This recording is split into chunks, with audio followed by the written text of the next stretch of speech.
Hello, I believe we're streaming. Welcome, Hot Pocket Remix. How you doing? I'm doing pretty well. Excited to Excellent. look at Lost Sizeless stuff. Yeah, I'm excited. I was just saying, I DM'd you before last night saying, like, I'm just, to reiterate, how excited I am to every weird little nugget, like, we discover, I'm very happy to learn about. There's just so many exactly. little odds and ends. Like, in my Soul Level 1 run, just the other day, I was able to put what we learned to Quailana to the test. So I'm like, okay, I maxed out my Pyroflame. I bought all of her Pyromancies. So the next logical thing to do is attack her and see if she doesn't fight back. And that's exactly what happened, and it was very funny. Yep. Same thing. I also, in that same stream, I got to demonstrate. I was talking to Solaire throughout my SL1 run. So he was ready to, I got said select the bonfire. I'm like, all right, I'm going to show to the chat, like, that I'm going to go back up by the Taurus demons, and that's going to cause us to get the bad ending. And that also happened. So learning all sorts of little things. But yeah, as always, give me a few more moments to get everything finalized and set up here. Hello, welcome, Krakuta Meyer. Am I saying that wrong? Sorry. I know that's a Metroid thing. Chris Rushton, Malakir, Bathazed, welcome.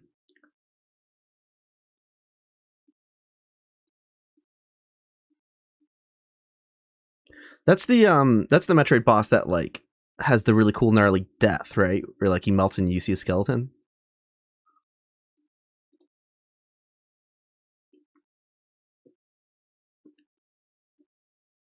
Hey, welcome back, Hoshi, Positron Cannon, Cambrian Stimulator.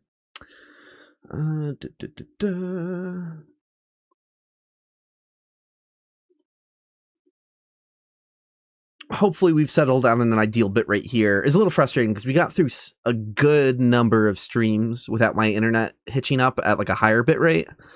So I would have loved to have kept that. But now I'm, like, erring on the side of caution with one that's a little bit lower. But still 1440p. Hey, welcome back, Jam the Goose.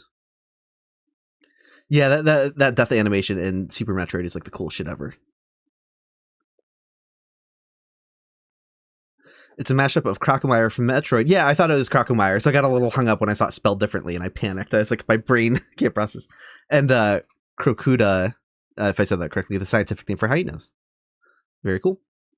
It was a silly impulse, and it never occurred to me that anyone would need to say it out loud.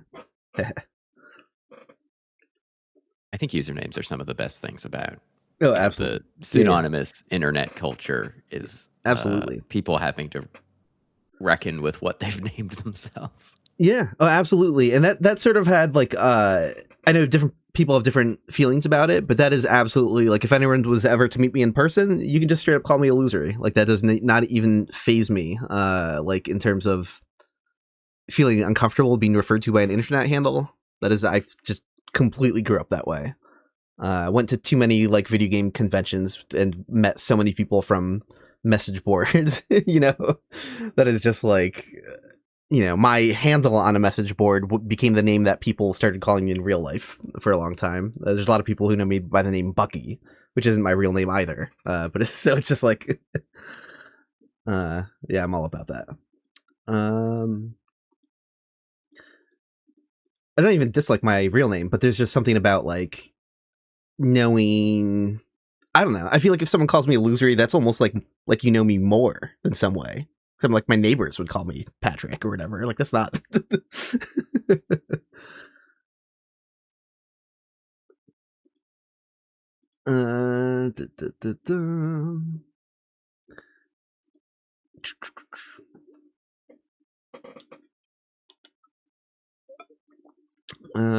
Okay, just gonna post the link, then we'll get started.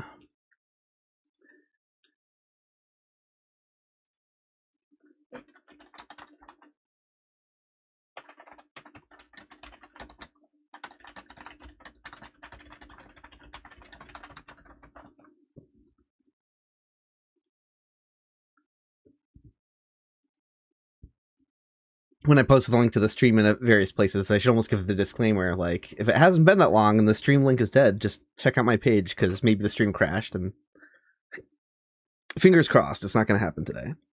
Yeah, or if you click that link and scrub to the end and it seems like it cuts out for no reason, maybe check out the main channel page. Exactly. Okay, and one last thing I need to do is pull the spreadsheet back up. Let's see here.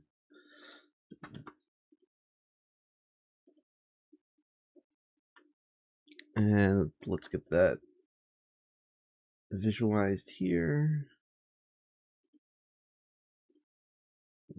Oh, okay, it actually worked right away. It's nice.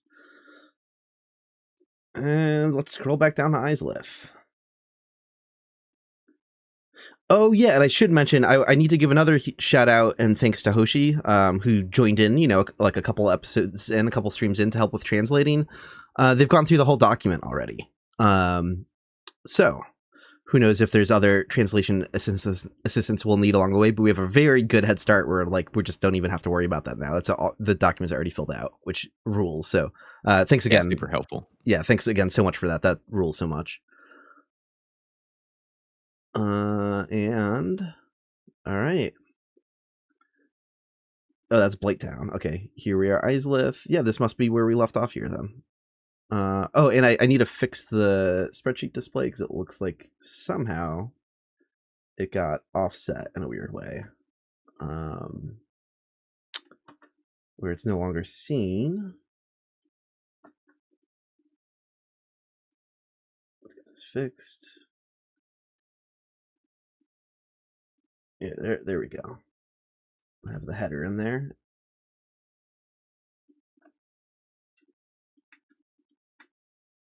Nope, don't move the game window. Move this.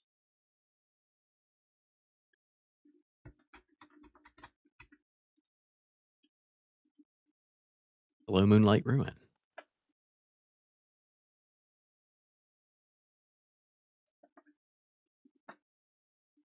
Okay, sorry as I fumble about OBS and all my windows here. And thanks again so much, JM the Goose, for the super chat. Yes, lads, I am buzzing for this again. Yes. Thank you.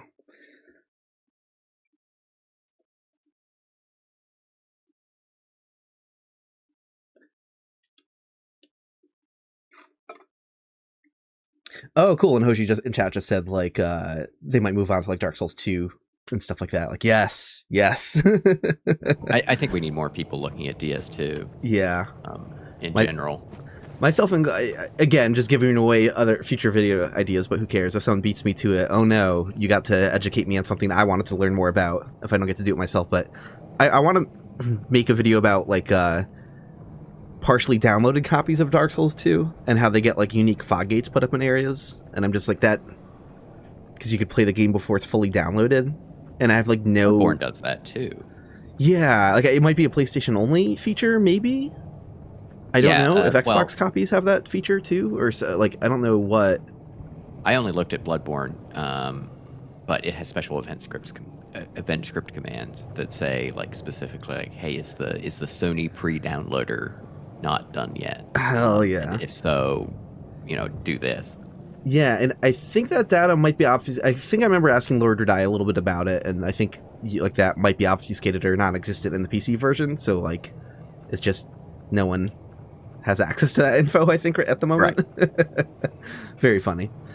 All right, here we are back in the data mines, and I should make myself invincible and do all the things I usually do for convenience of exploring.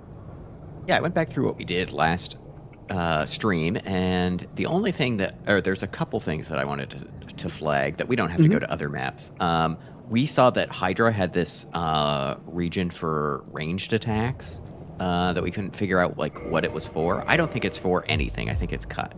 It doesn't seem to be referenced in any event scripts or its AI anywhere. So that could have been just left over, that they were going to have it do a slightly different way of attacking you while on the initial beach as you come in. I also looked at the Hydra in Darkroot, and it didn't seem like it had any, like, natural, like, version of that they could have just, like, copy pasted and then decided against and deleted in one or both of them. So it's not too surprising to find another remnant like that, because we did find those regions by the waterfall, by that Hydra in Darkroot that aren't used. Yeah. So it seems like there's just some experimenting with, like, the Hydra implementation. So, and because we also found those 2, like, points that were also, like, test regions or whatever for exactly. So.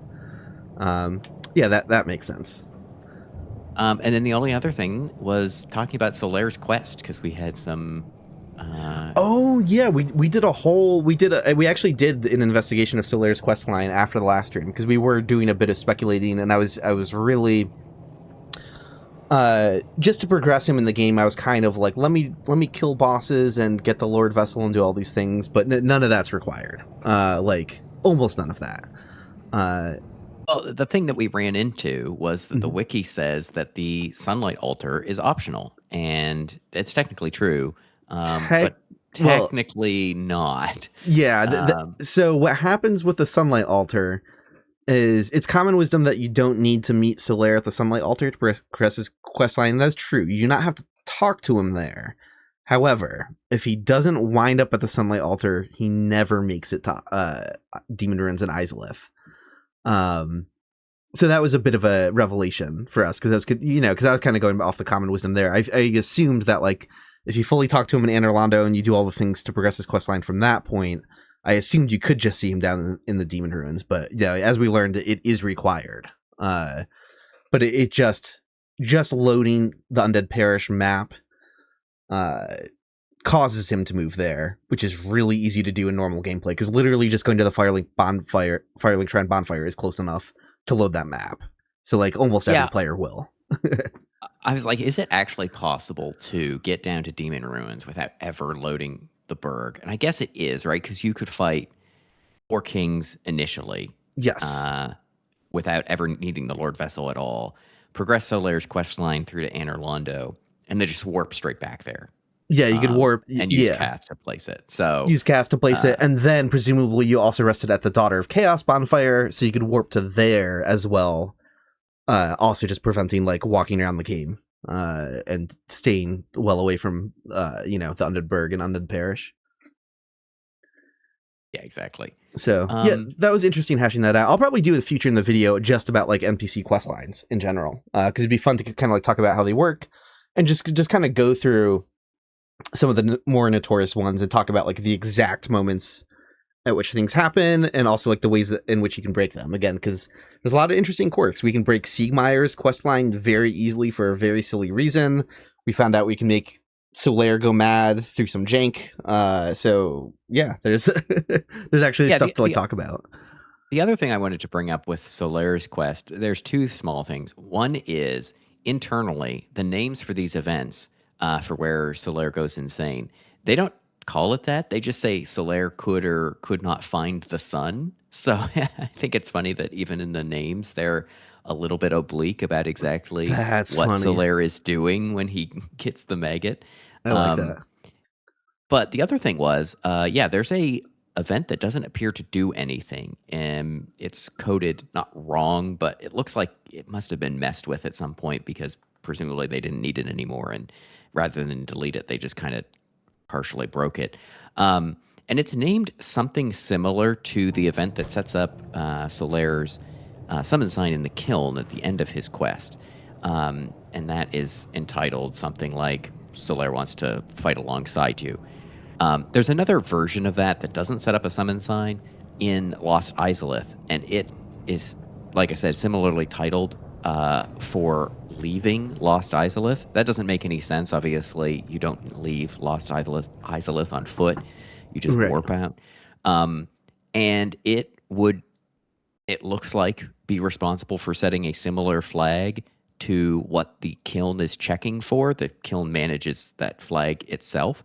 So if it wasn't responsible for managing the flag, and this other event that was cut in Lost Isolith was, that could suggest that at some point there was another step between you helping Solaire out and the kiln part, where you'd, I don't know, help him get his mojo back by him fighting with you in Lost Isolith and, helping you with a boss or something like that. Or maybe there was no kiln part, and that was the end of the quest, where he would assist you with a boss there instead. So yeah, I don't know exactly what the deal is with that, but I did find it interesting. But like I said, it's broken. and refers to a Solaire NPC, or what is almost certainly a Solaire NPC that doesn't exist anymore. It's no longer in the map data. It's not even dummied out.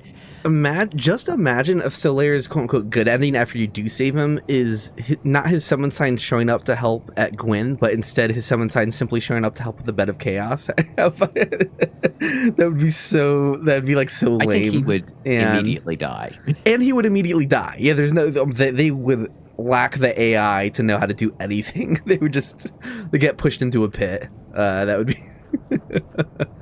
Yeah. Yeah, he would just die in a I guess there pitfall. was one other thing that I was wanting to look at, which was the Chaos Eater Death Pit. Yeah. Oh, yeah. I was thinking about in the video because I said, well, I don't know why they bothered with this. Couldn't they just edit the map data?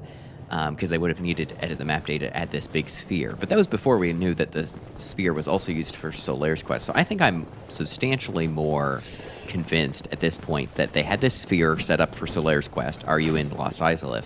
And then for whatever reason, at the very last minute, they said, oh, Chaos Eaters are falling in those pits. They're not dying. We've got to set it up. And they just sort of threw together an event that says, turn on this kill plane if the player is nearby. Well, we don't have an event region set up. We can't add one without modifying the map data.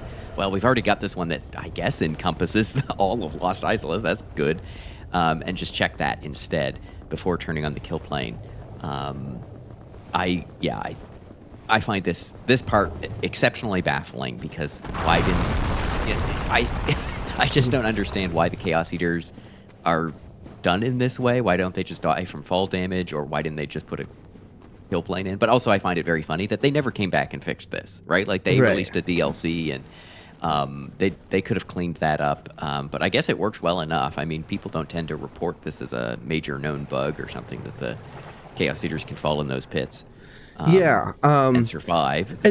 And so to just double check what I'm understanding, they will die when they fall in the pits because that puts them low enough in the sphere.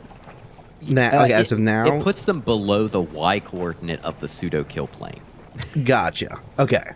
Basically, whenever you're in the sphere, it's going to constantly check all the Chaos Eaters in the map and check if their Y coordinate is below a certain fixed threshold. And as soon as that happens, it's going to, as we saw, it's blocked by no damage. So presumably it's just constantly trying to deal them a huge amount of damage as long as they're below that Y value. So it's not even a collision or anything like that. It's literally just doing a Y coordinate check. So unfortunately, without the actual test to do later on, would just be to like mod the region out and then double check what happens when they fall in the pit. Because right now, if I say turn on no dead but not no damage, that's how I would initially test. Because if you turn on no dead but not no damage, characters will still lose HP and then it'll just lock at 1 HP.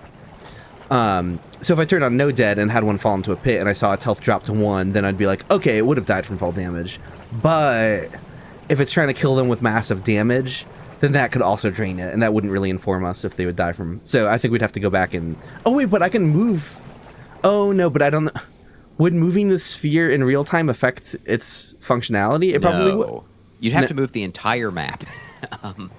Gotcha. So that's not going to work. Yeah, the other thing I was curious about is it's killing you via fall damage, so I was curious how close it is to not killing you, right? Like, it doesn't seem like that deep of a pit, and we know what the threshold is to instantly kill you from fall damage. So I'm curious how close it is. Yeah, well, let's at least do a comparative check on that, see what that looks like. So, I am at negative 383.7. I'm going to write that in chat so I can remember. Negative 383.7. I have a calculator, so I can help. Okay, cool. And we are now at negative 407.62. 407.62.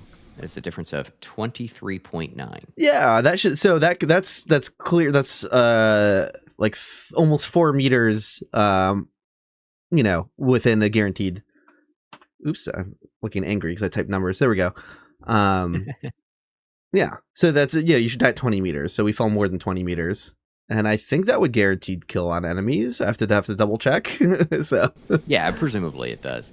Yeah. But yeah, I guess if anybody is playing the remastered version, in theory, you can come down here because you can just equip a meme roll setup and just roll your way down into the pit and not die.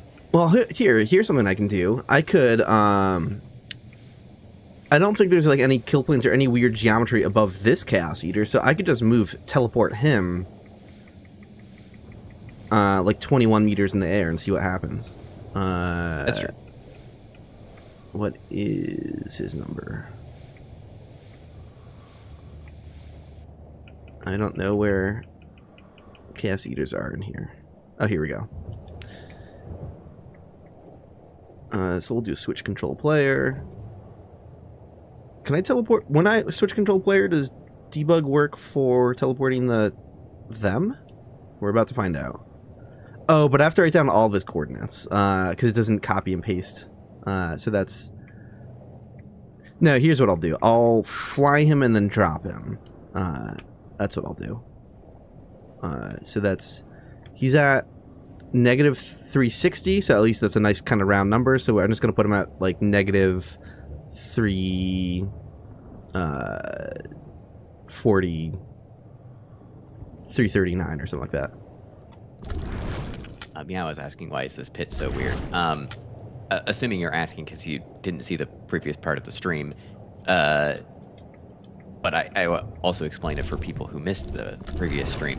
So the way that this pit is set up is that there's no kill plane in it, and instead it relies on fall damage to kill the player. And for whatever reason, they also set it up that they were concerned about the Chaos Eaters falling in and not dying, and so they have a bespoke event command that will automatically kill the Chaos Eaters as long as their Y coordinate is basically at the bottom of the pit.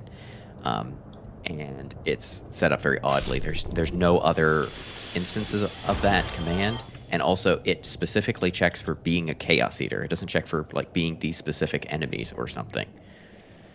So yeah, it's very odd. If I didn't screw up the numbers on that, and it looked good to me, the coordinates that I had them at, I'm pretty sure they would have just died from the fall damage of falling in those pits. Now I wonder, what happens if you had two Chaos Eaters go down the pit right one after the other? Could they land? Like, could one land on top of the other and survive the fall? Anyway, probably not. But yeah, it's very bizarre.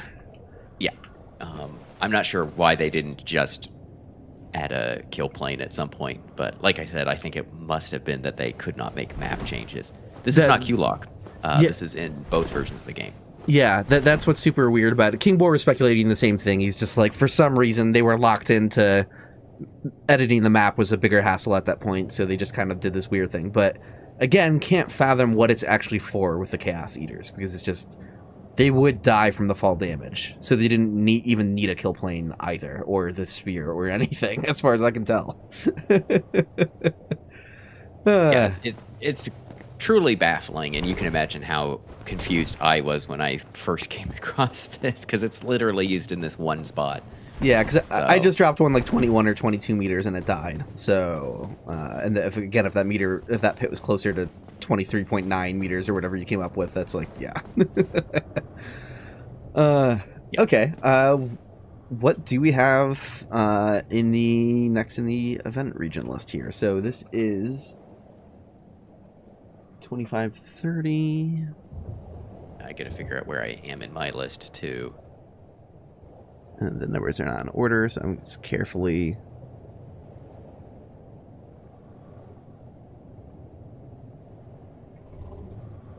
Oh, way up near the top of my list. That's what I forgot, because we spent a long time interrogating what the hell was up with the sphere and what the hell was up with Solaire. So, yeah, we really just started Isolith. Yeah. Yeah, if you're able... We spent quite a while on the sphere because you happened to notice that it is not quite where it should be. Yeah. And so, yeah, you can detect that you're in Isolith when you're definitely not in Isolith. They could have just made the sphere a little smaller, you know. They could have not used a sphere, and they could have had rectangular regions placed over, like, the entrances to Isolith, you know? Yeah, it's kind of baffling that they made it so that if you at all somehow end up in the Isolith area, like, you know, conceptually it should work like that, but we understand that for video games you can just check if the player has walked through a certain door or something. They can't just, most of the time they can't just teleport. But no, here it is actually checking if you're anywhere inside Isolith, and a few places that are not inside Isolith. Very funny. 2530. This is player PCs and Ceaseless Lava Region hitbox stuff. I forgot that I can just look at Hoshi's translation. Yeah, this is for detecting if the player is in this region when Ceaseless dies, to play the cutscene and stuff. I don't necessarily understand the point of this. Let's take a look. I mean, I understand why you would want to play the cutscene, but I don't know why it needs to check to see if you're in this region. Oh yeah, this looks like a big region, probably. Yep. Yeah, oh yeah, it's encompassing. So, does that mean if we killed Ceaseless from, like, over by the bonfire, that the cutscene wouldn't start?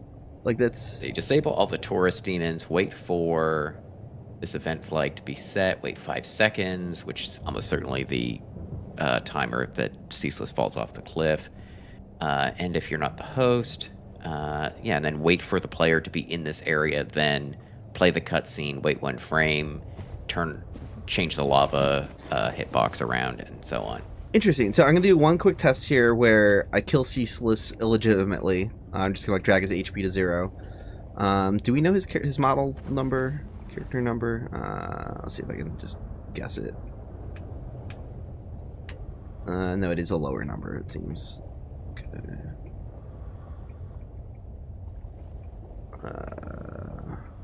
It is 5250. Oh, it is 5250. It was something that I saw at the... Why didn't I see a thing highlight around him? Oh, okay, it was just a little low. Got it. Alright, so obviously I'm sitting inside the region, so we're gonna get a cutscene in a few seconds. We should. Victory achieved. Yep. Okay, so, but I'm gonna try that from the bonfire now.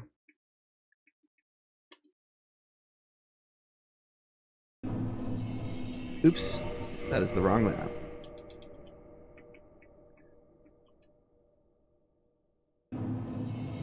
Okay, so I should be outside that region now, and... Yeah, I guess that region is pretty large. I was like, is the bonfire even outside it? But yeah, just barely. Just barely.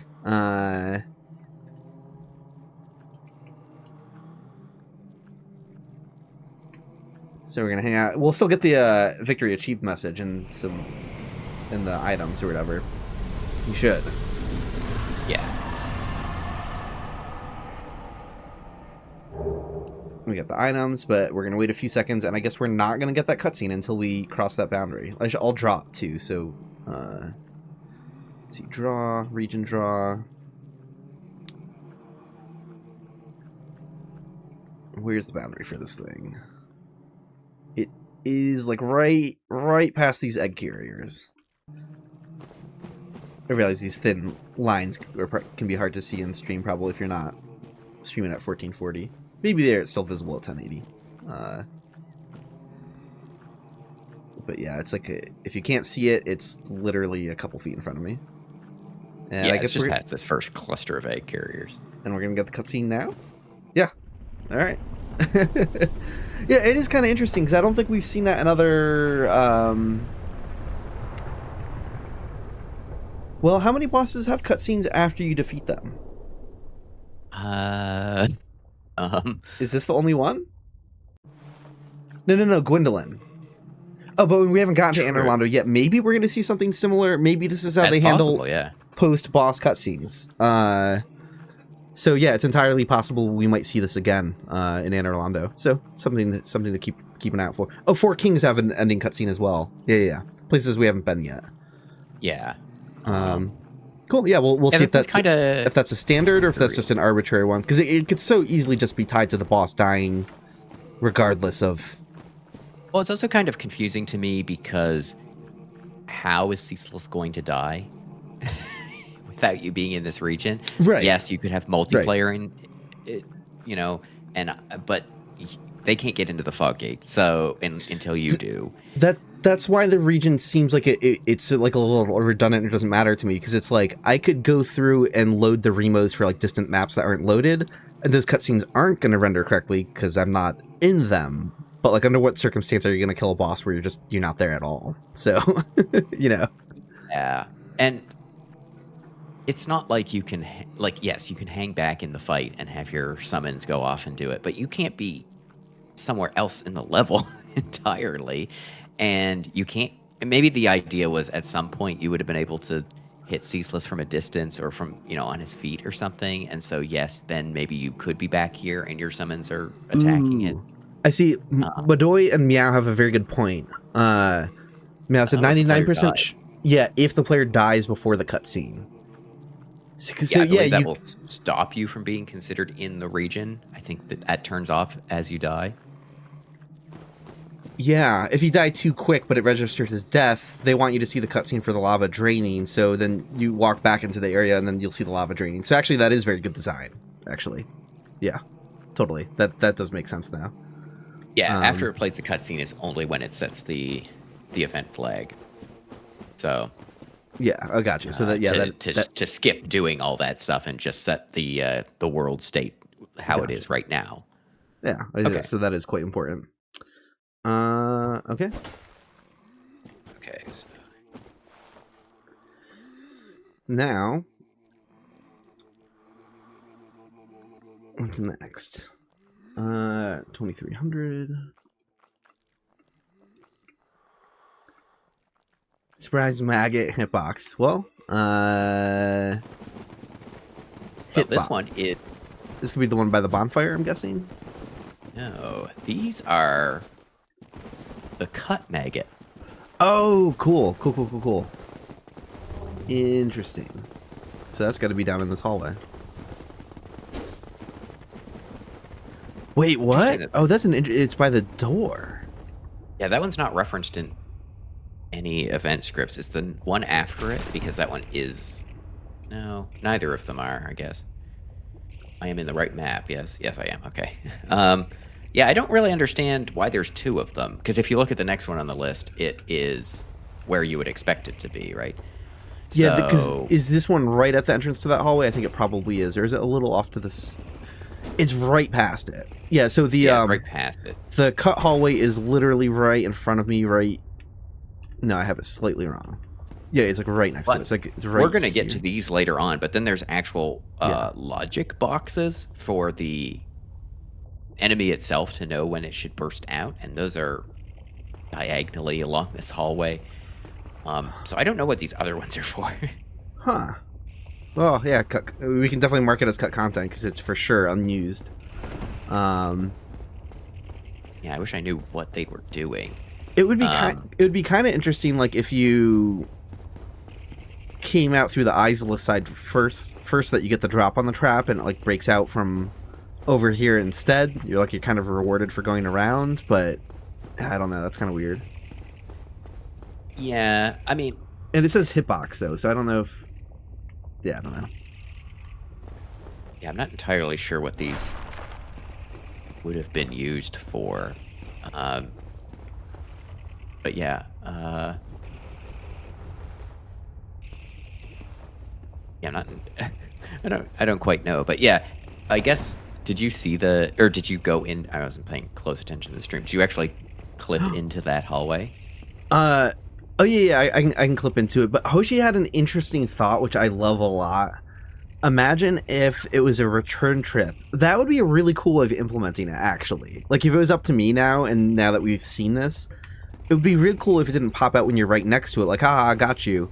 But this first region does nothing. You activate it by walking into this one, because you're going to check out this big-ass door, and you find out it's a dead end. and then you get a lot closer to this one that's closer to it, and then it pops out on the return trip. Like that would be that would be super I can see cool. them having two, because then it basically says, have you been in the one closest to the door, and then are you in the one coming, like, kind of, are you on your way back? Here we go. Here's a better visualization of where both of those boxes are relative to the hallway. Yeah. Fun. Actually, I guess I should check to see. Well, I will do a quick search to see if this is in their AI. But they're named event, so typically that means that it shouldn't be. It should be in the event scripts. But I'll do a quick search. I suspect the ones that we'll see later on would be. Yeah, nothing comes up. So yeah, interesting. But yeah, I do like the idea of the on the way back type of trap. Yeah, that would be super cool. Okay, we got a BGM box next. That is, I didn't scroll the spreadsheet down yet, so it'll be a surprise to me. Maybe Ceaseless is earliest if it's not. We have this is fatty BGM. room BGM. Incredible stuff. Yeah, so we know who that's going to be. We've already, well, you could guess, but we've already established that naming precedent for the Demon Firesage.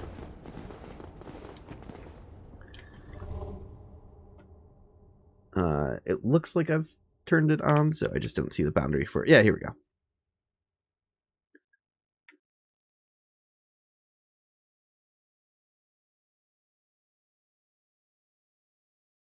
Yep, as always, the boss room is fully and properly encapsulated. So no surprise corners where you can get the music to stop playing, unfortunately.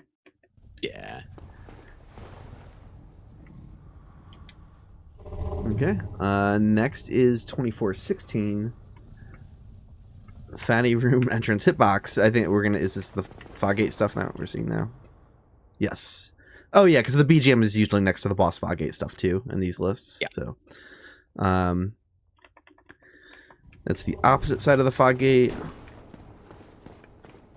Again, I guess that's the one that you probably starts the fight and kicks invaders out or whatever. Yeah, in this case, because there's no cutscene, they can use it for both. Activating the boss's AI, but also, kicking invaders out and stuff like that. Cool. We got the next one, Traverse the White Light. We know what that is. And this is going to be, what, the little thing on the opposite side? Yep. I know I've demonstrated this a few times on stream already, but I'll do it again. It's fun to do. Yeah, it's the anchor point. This little rectangular box. If you're just dropping in now and haven't seen the previous streams, this decides the angle that you walk toward when you go through the fog gate. It's a thing that prevents you from like looking off to the side and then like clipping into a wall, right? However, we can just move this thing. We can move it somewhere horribly inappropriate off to the side. And that's going to script my angle walking through the fog gate. Yeah, there we go. Still made it through. It wasn't too bad, but you could easily see how that would be a bad thing and clip you somewhere weird.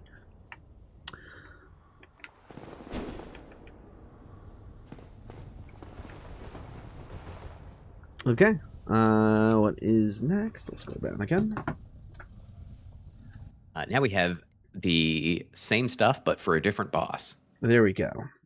How do I'd like to get this. It doesn't always, I've never figured out what causes this, but sometimes like the spreadsheet doesn't scroll. Like sometimes it's like perfectly per box every time I press down, but sometimes it scrolls like partially through. Yeah, I don't know what determines this behavior in whatever. It's okay. Just being anal about that. Yeah, I'll see which boss this is. Yes. Wolmo says that the Firesage BGM might not go quite up to the exit fog gate. Wait, what? I thought maybe that's true. I don't know if you could actually get close enough to that. Let's take just another because look. of the size of your hit capsule, but it is very close. Oh, look at that.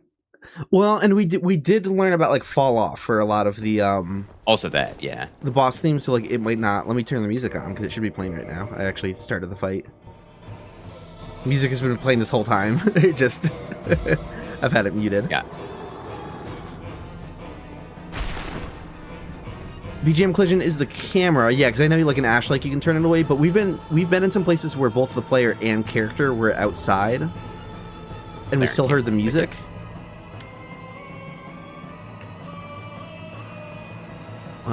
Is it still visualized? Why don't I see it?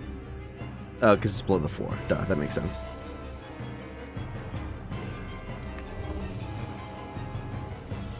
Yeah, there's a thing where you don't actually have to be 100% inside the region. So yeah, I'm getting the music to stop by putting the camera far enough away, but then I put it over here, and it starts working, but it's not actually on the other side of that line, though, is the thing. The camera's still technically... So there's like some weird extra, like, padding that somehow just works.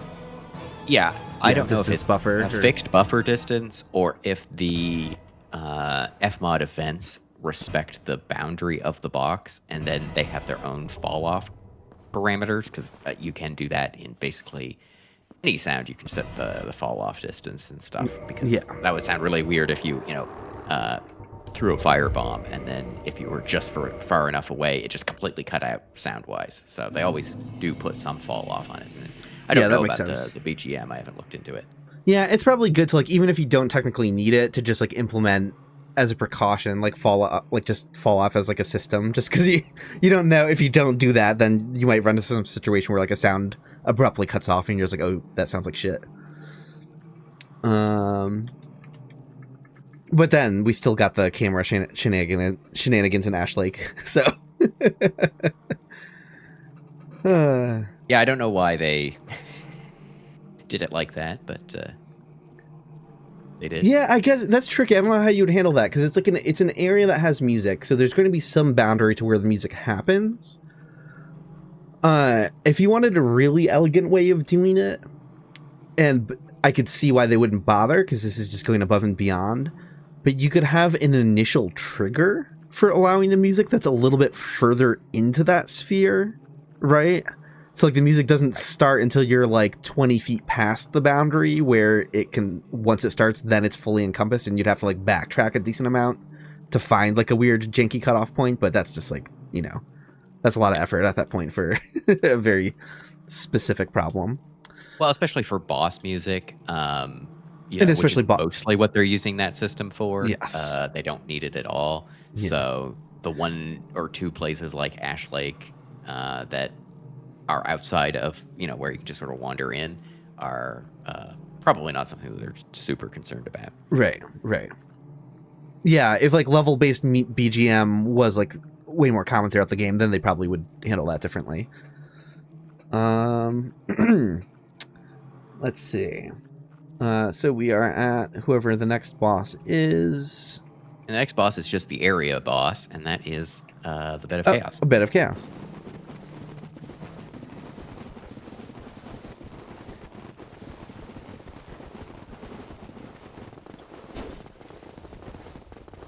Oh, that looks funny, because I haven't touched down to render the rest of, like, Isolith yet, so we have a really good view of the sphere before the map loads. It's funny. It's interesting that they did make it a sphere, and it's not just another box. I don't know, again, why they needed to, or why they did that. You're certainly not getting up to the ceiling, but anyway. That's funny. There's something cool about the aesthetic of seeing this orb filling out this black void below. Hey, welcome back, Simon. Oops, where did I touch down? Here I am.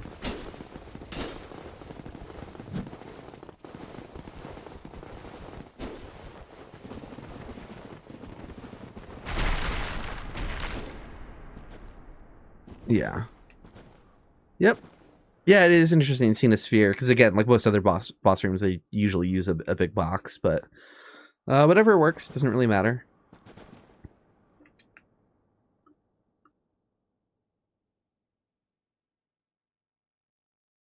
And yeah, this sphere ends at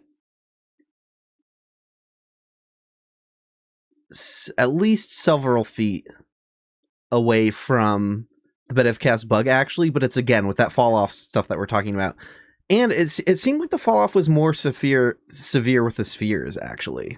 I could be making that up, but I feel like the other spherical BGM region we found was by the Fair Lady, QLOC Sister, and it felt like we could get a little bit further from that and still hear the music compared to the box that we just checked out. So, well, that's fun. And then we have like boss room entrance hitbox. I'll go up, run by them, but that's all gonna be expected stuff at this point. Well, it might not be.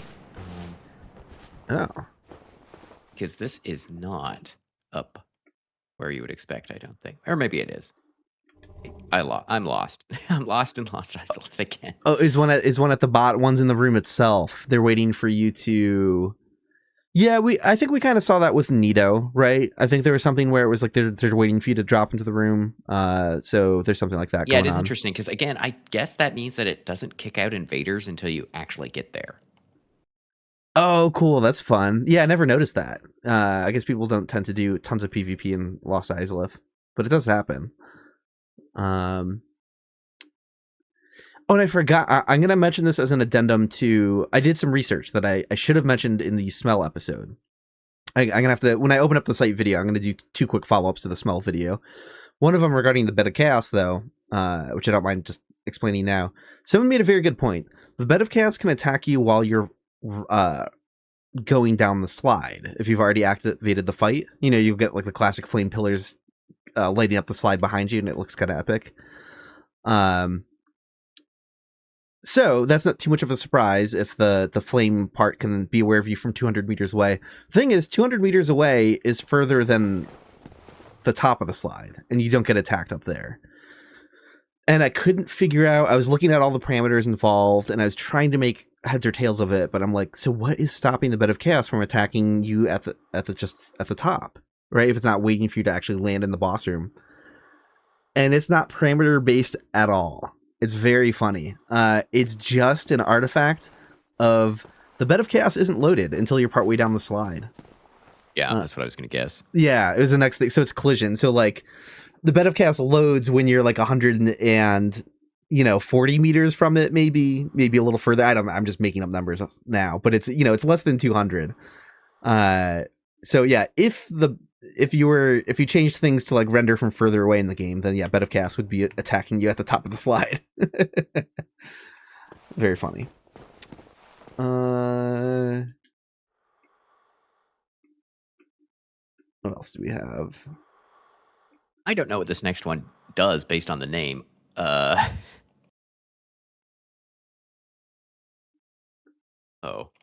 that's funny. I didn't know that existed. Boss room slide invincibility hitbox. Are we actually invincible while we're on the slide? I feel the flame pillar is not usually while you're on the slide. This is very funny, and yeah, you are while you're in this region. You are invincible for 3 seconds. Oh my goodness. Okay. Even once you exit this region, you're invincible for 3 seconds.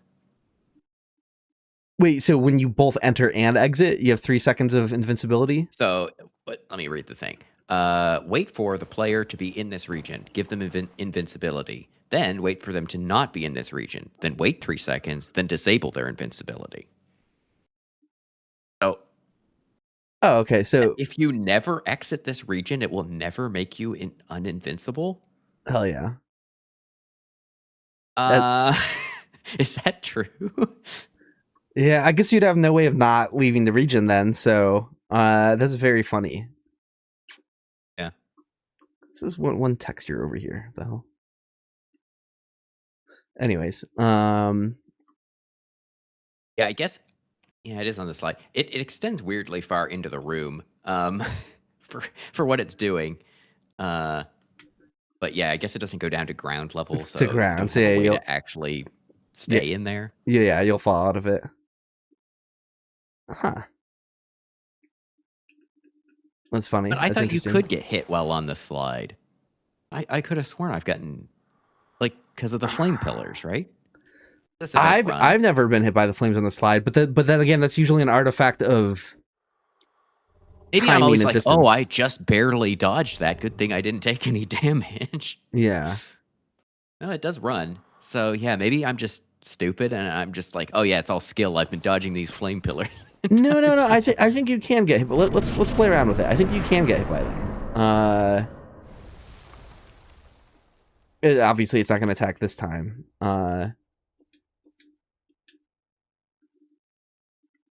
You know what though? I think when I was invincibility, it's not immortality, so you should be able to. You shouldn't even be able to take damage. I think. I wonder if maybe I had like no death, no damage turn on, but it was like a projectile that was like still impacting me. Maybe it was just doing 0 damage and I didn't realize it. And with things that turned on, I just assumed it was going to damage me. Let's find out.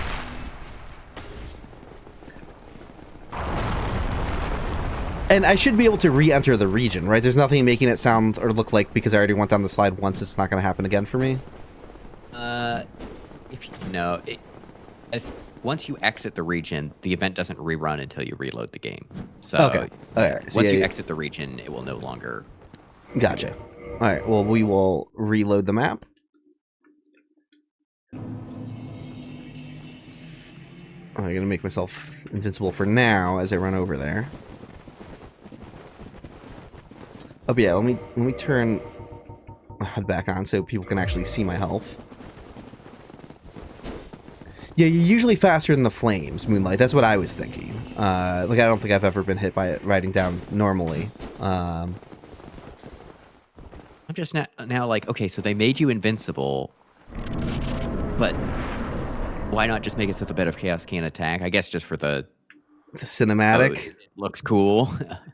Yeah, so I'm going to turn off no damage and no Chad's hit. Pointing out you can't see your HP behind the... Oh, I always forget. Always forget. Let's hide that spreadsheet for a second.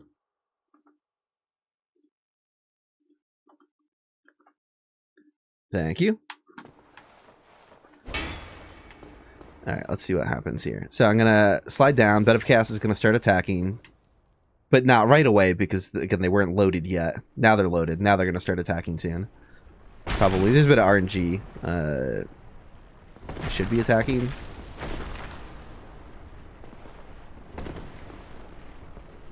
Bed of Chaos, what are you doing? Oh, whoops. I think I have all no attack and all that stuff still turned on. Okay.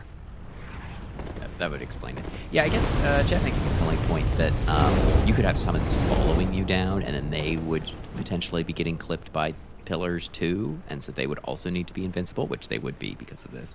Yeah, I just got hit and it didn't do anything. Yeah. I was not aware of that, so I should be able to get Bed of Chaos should attack again. There we go. Yeah, it's not doing anything to me. Well, look at that. Oh, that's cool. Learned something new. I guess you're completely safe from that, and it is just for vibes, which is cool because I do. It is fun seeing those like light up around you as you slide into the boss room. Yeah, that's pretty fun. Neat. Okay. Let's get the... Oh, and I went back to the wrong map. That's okay. Get that spreadsheet back. I'll scroll down the spreadsheet a little bit.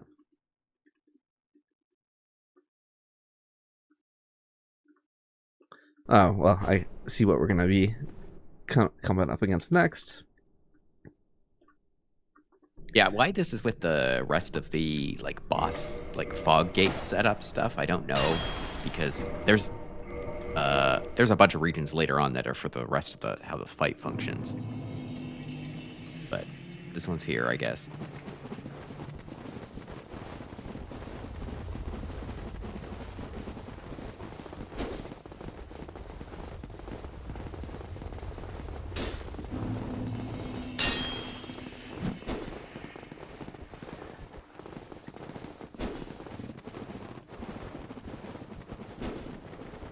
That visual effect looks really cool before the boss model is loaded.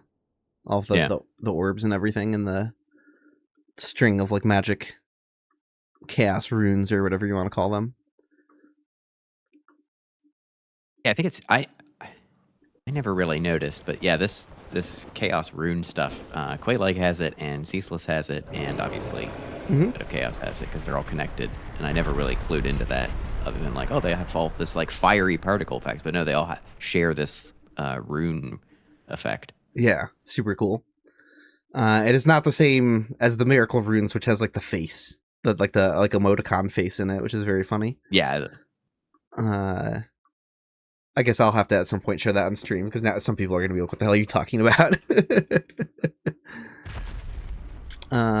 All right. So we have event. This is 2100. Okay, so yeah, there's some sphere here. Boss room center, floor collapse, hitbox. Yeah, I believe.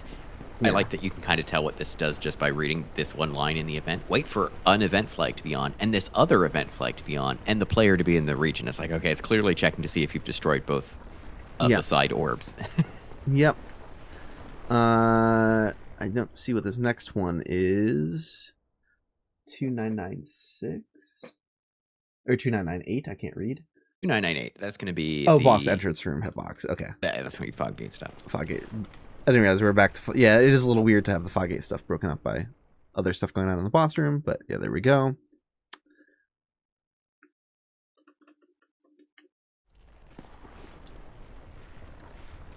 $2,997. The entrance target, so that's going to be the little tall, thin thing. Yep.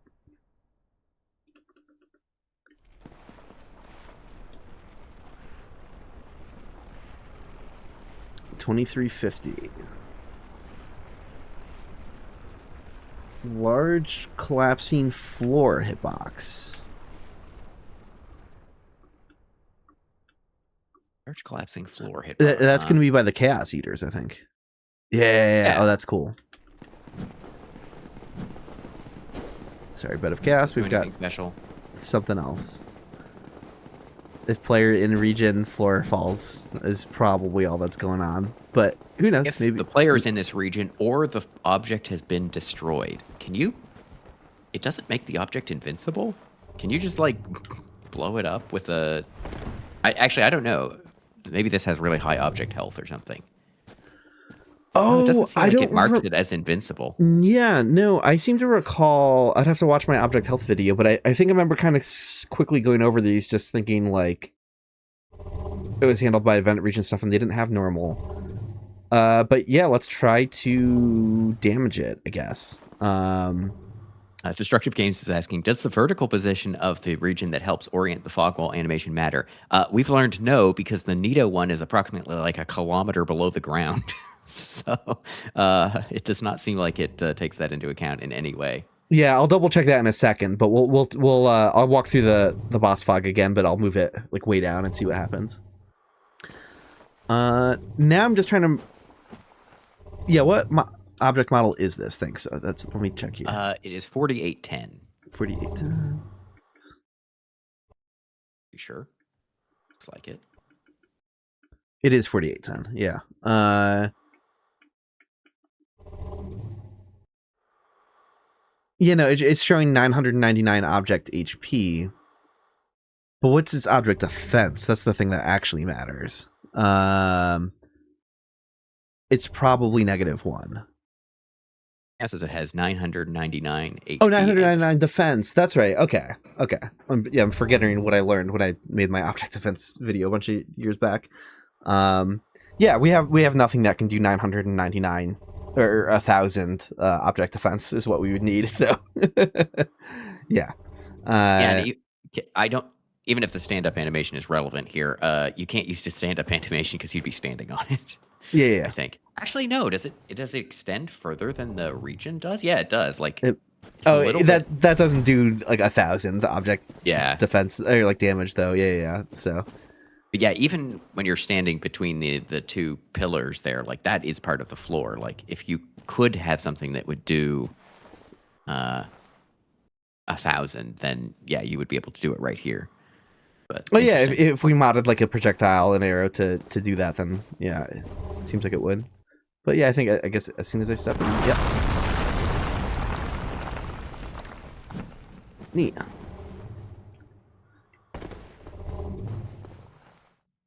What do we want to call this area? We can call it the Chaos Eater breakable floor, maybe. Sure.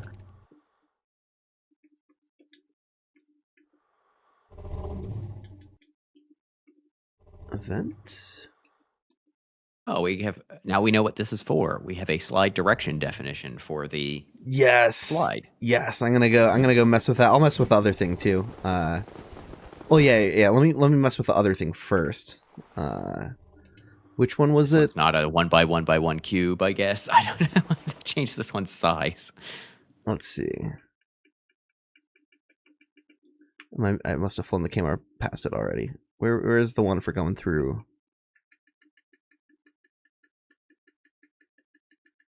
What? Why am I not seeing it now? What the fuck?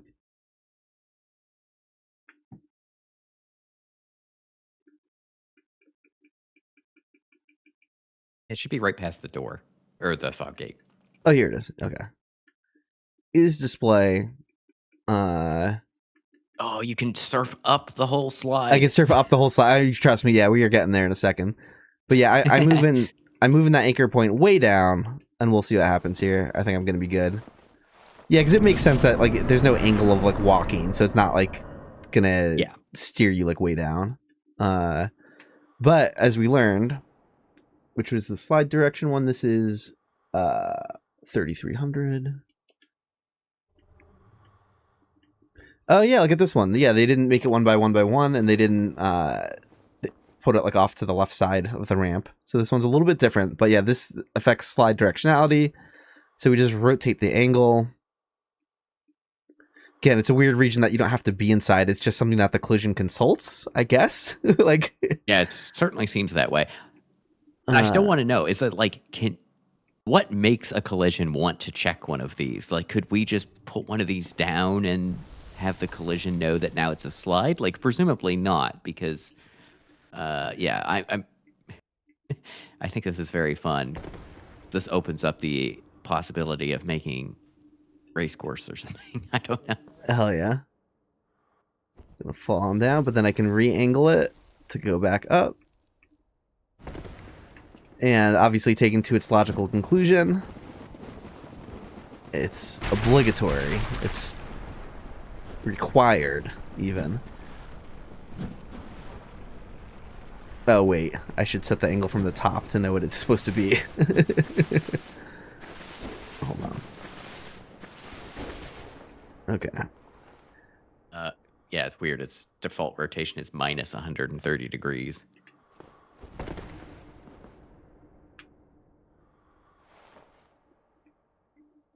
I think we want 50 to make that exact. Well, right. But 49 looks straighter, though. I don't know what's going on. Well, whatever. We'll see. And up we go.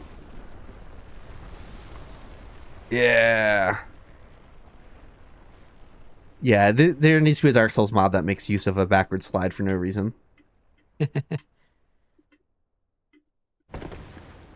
Hell yeah.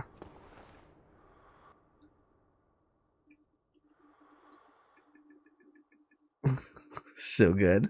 Why isn't this in the base game? Too bad there's no slides in the game that connect all the way to ground level, which is smart because it would be jank, because if you didn't do that, anytime you walked into the bottom of a slide, you would immediately get turned around like this, right?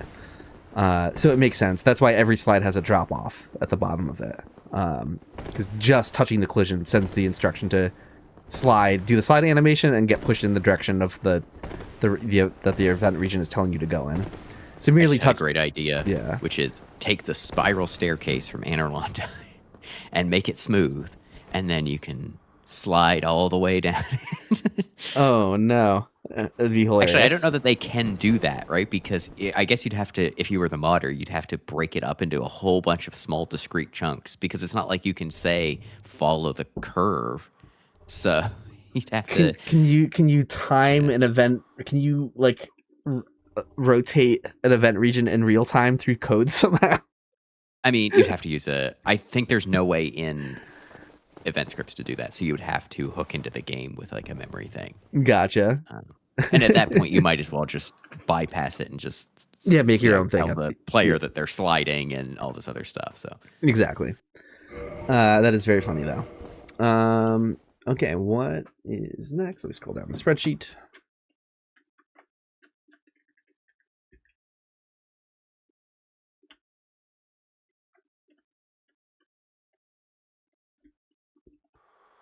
Temple door. Are they talking about the illusory wall? Door. Oh, the shortcut door. Okay, that makes a lot more sense.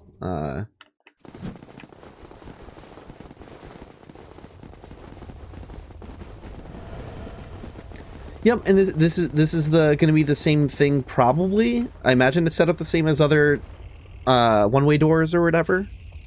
Well, maybe a little bit differently, because if you're a member of the Covenant, then that does allow you to open it from the other side. But fancy, quote-unquote fancy stuff, right? It just checks if you're in this region, and either you should be allowed to open it, or you, or are you in the Covenant if you're on the one side or not. Yes. This one doesn't need to use the Object Act system because it's just a big wall that's playing a fun animation, right? It's not an actual door that you get locked into a canned animation with. Gotcha.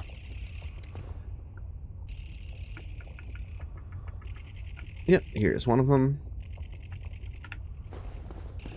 This will be the one that allows us to open the door from this side because there's no requirements to open it from this side.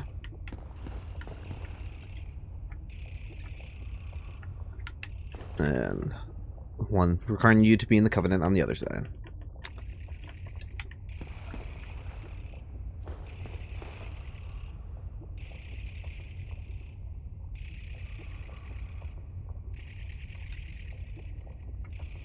Let's see, what is 2403? Oh, Temple Elevator. Cool. Yeah, I was just talking about this in the stream where I was surprised. For the longest time, I thought you had to activate this elevator, but you don't. Just killing the Demon Firesage activates this elevator. Yep. That is a small. Oh, that's for activating. That's for actually riding it back up once you step on it. Okay, got it. Yeah. And this is going to be the one for activating it from the top side. But yeah, it should, and we should be able to see them here in a second. Yeah, if you never rode the elevator up, it doesn't matter. You could teleport to the Daughter of Chaos bonfire and just walk toward the elevator, and it knows to come up on its own. And I guess we're probably about to see a region for that.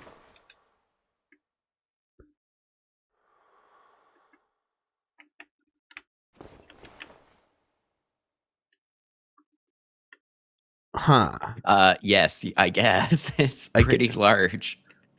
Is that what? Okay. This is actually being used for. I mean, presumably, yes, but... Oh, maybe it just takes a while. Yeah, so I guess... Yeah, like it's got to play the animation and everything. Yeah, so that's funny, because I've definitely seen it come back up, but that must have mean, like, I warped straight to the Daughter of Chaos and, like, ran over in that direction instantly in order to see it. Yeah, because the second you warp here, if it was in the down position, if the boss was already dead, the elevator just starts coming up on its own, apparently. That's funny. I thought it was going to be, like, partially into that hallway. I was going to guess, like, and when you're, like, by Ingi or whatever, or, like, a little bit further into here, I assumed there was going to be, like, an activation box that would call it to go up. But yeah, no, from a pretty generous distance, if it's in the wrong position, it just wants to come back to wherever you are. From very far away. That's pretty neat. Okay, cool. No mystery there. It'd be nice if more elevators worked like that. That's very handy. Well, I guess this is like they want to distinguish, like, oh, it's a magical elevator. This is a very right? I was just about to say, yeah, it's a very magical elevator. Would be convenient, I guess, and they could do it. They could secretly do it, like if you're approaching, say, the one down to New Londo from Firelink. They could make it so that, like, oh, if you get close to it, it just changes its position automatically to accommodate you. But I don't know. I guess people might find that weird. If like, I left this elevator in the up position. Why is it down here now? Oh, interesting question in chat. Are any of the behind-the-scenes bonfire names different or funny compared to what you see as a player? I'm actually not aware of internal names for bonfires. I don't think they have them. I think they're usually just called respawn point 0, 1, 2, whatever. Yeah, I was going to say, at least I haven't stumbled into that, but I don't know if that it exists somewhere in some capacity. I guess you just have to see what they are in Japanese and see if that's kind of, like the actual on-screen names, if any of them are slightly different. Yeah, bonfires are made up of like the bonfire object, the bonfire respawn point, the thing that you talk to when you're actually at the bonfire. And the problem is a bunch of those are characters, and so their names are always just their character identifier. Yeah, C1000. C1000 or C all zeros or whatever. And the same kind of with the object. So it's really just like any regions. And like I said, the region for choosing where your respawn point is usually just named respawn point number 1 or whatever. So. Mm-hmm. Let's see. Let's see. What is 2500? Oh yeah, Solaire spawn point.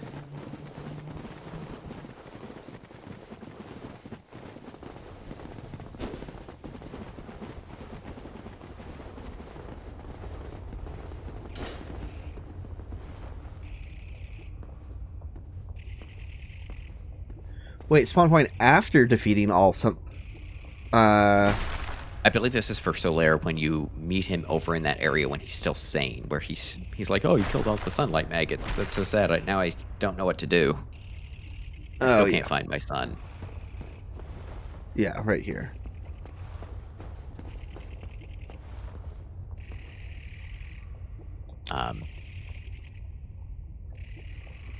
And it says all sunlight maggots, and that's, I believe, because its event is set up such that it can check for the death of more than one maggot, but they only bothered to initialize it for the red-eyed one. So in theory, they could have made it so you had to kill like however many. Gotcha. Next is BGM for another boss, mid-boss. Who's the mid-boss going to be? Ceaseless or... I think this is going to be Ceaseless. This is the only one we have left. I already forgot. No, we didn't do Centipede Demon yet. Yeah. I gotta find... Here we go.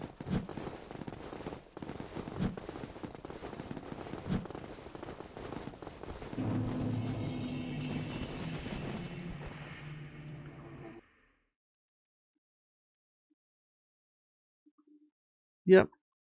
Pretty large box. Definitely encompassing the playable space of the boss room. Yeah, quite easily.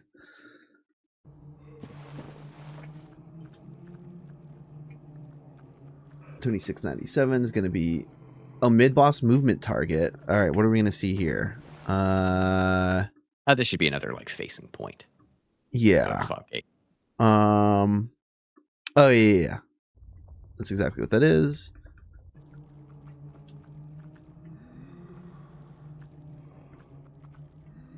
We have the, the fog gate boxes.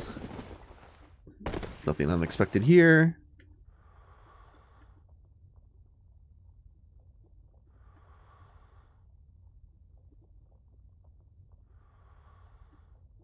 And let's scroll down the spreadsheet.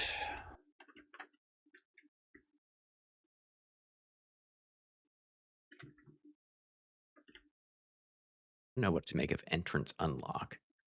Right. Yeah, the name sounds a little bit different, but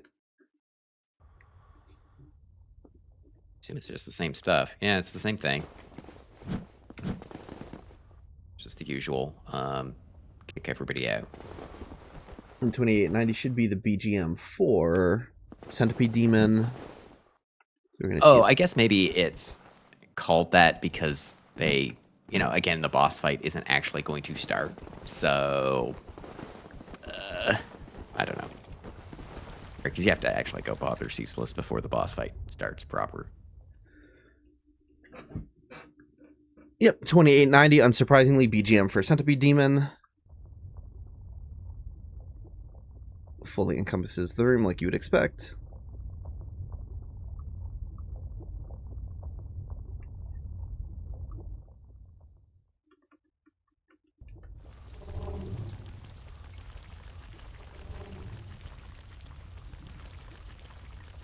Alrighty.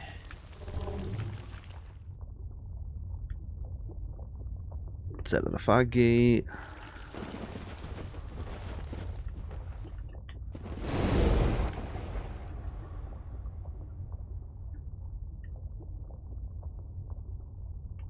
Yeah, I know this isn't like insanely compelling, but it's just going through the motions of the this area has 4 bosses. So we knew we were going to see a bunch of this here. 2897 is going to be the little anchor point, I'm guessing. Oh no, wait. Should be. Oh yeah, entrance target. Yeah, it's just hard to see because of the lava, I'm guessing. Well, everything's hard to see because. Yeah. Oh yeah. Here it is. Here it is.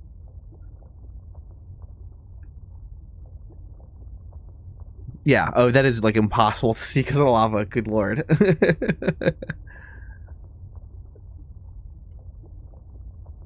Okay. All right. No mysteries there. Let's scroll down a little bit further.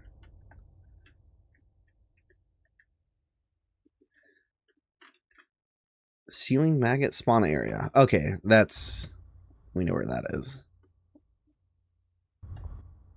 Hypothetically. Yeah. Getting my windows all mixed up. Where's OBS? Here's OBS. Chat and Dark Souls. And doing anything fun? Probably not. Oh. It locks the rockworms into a idle animation that waits for you to be in this area, then waits a fixed time, then forces them to pop out. It, again, gives them all slightly different times. 0, 0.1, 0.2, 0.3 seconds. Gotcha. Yep. We can walk into that. Oh, I just triggered the other one. That's okay. And as soon as I step into this... Yep. So we can say 2302 is the one for like the whole group of them. And then... Wait, is that the only one? Is the other one just proximity based? Maybe. Because if I'm not looking at things incorrectly, I don't see one for the first one that comes out of the ceiling. Let's find this guy. Which event would it be? Probably this one. Well, that makes sense because. Oh, there's a bunch, or there's a few rockworms that just sort of pop out, right? Because there's the one over by the bonfire as well. Yeah, I was gonna say actually it makes sense to use a region for the other one because you want all 4 to come out simultaneously as like a whoa kind of thing. But this other one by himself, then they don't care. So they just let you like raw proximity to the enemy. I could see doing that without an event region. That makes sense. Yeah, it just checks for distance. So if I can figure out who's who here, so I know who's. Someone asked if they have a single eye above their mouth, but I don't believe they do. I think they're an eyeless model. Who am I looking at?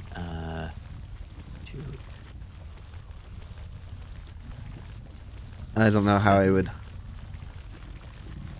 rate this anatomy. Okay, so the one in the ground and over by the bonfire need to be within 15 meters, and the one that is the lone one on the way to the ember is 10 meters. Gotcha.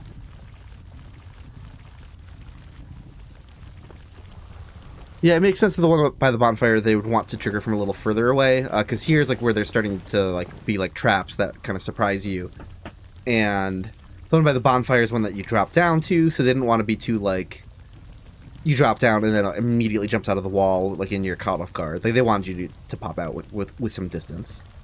That makes sense to me. Their mouths are just their weird tongue situation is disgusting. Don't like that. Don't like that. Oh, that's gross.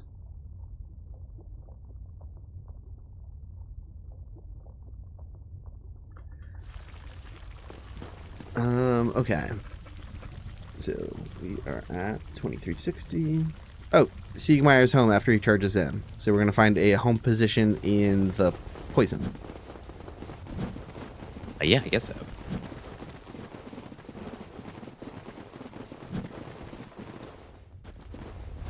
Yeah.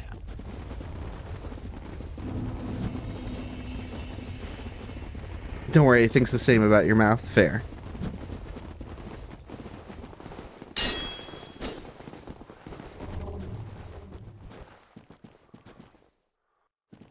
I know it's around here somewhere, right? Yeah, here it is. Yep. Yeah, if he has more than 50% HP and all the Chaos Eaters are dead, or 4 of the Chaos Eaters are dead, I guess. Yeah. Then he's considered to have passed the quest and sets his home here. There we go.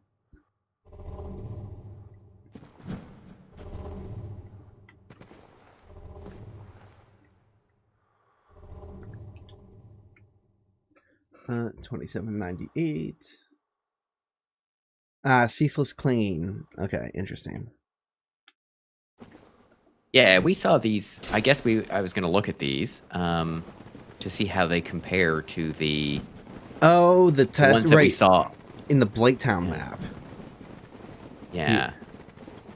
Yeah, the Blighttown map data had some stuff going on. They do look very similar to these, just in positioning. As this one and the next 2. So yeah, we saw something like this, but sort of off in the middle of nowhere. It's part of the Blighttown map, and so again, the speculation might have been something along the lines that either they had Ceaseless in Blighttown and then said, "Oh no, he actually makes more sense in this other area," but probably it was, "Oh, this is actually going to be a whole separate map, right?" And we don't want to leave all this stuff in the Blighttown map, so we're just going to copy it over, and these so it looks like 3 regions get left behind. This sphere should be what he jumps to then. Let's see how well it lines up with his final placement, actually. Basically, it does the initial warp to 97, then it forces him to play the jumping animation, and then it locks him in at 98.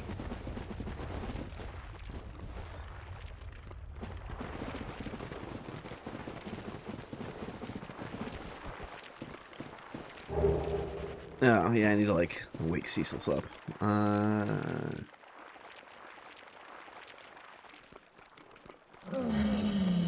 Rip that arm out.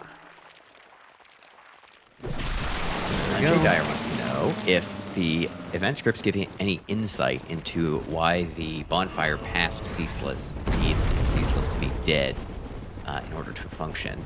I will look. I suspect it's just going to check if Ceaseless is dead directly. Yeah, well, it checks if his boss defeat flag is on. So they did it on purpose, but I think it's because you can get there legitimately without killing Ceaseless, and they do not want you to be soft locked down there. Yeah, because you wouldn't be able to run back across the lava on the way out and survive. Yeah, and if you did it before placing the Lord Vessel, obviously you couldn't warp because you don't have the Lord Vessel, but also you would not be able to then fight Firesage because the fog would be in the way, so you'd have no way out. Yeah, it looks like that that affected where you jumped to. I should try again moving it and see what that looks like. Yeah, let's try that again with moving him. With moving it, I mean. And hopefully him. We'll see what happens.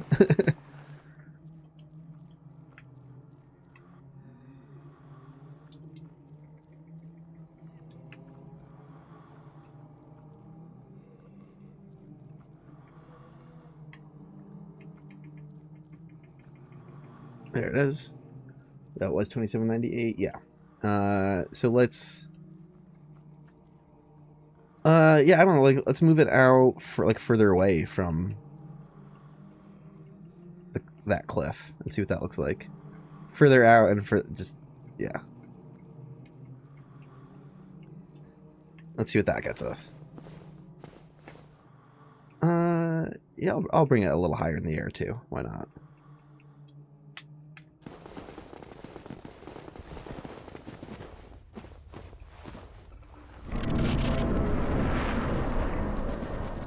This is like when we moved the regions for like Taurus demon jumping around and getting them to die. That was pretty funny. Let's see what this does for us.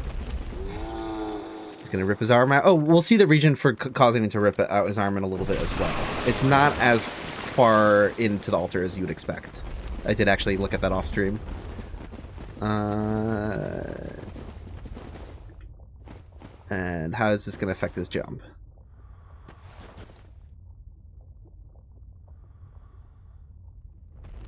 He should have gravity disabled after he attempts this. I imagine he's just gonna like float wherever he winds up.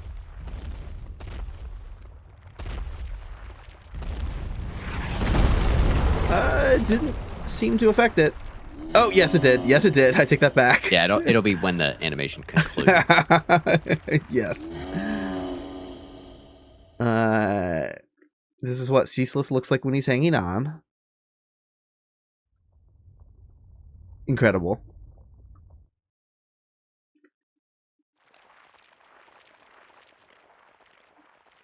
Yeah, and I forgot that you have to wait a little bit for that to finalize. So I remember Carl had asked like how many hits does it take to knock him down. I was a little surprised when I said like, oh, it's 5 hits, and he's like, I could have sworn I hit him more, but Carl, speedrunner brain, was probably rushing in and getting a couple extra hits before he was ready. Yes. Also, Carl was trying to make a 6-7 joke, so. Oh, that too. Oh yeah. Oh yeah, how many hits does it take? 6, 7? Oh, there he is, poor guy.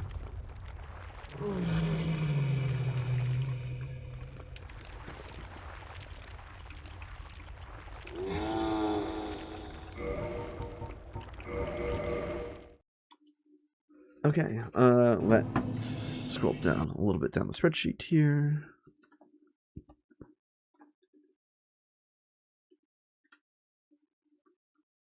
Oh, the jump trigger is going to look pretty cool. I think I mean, I haven't actually visualized it before, but I did learn about it by taking control of Ceaseless and finding out how like the jump is really forced on you. There's no way to like avoid it when you enter a certain region. Yep. So let's see what this one's like. interesting because it's not at all handled by the AI. The AI has no mediation on it. It's literally just, is Ceaseless in this area? Yes. Yeah, it's quite fascinating. I'll show what it looks like taking control of Ceaseless, because it happened to me before and I did not see it coming. I thought it was kind of neat. So this is 2799. Yep, that's basically what I was expecting. I knew it was going to be like near the cliff edge, obviously, because that's the point he has to get to before he jumps. But yeah, when he hits this, it just forces him to do the clinging to safety jump.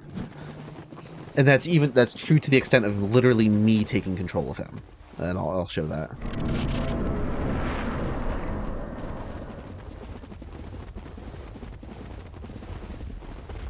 It's possible if you were doing like, if you did an attack that was like fire damage and did no damage to him or something, maybe.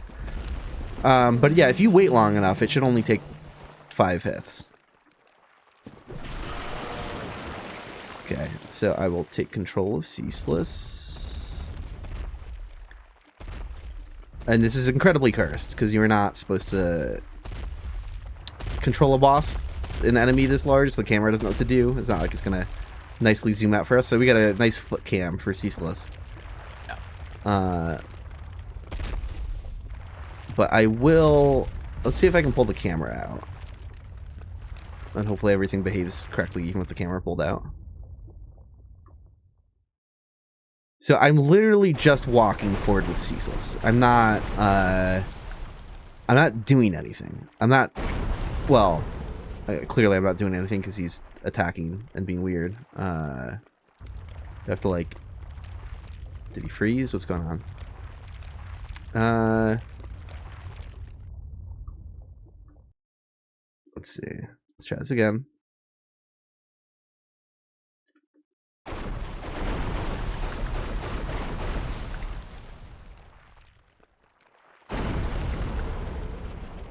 Yeah, it says you can use the character follow cam settings to increase the target camera distance.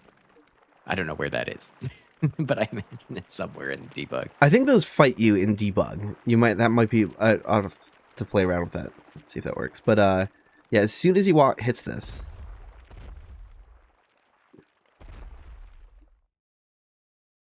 he jumps. So like I didn't press a button to do that. Like, oh well, I just made him fall, so that's fun. I did something that I wasn't supposed to do while I took control of him. He's dead now. Well, he's just locked into a certain animation, so I think as soon as you try moving him, it unlocks him from the animation. Yeah. But yeah, I remember that. Oh, cool, and I didn't make myself invulnerable either, so that's fun. We're all dying.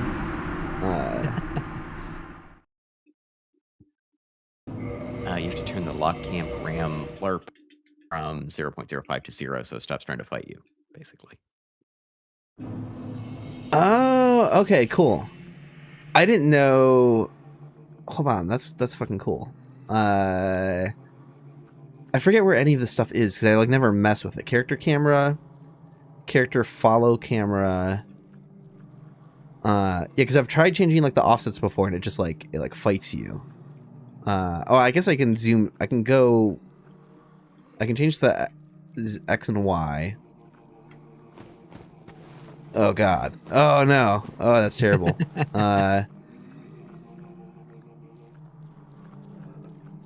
LERP something.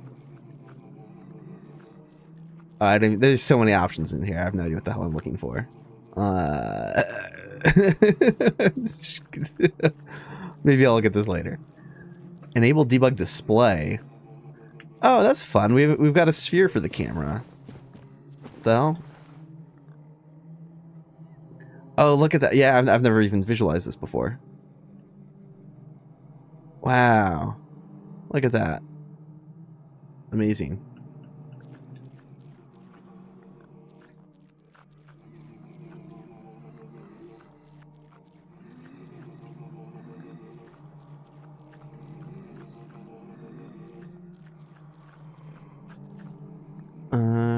Specified lock.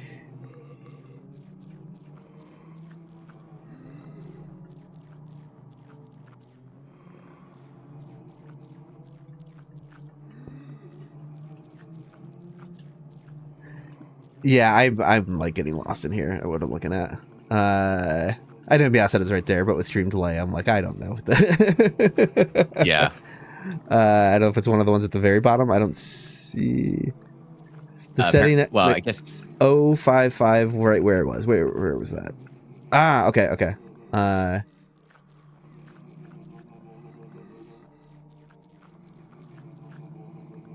Yeah, lock cam parameter interpolation rate. Yeah. So I just change it to some. I don't know. 0. Okay. There we go. Hey, that's like magic to me because I've played around in here before and didn't know how to get it to stop fighting me. So that's fun.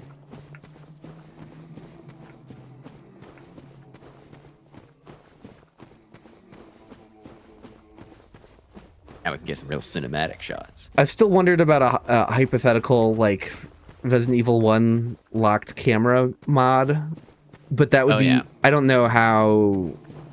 Right, like maybe you would make it so like every piece of collision you stand on moves the camera to a certain angle. I don't know how you would even go about doing something like that. But then also, you would want to subdivide every piece of collision that exists in the game, probably. Yeah, I think that makes more sense to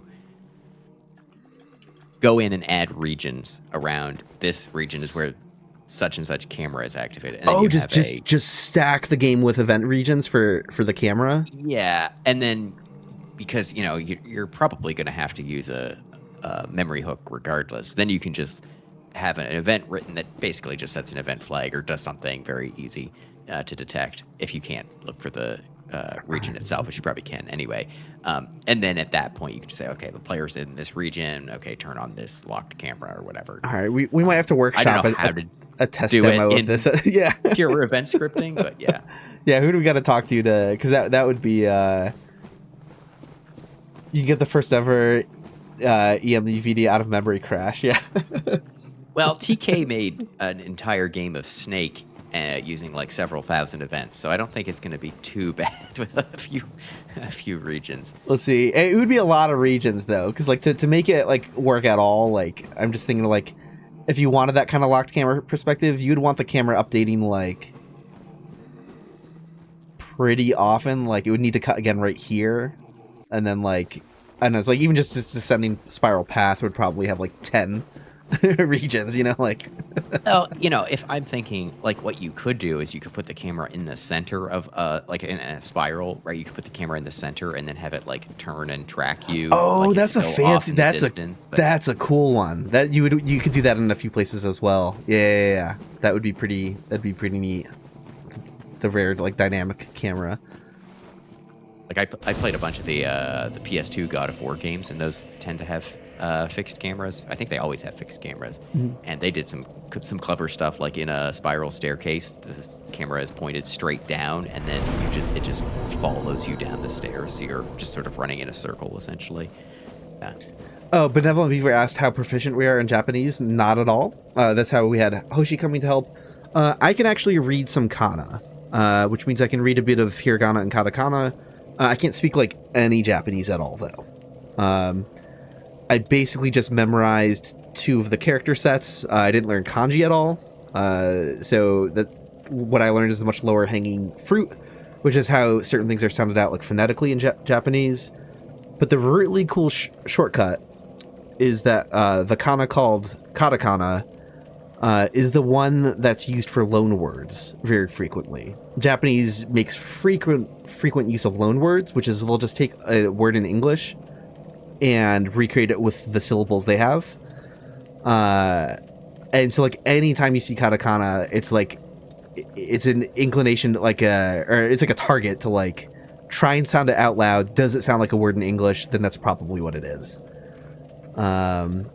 So yeah, and we let you asking if I learned kana because of Dark Souls. Yeah, that totally, and just like retro games in general. I kind of wanted to have that a bit. So, well, it's funny. Video Gaming 101 said, "Damn, that's fire," which that is kanji. I just said I don't know kanji, but I that's one that I've seen and recognized because it's extremely simple for kanji. That is like, it looks like a bonfire. So.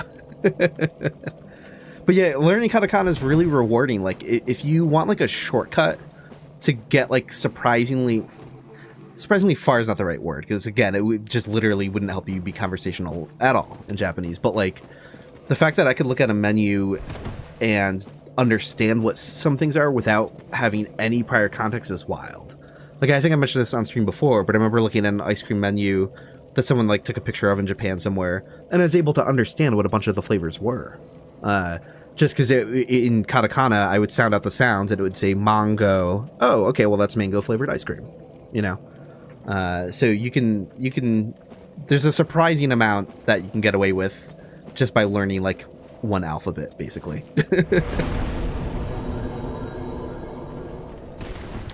Okay.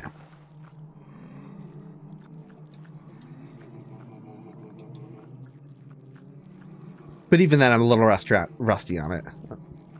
I need to go back and like do flashcard. Okay. Flashcard quizzing of katakana would be nice.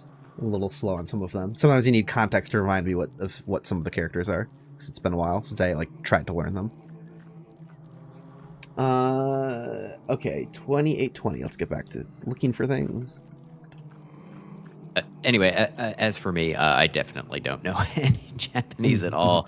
I entirely rely on other people's help, and usually if I'm just by myself, I'm just using Google Translate or something like that. I know it's not very good, but it's enough to get me the general idea of what it's doing, even if it's legitimately ridiculous. Where are we? We are 2820. Why am I missing this?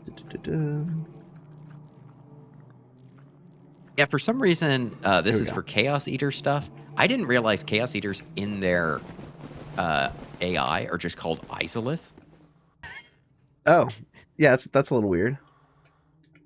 Well, excuse me, Isolith, because yeah. Oh yeah, Isolus. Yeah.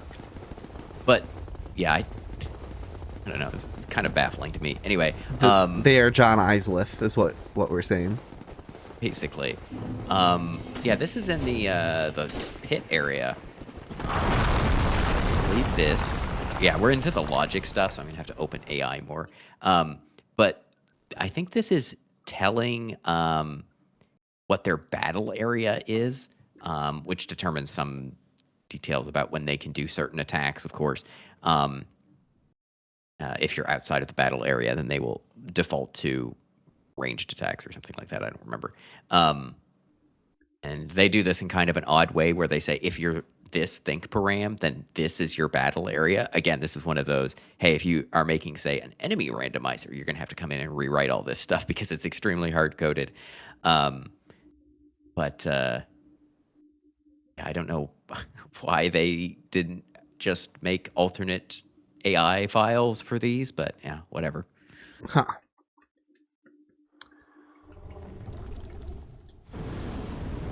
Okay, let's see, event.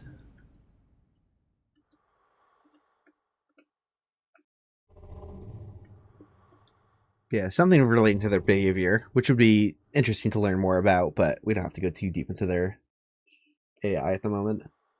Yeah, it's one of those things that basically what it's doing is it's just saying if you're outside of this battle area, then it defaults to a certain attack list, and if you're really far out, like if you're of a certain distance away from them, they can only do one attack. It's there's a good chance it's because of this guy up here, because he's not down in that lower area and he's up on a ledge, so they probably just want him like spitting at you or something like that. Yeah, I mean, there's other regions coming up, so he might have his own regions. He might have his own region too. Does he? I don't know what his think param ID is. If I can find him, I can check. Here he is. Who is he? These gigantic doofuses. They look so funny in debug or in map viewers because they're locked in their T-pose. Look at how jank that idling animation is too. It's just like pops. It's not like smooth. Yeah. So much jank. Okay, yeah. So he does use the same think param as the rest of them. So yeah, it's potentially is. Oh, now he's normal. Was I just too far? I don't know. Or is this something he does every now and again? He goes in and out of popping. He likes to pop and lock, I guess, or something. I don't know. Well, if you're outside of 6 meters from him, he should be forced to do the same attack over and over again. But I think that attack is just him standing there. So yeah, I don't know that that's related or if it's just something janky with them. I don't know. This is the problem with looking at Isolith stuff. Is it's like it could just be broken. I don't know. Hold on. Did he?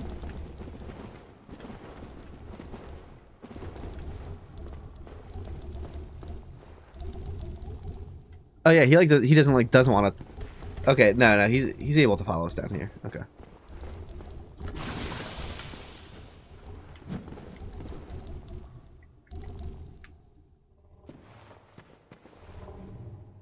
But yeah, ultimately, this is just going to change what attacks they're likely to do and stuff like that if they're outside of the down below region.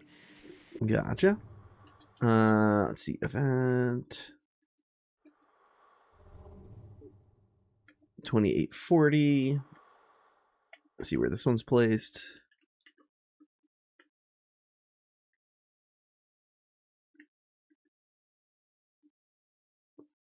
This one is over. This one is for the Chaos Eater on the stairs. Gotcha, that makes sense. Yeah, I was gonna say it's somewhere completely askew to here, so it's not the okay.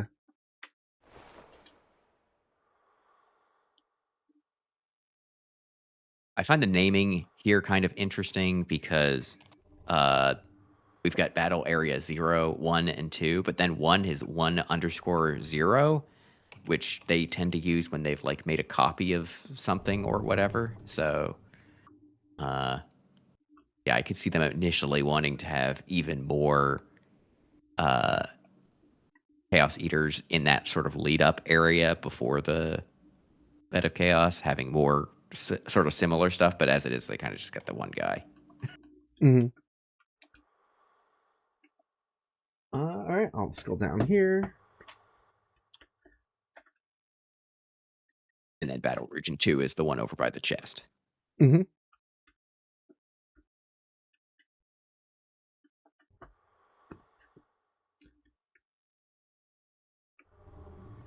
Okay, so now we have a lot less context based on the translation. Islith Room Area 0. What the hell? Well, I think I know what these are. There's approximately 28 of these. What the hell? Hold on. This is used for the Bed of Chaos. This is all the different regions in this fight because, yeah, Bed of Chaos has like 30 different regions. Yeah. Because depending on where you are, it's going to do slightly different attack, or I mean, they're very different attacks, but it's going to have different attack weightings depending on exactly where you are in the room, and this is how they do that. Gotcha. So you could honestly just sort of hover over the center of the arena and just go scroll through the next like 30 or whatever that all have the same name. I'm not going to. I know what these are for. Like I said, I've looked at the AI, and it's fairly straightforward. Like the AI is not complicated. It's basically, well, this attack is allowed if you're in these regions, and this attack is allowed if you're in these regions, and so on.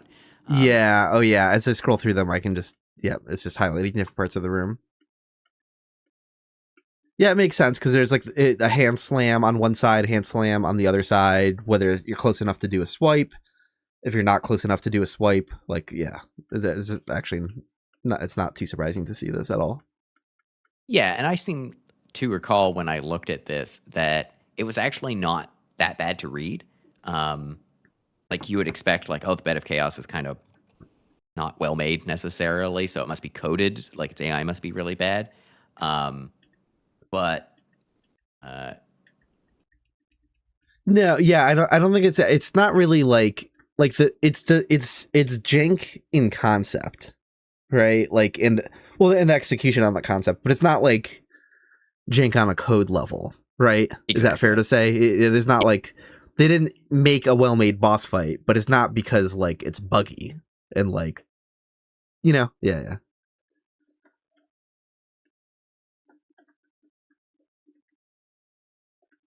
Okay, I don't know what these next ones are. This is also for the Bed of Chaos. Okay, for lower body. What are they? I gotta scroll way down. We're on 2550.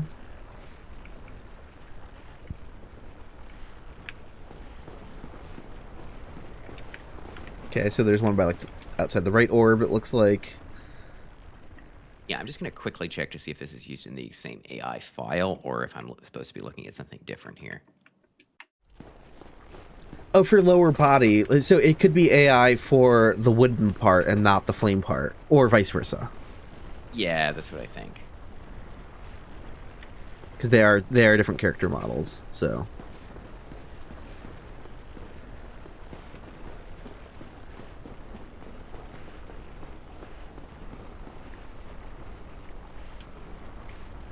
Let's see here.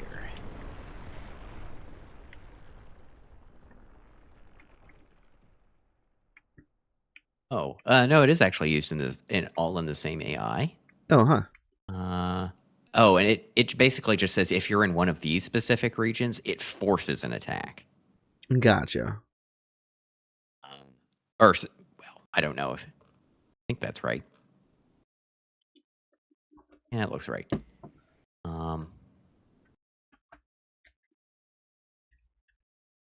Yeah. Oh, maybe it is used for something different. 609. Did I search the right file? Oh no. Okay. Yeah. It is used for. So the all the ones that we were looking at before is used by 5400, which is the like tentacles and or the fire things. And yeah, and then these ones are used by the wooden structure that looks like a person. Gotcha. Cool. Which makes sense, I guess. The wooden one is fairly straightforward in what attacks it can do where, right? Like, oh, if you're over by its right hand, it's going to do this, you know? Yes. Yeah. Exactly. It doesn't have the same range, so. Now we're seeing something about... I just scrolled past all the Bed of Chaos stuff there. Yeah. Now we are looking at...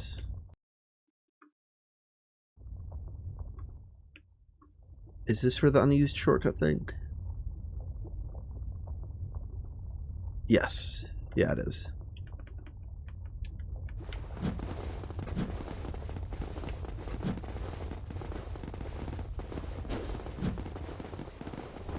Oh, I'm running the wrong way. I saw the bridge but got disoriented.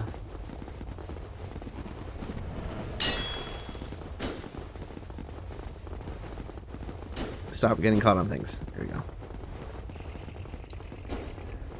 Here we go. So yeah, we have stuff relating to the unused maggot again. 2312.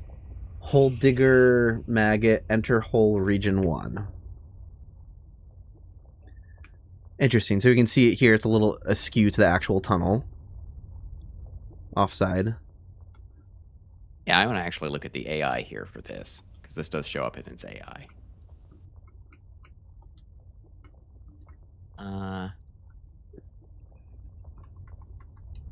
Yeah, it's basically just looking to see if you're in this region. And then if you're in this one. Oh, okay. So it basically is going to check. I guess there's going to be a few different regions, 310, 311, 312, 313, depending on which region you're in.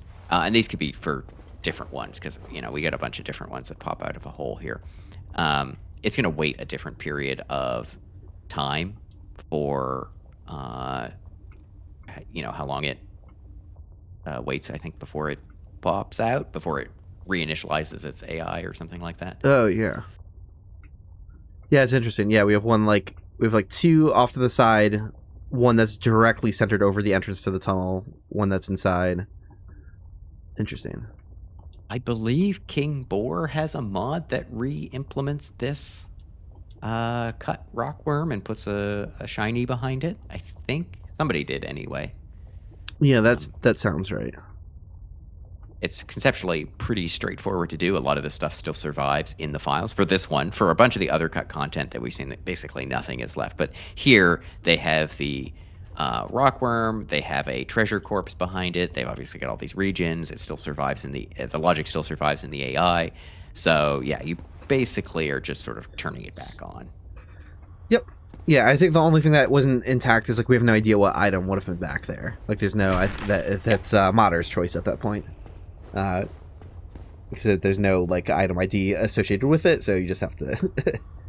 Yeah, it would have been nice to have, you know, because you have other rockworms popping out as like oh, they're kind of a threat in that hallway as you go to pick up that ember, but like one that's like blocking an item corpse, like off to the side of this, like that's more interesting, you know. They really should have kept it. There's a lot of cut content where you can be like, oh well, you know. The way I feel that some content is like, imagine if you heard like an earlier mix of a song with like a different synth patch and a different whatever, and it's not like, if you could hear like those earlier mixes, like demos of a song, it's not like you'd ever look at it being like, oh, this is how the song was meant to be, you know, like different bass line, different whatever. It's like, no, then the takeaway is not like this is how it was meant to be. But then there is some content like this where it's a lot closer to being finished, and it's like, I don't see how pivoting away from it is an improvement in any way. It would have been nicer if they finished this, I think. It's definitely a bit more involved than any other individual rockworm, though, so.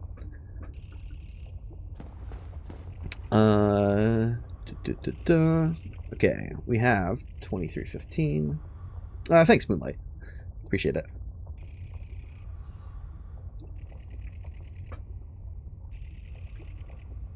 Oh yeah, let me scroll down further in the spreadsheet.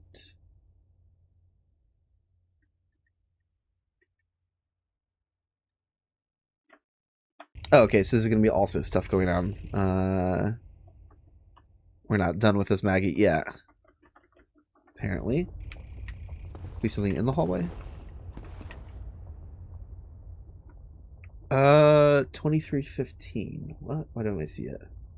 Or is this? Oh, okay, yeah, it's the one by the bonfire. Got it.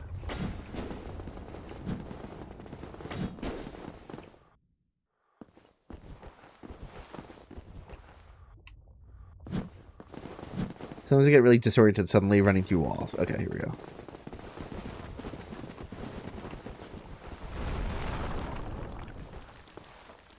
Yep, we got that guy there.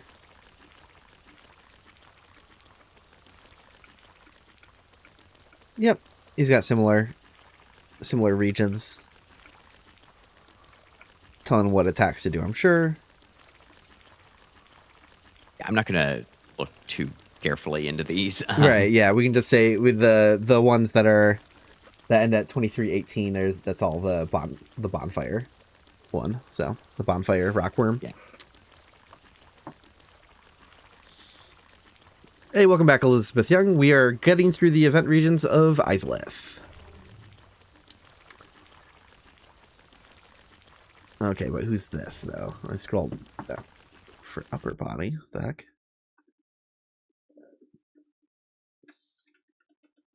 This is more Bed of Chaos. A Bed of Chaos. I was just about to say, oh, wait, for lower body, was talking about the Bed of Chaos. So, of course, we're back to Bed of Chaos. Okay. Who's this used by?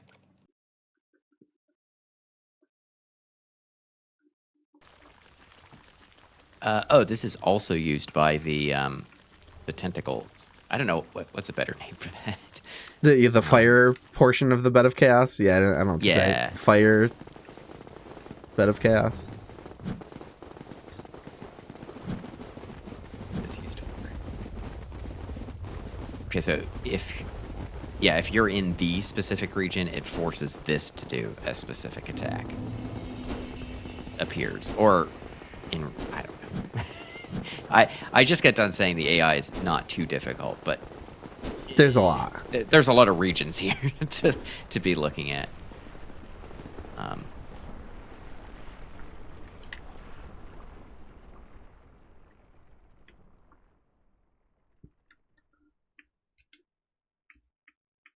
So I'm just gonna say, Yeah, they're just wrapping around the room. Yeah, more Bed of Chaos stuff. yeah, I think this is one of those things that's like, oh, if anybody's actually curious, we can dig into the Bed of Chaos, but I think there's probably not too many people who are really concerned about At how that exactly the Bed of Chaos works. Not at that level of yeah.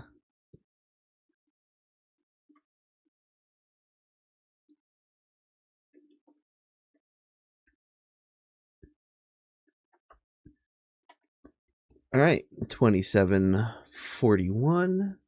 Passively attack zone. What the heck? I believe this is for Titanite Demon. Oh, yeah, look at that. Yeah, so this one and the next one are where he is only firing lightning at you. Gotcha. I guess we had a name for it. Let me go find it.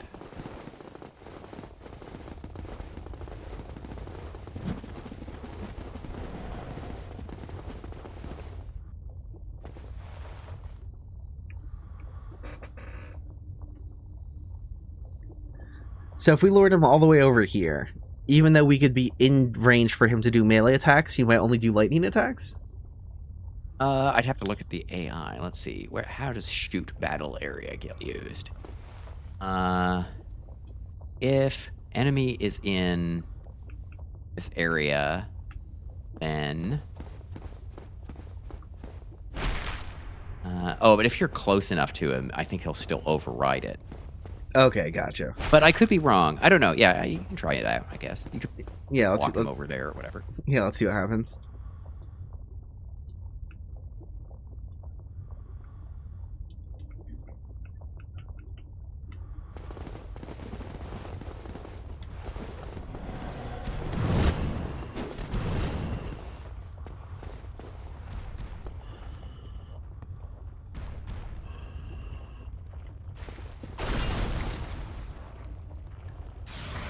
Get by these brutes. Oh yeah, okay. Debug dash. That's how you walk after drinking 2 5-hour energies at once. I couldn't imagine. That'd be miserable.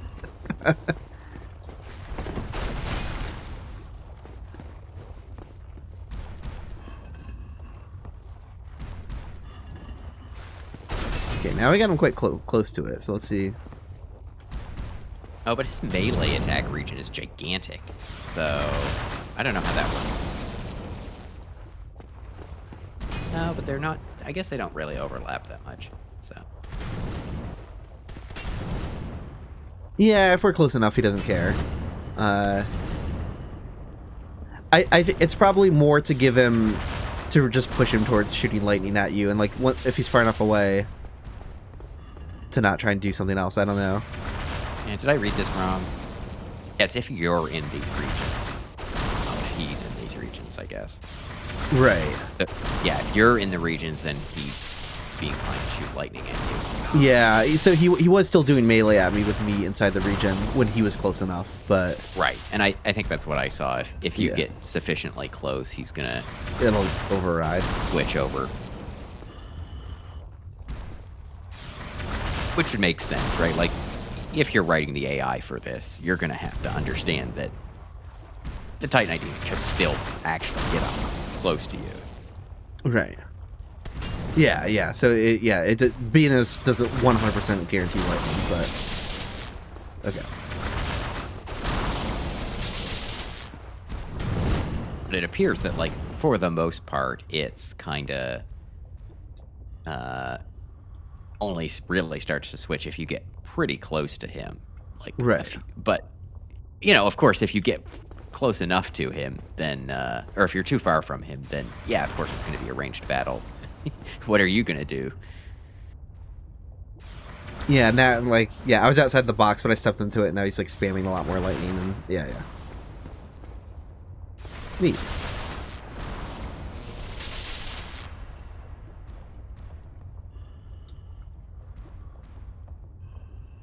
Let's see, 2740. Oh, that was the melee. Ceaseless Stuff. That was still the melee attack area. Gotcha. Just most of the bridge, I'm guessing. Yep.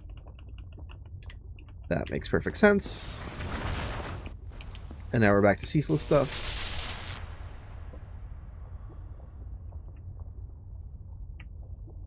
Yeah, I'll scroll the spreadsheet down a bit more.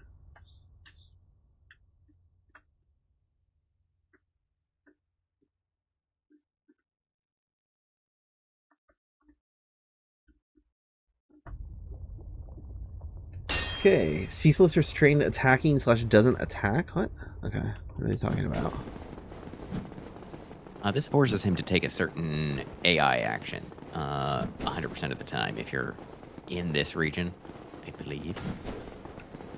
It forces him to move to a certain point. Oh, checks the distance between you and him. If it's greater than or equal to 2, then he approaches.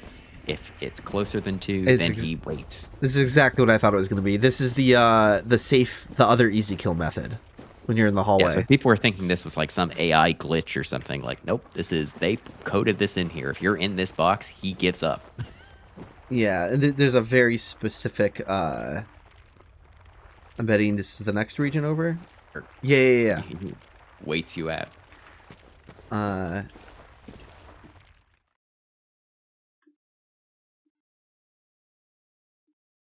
Yeah, so if we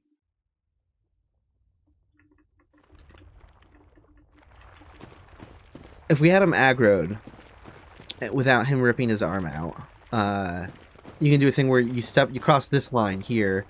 He's guaranteed to walk over here and do one specific arm slam, and you kind of run away from the arm slam. You run back over here.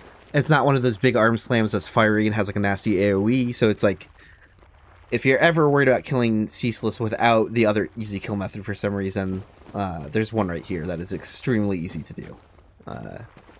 You just stand here, walk over here. When he goes to attack, walk back, hit his hand a few times.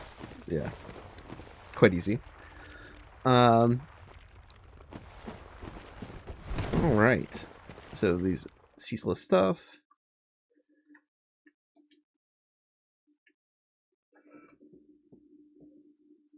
Ceaseless movement point. I'm guessing he has like a bunch of different places he can stand when he's chasing after you. Lava. It's gonna be hard to see because of the lava. Yeah, I wonder where this is used. I guess maybe event scripts. Are these used? Yeah, unsurprisingly, you can find a bunch of these like creating a path for him that follows the cliff. Oh, of course, it's in the global event. Why wouldn't you put ceaseless logic in the global event system? Yeah, This is a custom function that they wrote just for ceaseless. Right. Yeah, awesome. Great job, guys. This is right next to, like, here's how to go up a ladder. Here's how to warp around. And then you've got ceaseless set near event point call by AI. Great. Hell yeah. Very fun. But yeah, this is basically just going to check to see which one you're closest to, and then he's going to try and walk and he's going to walk over to it. Yeah. Okay, that's no surprise there. Like, I was surprised that the Hydra and Ash Lake had something similar, where it could go all the way down the beach, you know, it could chunk down the beach toward you. I did not. I did look at the AI for that, and it doesn't use a custom function for it, but it does something very similar, where it just basically is checking which one you're closest to. It'll go and sit on that point. Oh, and then Hoshi says there are 4 that are actually labeled as unused. Let me get further down. Yeah, these movement points at the bottom. I did notice that they were jumping out of order when I got further down the list. So let's look at the unused ones. What's their deal?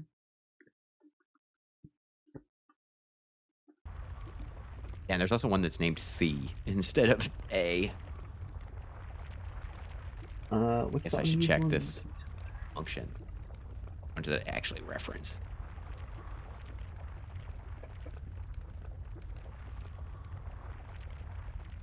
27. Okay, it's these ones here. Yeah, after the C. So let's 30, 30, 30. Okay, that's weird.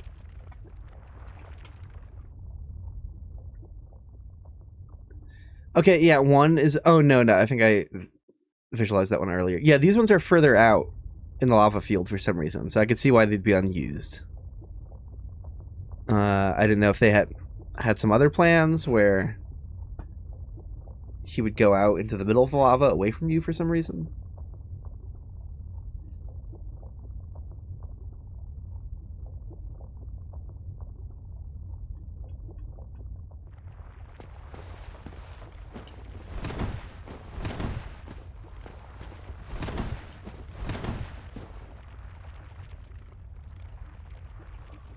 And where's the C one, too? I want to take a look at that, because it's just... Why is it got a different...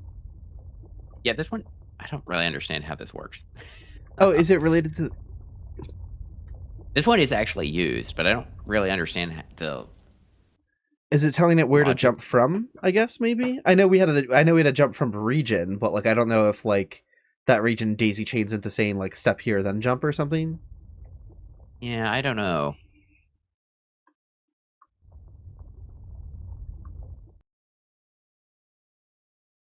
Someone's saying maybe they wanted to let you fight his feet. That would be wild if like an alternate version of him let you get the orange shard ring first somehow, and then you could come down here and like he moves out to the middle of the lava field. You run in circles around him.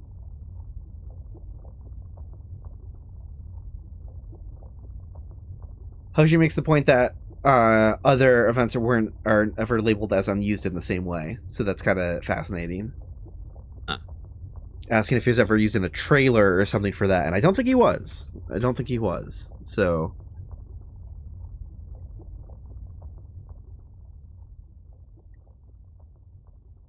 I'm not sure though.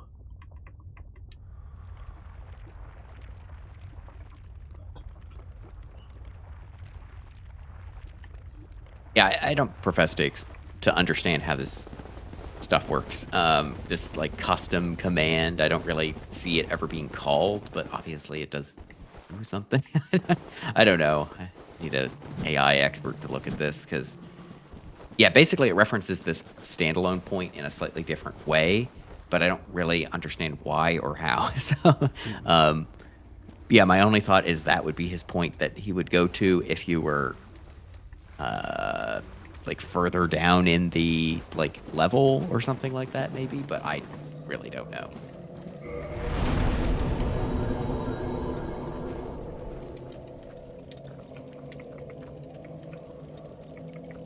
Yeah, these unused ones are definitely not referenced in the same way. Gotcha. Yeah, that makes perfect sense. Yeah, well, more cut content, I guess, or unused test content, whatever we want to call it.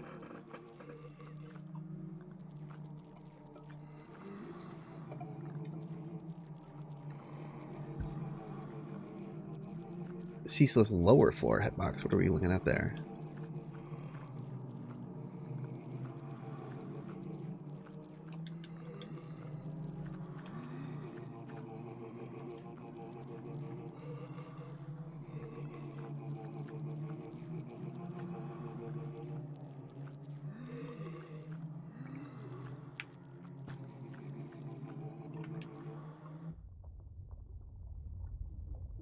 Huh. Yeah, I'm not sure what that one is used for at the lower floor hitbox, but it's something that tells you that you're in like the front half of the arena, basically. Yeah, I'll give it a look. I need to format all this stuff. All right. What are we looking at? 2791.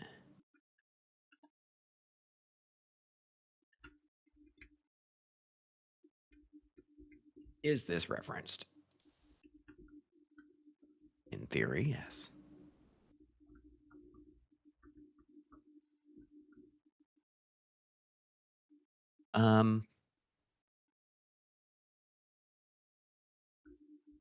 Yeah, so this is if you're in this region and then it starts checking your distance before deciding to do certain attacks. Gotcha. And these are all a bunch of different attacks, I guess. So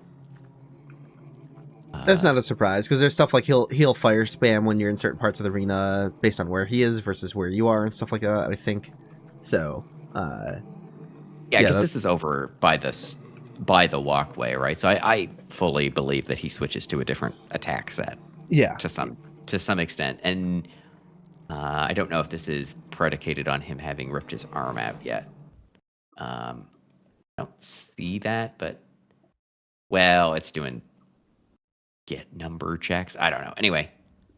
Oh well, that's fascinating. We have one called. Hold on. And I left these other ones drawn on earlier. I should find them again and turn them back off because it's well, let me just quit and reload. That'll be faster.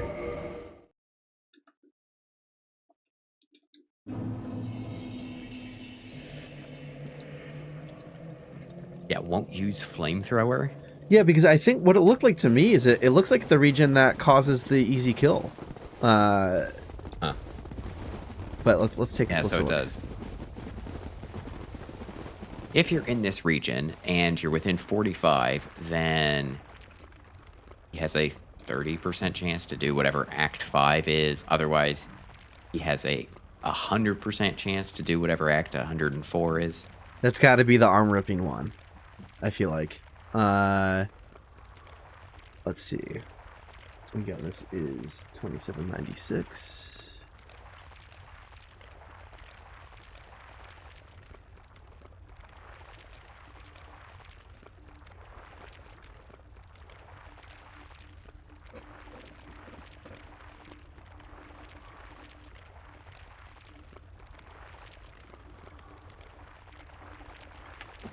Yeah, I'm pretty sure the won't use flame. I think this is the same one that causes him to do the easy kill. I think. Yeah, because I remember checking out this before. If we were to aggro him, let me aggro him first. The thing is, there's other regions here as well, like 2790, 2790. This is 2796. There's 2791 that we just looked at. So, but 2790, I think, is this like upper region. Yeah, so it's probably not that.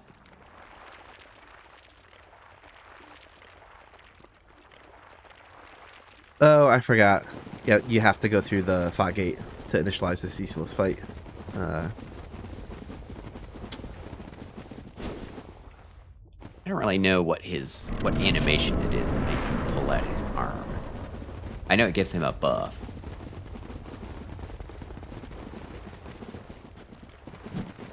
So can I hit him without getting inside that box?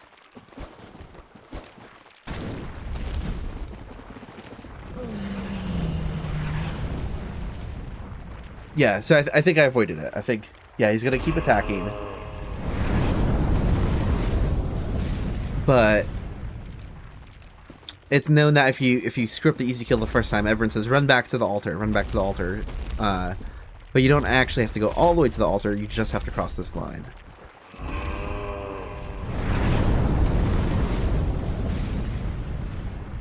So I'm going to cross this line, and we're going to see him rip his arm out. After the stack.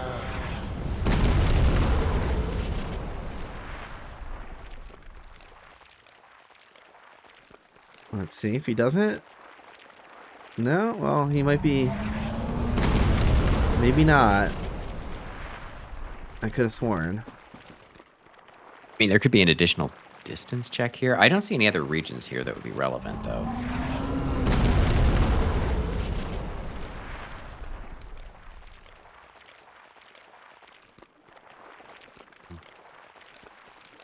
He seems stuck on doing that for some reason.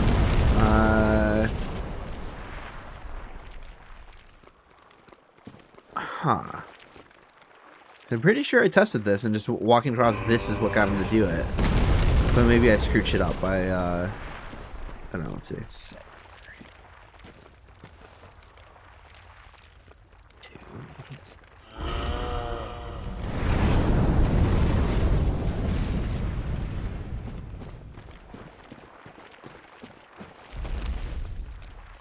Oh, but that's by event request.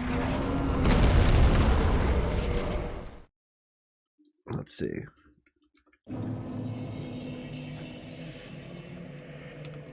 Yeah, maybe if you aggro him by attacking him, that screws it up or something. So maybe it's for subsequent failed runs where you've already picked up the thing, so he aggroes right away. Let's try that.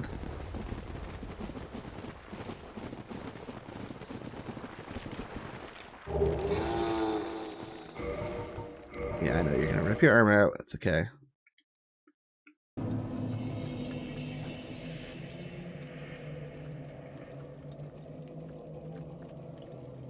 Again, that's 2796.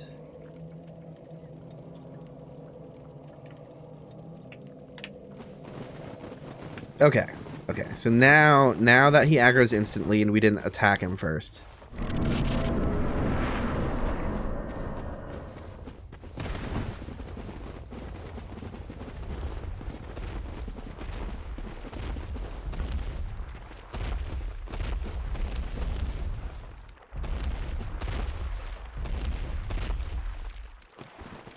So we'll get him to do a couple attacks because we're just outside that box.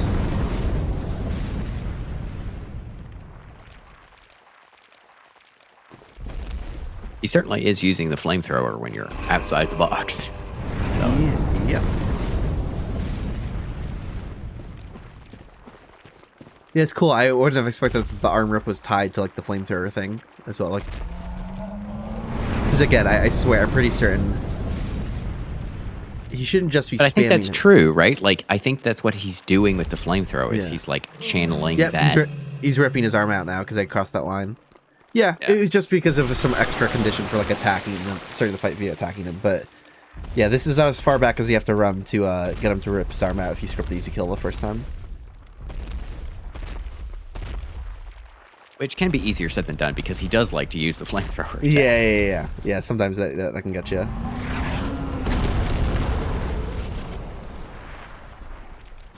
Cool.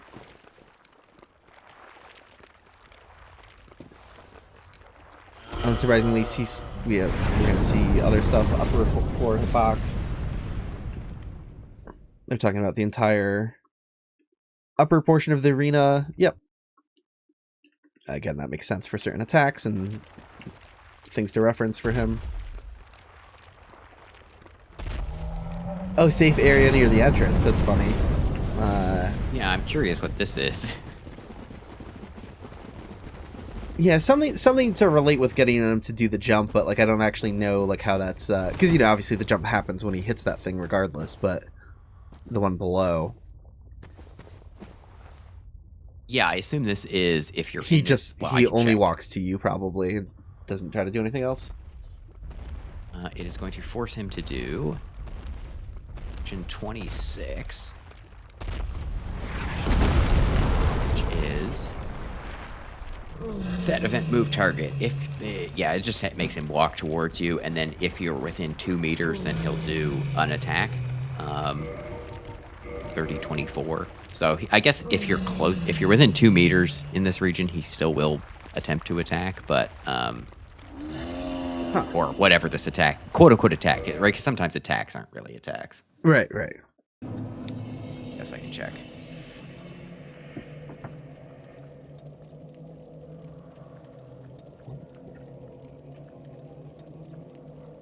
Let's open Ceaseless.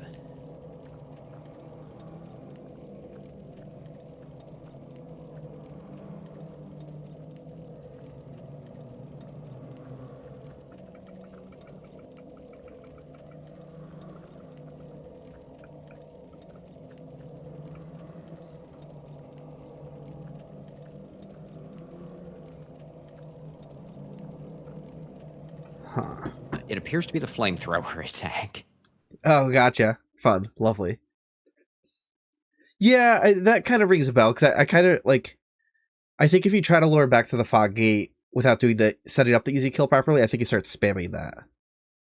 Oh, it's not measuring the distance from him to the thing. It's the distance from, or no, it is the distance from him to the event region.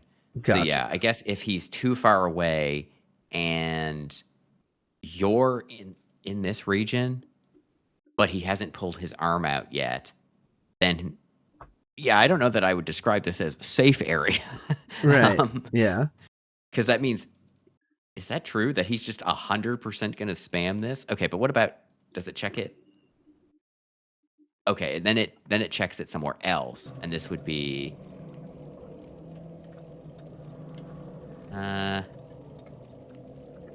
I don't know.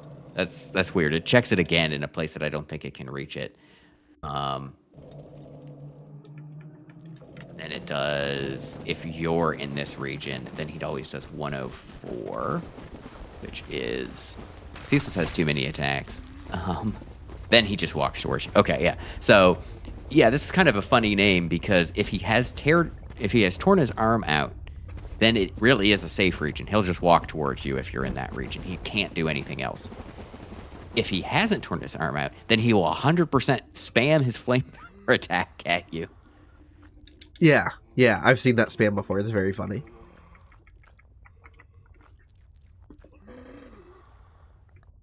I guess maybe it's saying safe area near the entrance because it's safe for you, like if he were to be doing like melee attacks and stuff. So like, here's how you deal with it.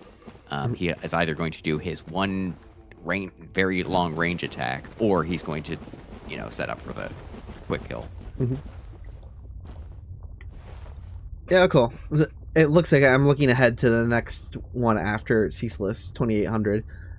Yeah, it's a sound region, I think, for lava. It's kind of subtle. It's not the obnoxious lava sound effect. I don't think it has anything. It's just a rumble.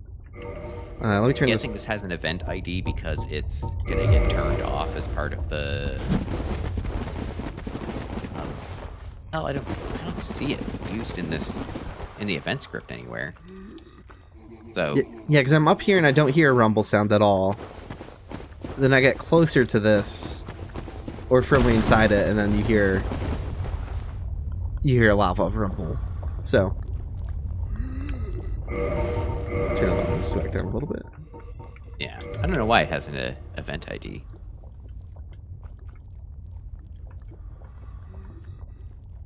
Again, I would have thought this would be turned off as part of the cutscene. Oh, does it not? I don't see it referenced in the event scripts anywhere. Yeah, if it maybe it rumbles just as loud after you defeat. But they gave it an ID, so like clearly the intention was to do something with it. Oh, oops! I forgot to make myself invulnerable.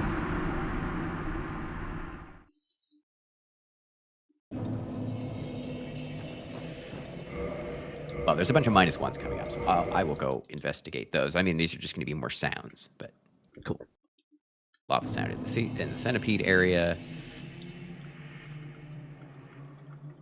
Lava sound in the Dragon Butt area.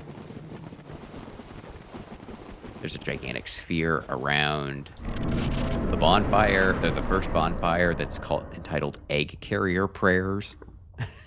I guess you can Nice. hear the egg Yeah. carrier. Yeah. Oh yeah, they make a weird sound. Yeah. That's totally a thing. We get some potentially movement points for Capra demons. Yes, but they don't appear to be referenced anywhere. Huh. Okay, so there's some, like, maybe... Oh no, yeah, something does reference that region after the cutscene is done, because now the rumbling's gone. Huh. Well, I don't know what that would be. I guess I'll flag this orange so I can remember to... Because I didn't, like I said, I didn't see it in the event scripts, unless it's handled by common. I don't think so, but yeah, something to look into, I guess. Weird. Yeah, you won't be able to see these because they're, they don't have event IDs, but yeah, it looks like there's some cylinders for or that are used as maybe movement points. There's one basically next to the bonfire after Ceaseless near the Rockworm, and then there's one that's right at the start of the big stairs that has all the Capra demons on it. And so yeah, I guess maybe something would have patrolled back and forth between those 2 points at some point. Maybe a Capra demon. Huh. I'm just surprised there's stuff for egg carrier prayers and it's just not baked into their idling animation. I'm very confused by that. Yeah, there's a big sphere for it. Yeah, that is weird. Huh. I guess they just want that area to generally have that sound and didn't want it coming from a specific model. That's kind of fascinating. Yeah, I guess.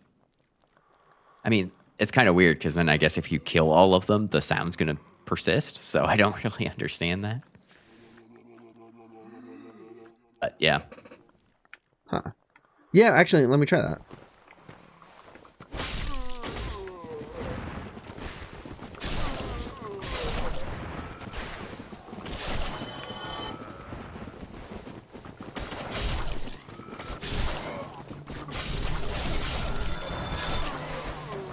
Oh, it's probably this sound up here, I'm guessing. I think they do have individual sounds, but I think there's an additional separate one. Yeah, it's quite a large sphere.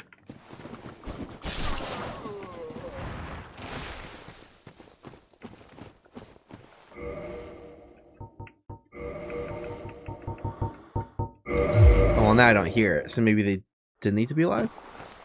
I don't know.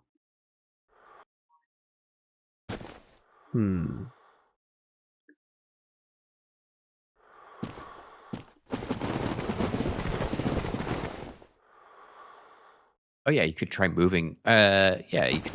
Oh no, you can't move that region because you can't see it. Yeah, I don't know.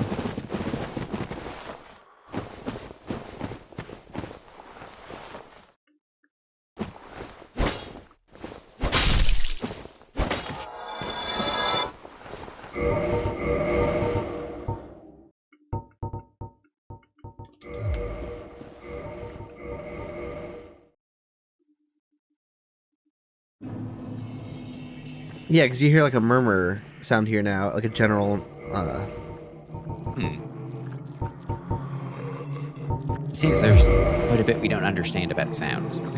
That's what I'm learning from this. Something I could do to kill their idling animation sound is do no update on them. And so let me play around with that for a minute.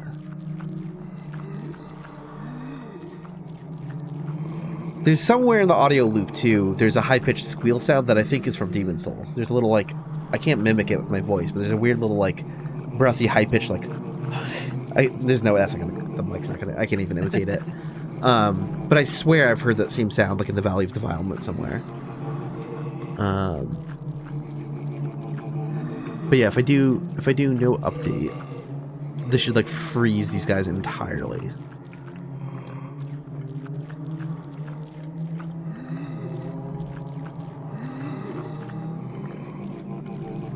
Yeah, so the stuff that's like blah blah blah blah blah blah, I do think that's coming from a specific character model, but there's a general kind of like ooh sound that I think that's coming from the region.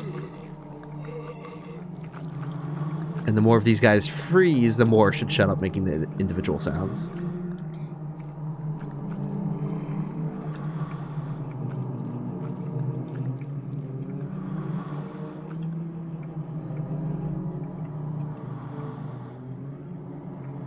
Yeah, totally. Yeah, they're all quiet now, and that's the region sound we're hearing. That's a fun sound effect. That's really cool. Yeah, so if you walk past the, like, out of the, it almost like, well, but yeah, if you walk past this cluster of egg burdens down to where some of the lone ones are, the sound should go away. Yeah, no, it's like a very obvious now.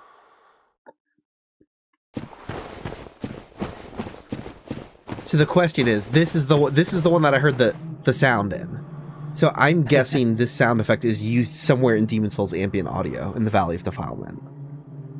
Like, I feel fairly. Yeah, I mean, I guess I wouldn't be surprised by that. They obviously do reuse some stuff. Yeah. So I could be wrong about that, but I feel fairly confident saying this is in Demon Souls.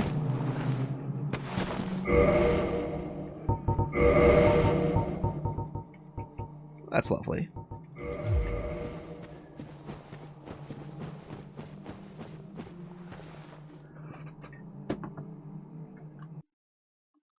Let's scroll down the spreadsheet. I think that's basically it. We've got the invasion points. Oh, hell yeah. Yeah. Yeah, invasion points. Yeah. Well, one of these is going to be... The first one should be right up here.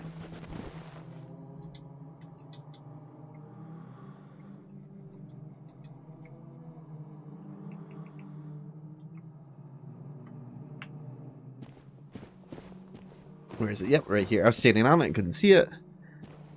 Yep, not a lot of people realize you can invade on the bridge to Ceaseless Discharge. That's a very funny place to get invaded. And there's a multiplayer fog gate goes up right here. So it's a tiny multiplayer zone. Second smallest one in the game. Okay. I'm going to quit the game.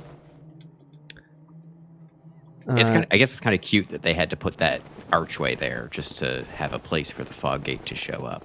Yeah. Because I was looking at it, I was like, well, there's not really any other, like, yeah, those are sort of all over on the Ceaseless side of things, but there's really only one on that side, and it's so that they can put a fog gate in it. Yep. And here's the invasion location at the end of this platform with the Capra demons, if you're in the Demon Firesage part of the Demon Ruins. And then... Oh, I said that other one is the second smallest multiplayer zone. I take it back. That's probably the third smallest, because the second smallest would probably be this one. I don't know how you compare the size. Now, maybe this one's bigger. Whatever. Yeah, obviously the Sanctuary Guardian one is... The Sanctuary Guardian one is the smallest one, yeah. Because, yeah, you can also be invaded in here. Yeah. Again, anywhere you can do co-op, PvP also exists. Where do they invade from in this room? I don't remember exactly. Okay, back here, underneath the root. Okay. And then... Are there...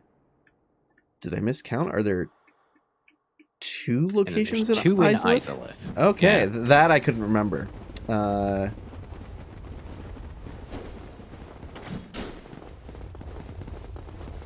So one's got to be in the lava field area, I would think. It is in the tower above the bonfire.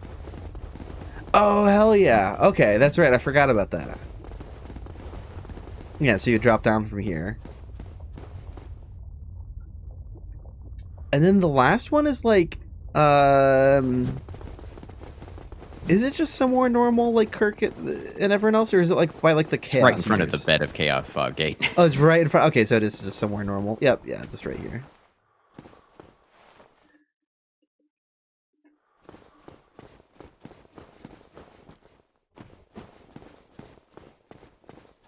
Which is funny because that's not actually where Kirk invades from, I don't believe. Now the sound object's ID is disabled in the event for cooling a lava. Okay, so yeah, they just did it in a different way. Weird. And let's see.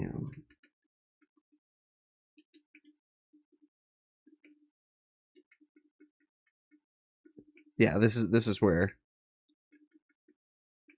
Kirk invades from. Yeah, we didn't see a trigger volume for Kirk. Oh, what? Right? Did they just use proximity instead at this time or something? You're right. Or no, wait. No, or did we see that at the very beginning of the other stream? And yeah, that's what we did. Yeah, I'm okay. Just stupid. Okay, yeah. Yes, yeah, we already did that, and then we get distracted by Solaire stuff. Gotcha. Yeah. Cool. Yeah, and then the other thing that is left here is like 50 lava fumes, because I guess there's like smoke coming off the lava in like a bunch of different areas. Oh, that's funny. So, yeah, if you are wandering around and you see a little particle effect coming off the lava for smoke or something like that, then it has its own, little particle spawner, of course. And that's what these are. Cool. Would you like to get started in Sense Fortress in a minute? Sure. Cool. I think what I'm going to do is I'm going to take like a 5-minute break. I'm going to throw on like some tea and stuff like that. But yeah, we'll be back shortly. I guess I'm going to play some music while I step away from the computer. Let's see here. Where do I have... This song is not going to loop correctly, but that's okay. And it also might start off really loud. I apologize. Turn that down. Okay, cool. Be back in like 5 minutes or so.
We're almost back. Be back in just another minute here.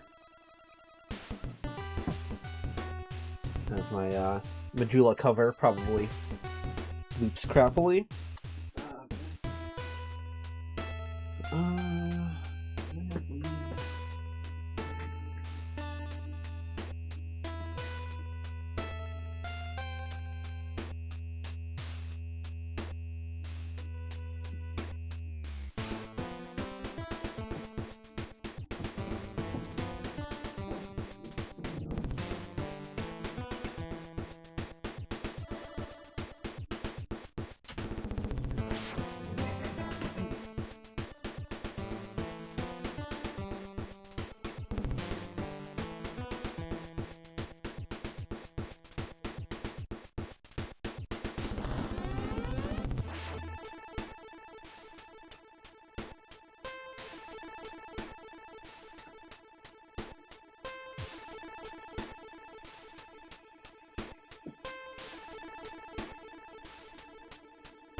Okay, I am basically back. It is cooking in my office, though, so I'm adjusting the window situation. Okay.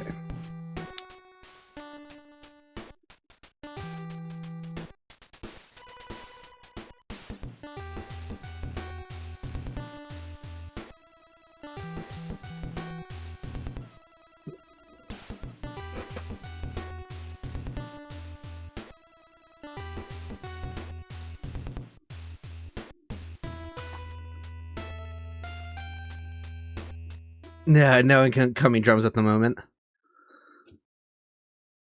All right.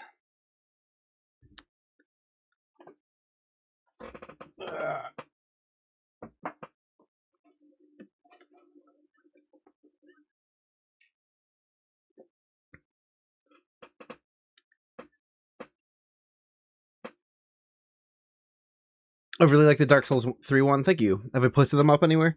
No. All of the intro themes I've made have only made it as intro jingles, so none of them exist in complete, form aside from the Medulla one.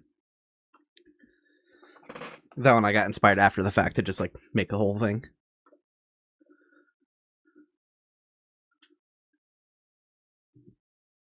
Who knows? Maybe I'll go back and add to some of them at some point.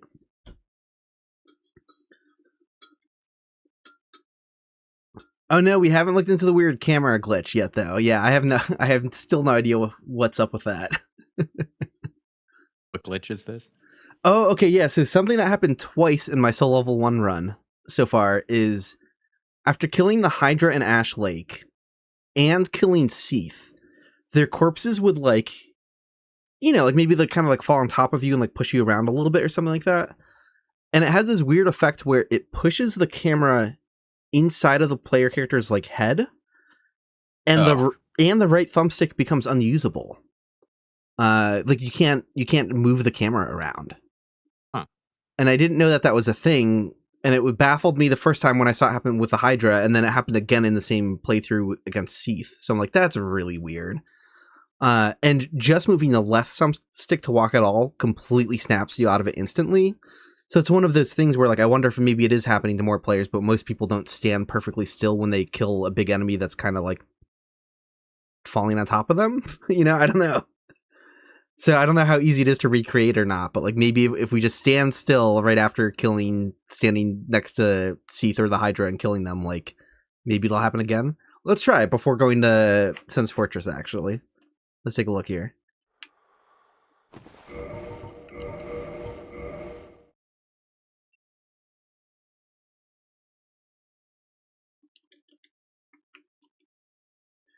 Let's see. Let's try the Ash Lake Hydra again, I guess.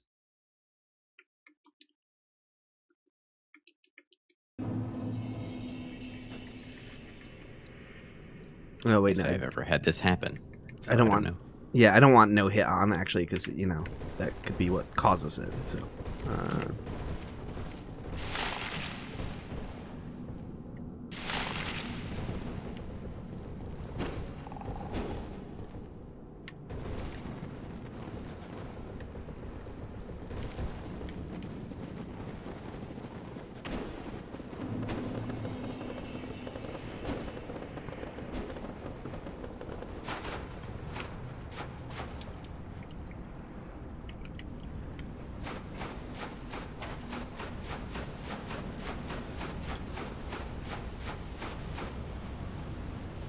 Interesting. Radio Cage says this happens to me. The demon runs sometimes on the pathway with all the rockworms. Oh, cool. So you're the first person I'm hearing from who's saying like, yeah, that happened to me too.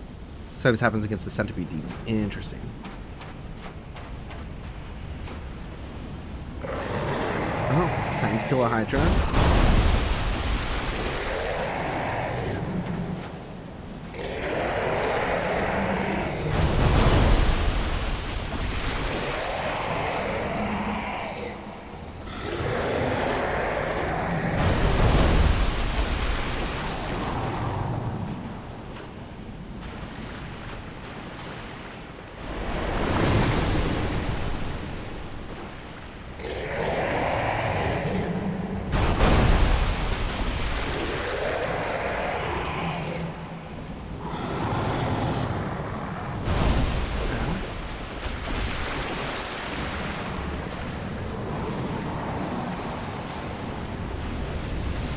Well, I couldn't get it to collide with me on the way down, so no go there. Shit.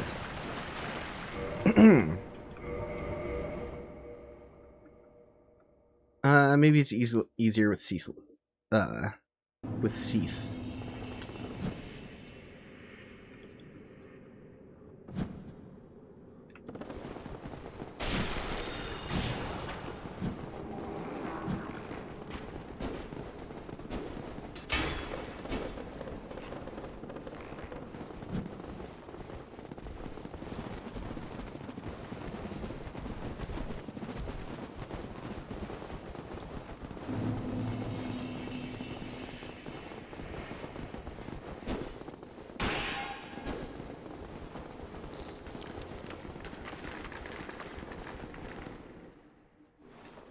Okay.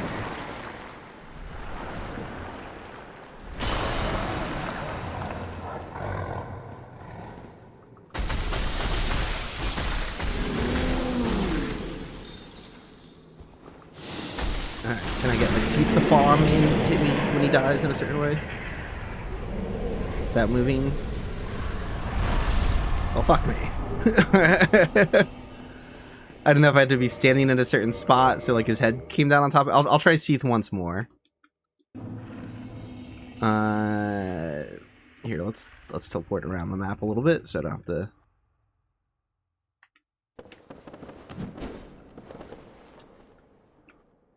I don't know where Siegmeyer is in the map. Here we go. She's number 4. I'll never remember that. You could probably target the bonfire that spawns as well.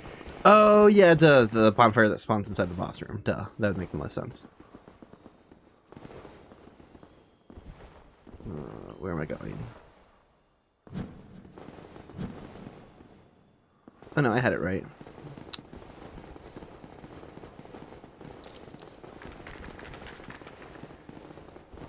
Oh, I didn't back out twice. Are you kidding me?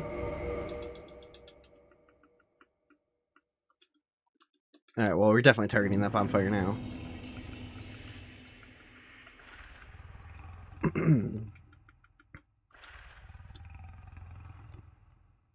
Not that one. Not that one.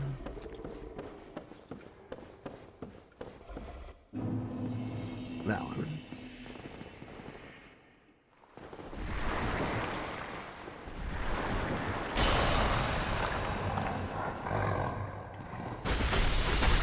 And I don't have no hit turned on for me, right? I'm just gonna double check that. Yeah, I don't.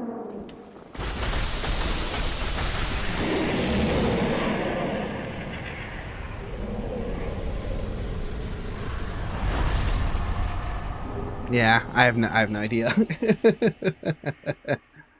I'll look into that some more later. We'd be all night, spend all night trying to recreate that potentially. Yeah, it's weird. All right, well, Sense Fortress, let's go. I have something to show off that's not region related, but I thought people might like to see it. Ooh. I think you should be able to see this. If you look in the enemy list for, I believe, the very first Man Serpent, 2690, all zeros, and find him, he should be inside Sens. I mean, obviously, but just inside past the gate. Yeah, I don't remember Snake Man being there, and that's not a Gravelorded one, I don't think. Yeah. I can double check. I can grave myself without going into New Game Plus if I directly... No, he's definitely not a Gravelord. It would be... Yeah.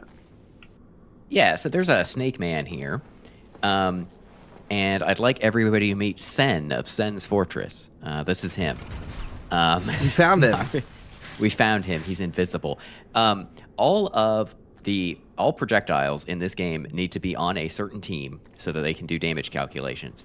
And that includes the traps here in Sen's Fortress. And so this invisible snake owns all the traps. He is the one that they inherit their team from. What the fuck? I guess that's weird. I did not predict traps needing to have like a conduit for that. Yeah. So I don't think if you were to kill him, like the traps would stop doing damage, right? Like I think it's just when the map loads, they know what team that they're on by associating. But yeah, for whatever reason, they then also made him invisible permanently as soon as the map loads. So I don't know. John Sen Fortress with Sen in quotation marks. That's perfect. Yeah, people get a kick out of that. It's funny how like in selecting so many different things in the character lists over the years to like warp to this, warp to that, like that never registered with me, and I never noticed that there. That's great.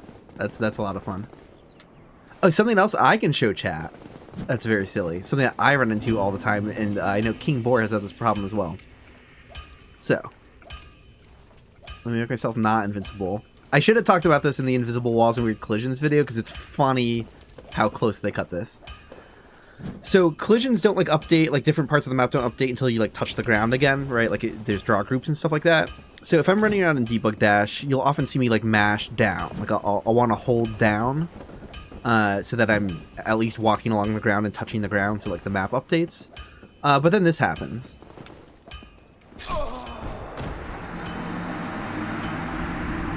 I've died so many times trying to debug dash around here before, just being like, oh yeah, I'm going to debug dash, but I'm going to fly, and let me just tap L1 every now and again to lower myself with debug dash, and then it gets me killed here. And the reason for this is the kill plane is just stupidly, dangerously close to the walkway. You know, like a centimeter underneath it, or something that they absolutely did not need to do. So, yeah, they could have just put it like a foot lower and we wouldn't have this problem, but I guess like when I'm flying downwards, like it like my hitbox goes like slightly lower than it normally goes when you're just walking across the bridge. Mashing downwards into the kill plane. Let me see if I can visualize that. This isn't one of those maps that crashes the game. I don't think if you no, but I'm going through the wrong map though. Here we go.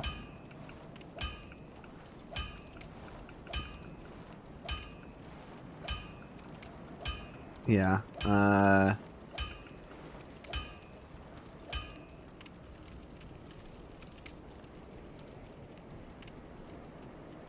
They put that really, really close to the walkway. So, that's just funny to see. The forest is lava, exactly. So yeah, just flying down until it gets me killed all the... It's got me killed so many times. Can I show the river that goes towards the catacombs? Sure. Yeah, sure. I'll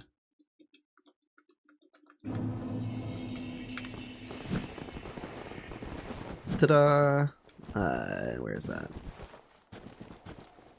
And it is my personal headcanon that this is the same river that we see from the catacombs. The same waterfall we see from the catacombs. Because, like, in the map data, the catacombs would be, like, that water... The top of that waterfall would be, like...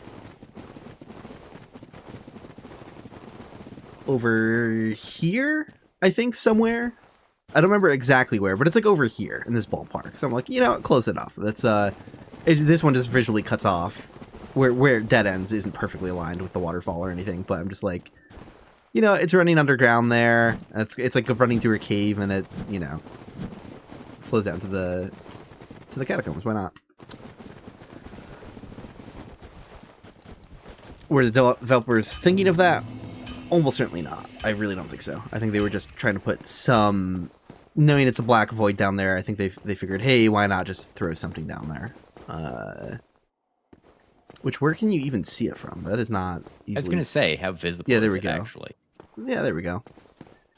So, one fun detail that they threw out of bounds. But yeah, the fact that it just, in the map data, like, is not that far from another source of water, I'm like, hell yeah, why not? Okay, cool.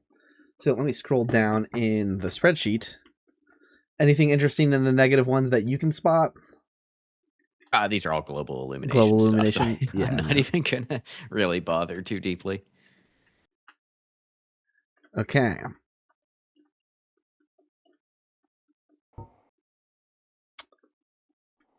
All right. Giant will fight area. So what do we have here? This is... You better be searching AI for this, because it says logic. Nope.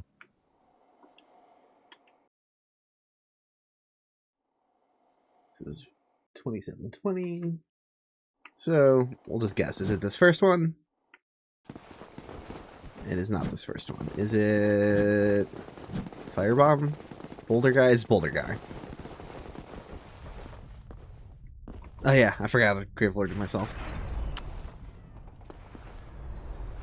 Yep, 2720 is for the Boulder Giants. I guess it's just telling him to switch over to melee for you or whatever, so he stops doing his canned, like, animations or whatever. Yeah, and it's in his AI, so I guess I didn't check the event scripts, but I doubt it's in here. Yeah, it's not. So it's if he's in there and you're in there, then yeah, he'll switch over to actually doing attacks and stuff, and then it does the normal stuff where it depends on how far away you are. Oh, Nice Guy just asked, does the man separate who quote-unquote runs the traps a standard one or a four-armed one? That would be a standard one. Yeah. And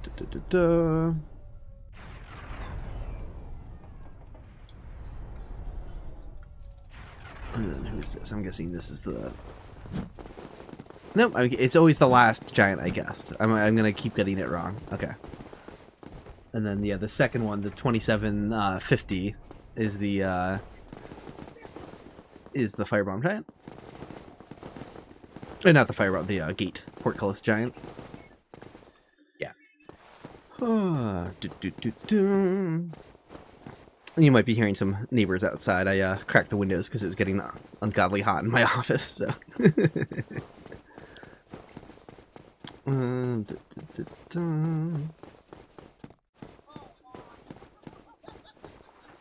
Let's see.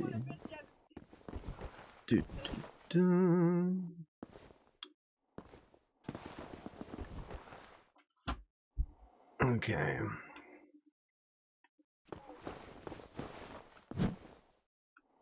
It's just a normal man serpent. It's just he happens to be number 0, and he is made invisible and everything. That's his job. No sign zone box. What?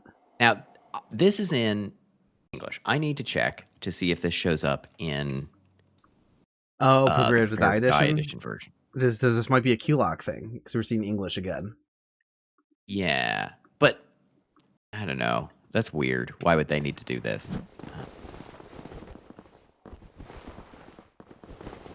Oh, but it's going to be annoying for me to check that, actually. I don't have a easy way to open those maps.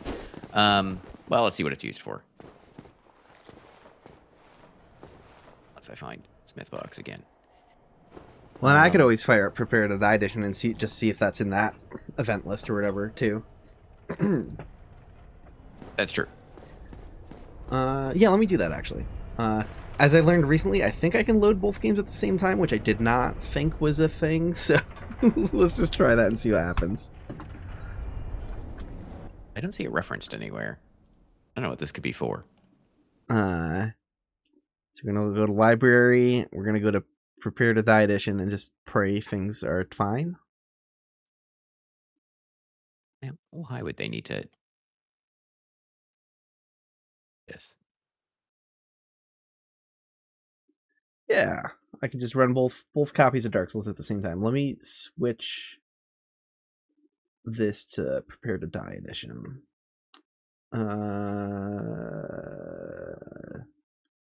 Where's Prepare to Die Edition? What? Why?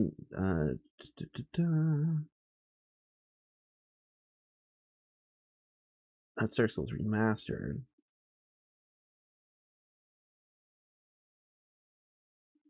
Let's see.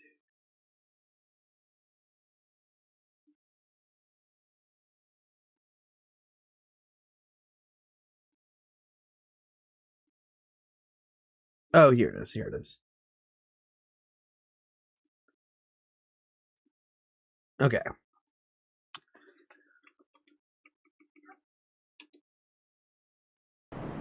Alright, we're in Prepare to Die Edition, as evidenced by the default debug character loading. I hate this guy's guts so much. And let's see. Game. Event. Draw. I worry that we're going to be doing too much alt-tabbing here. Right, yeah. And what was the number of that region again? That is... Oh, 4050, like right after. Yeah, that's not in here, I don't think. Let me carefully go through the whole area, just to make sure it didn't line up out of order somehow. 4050.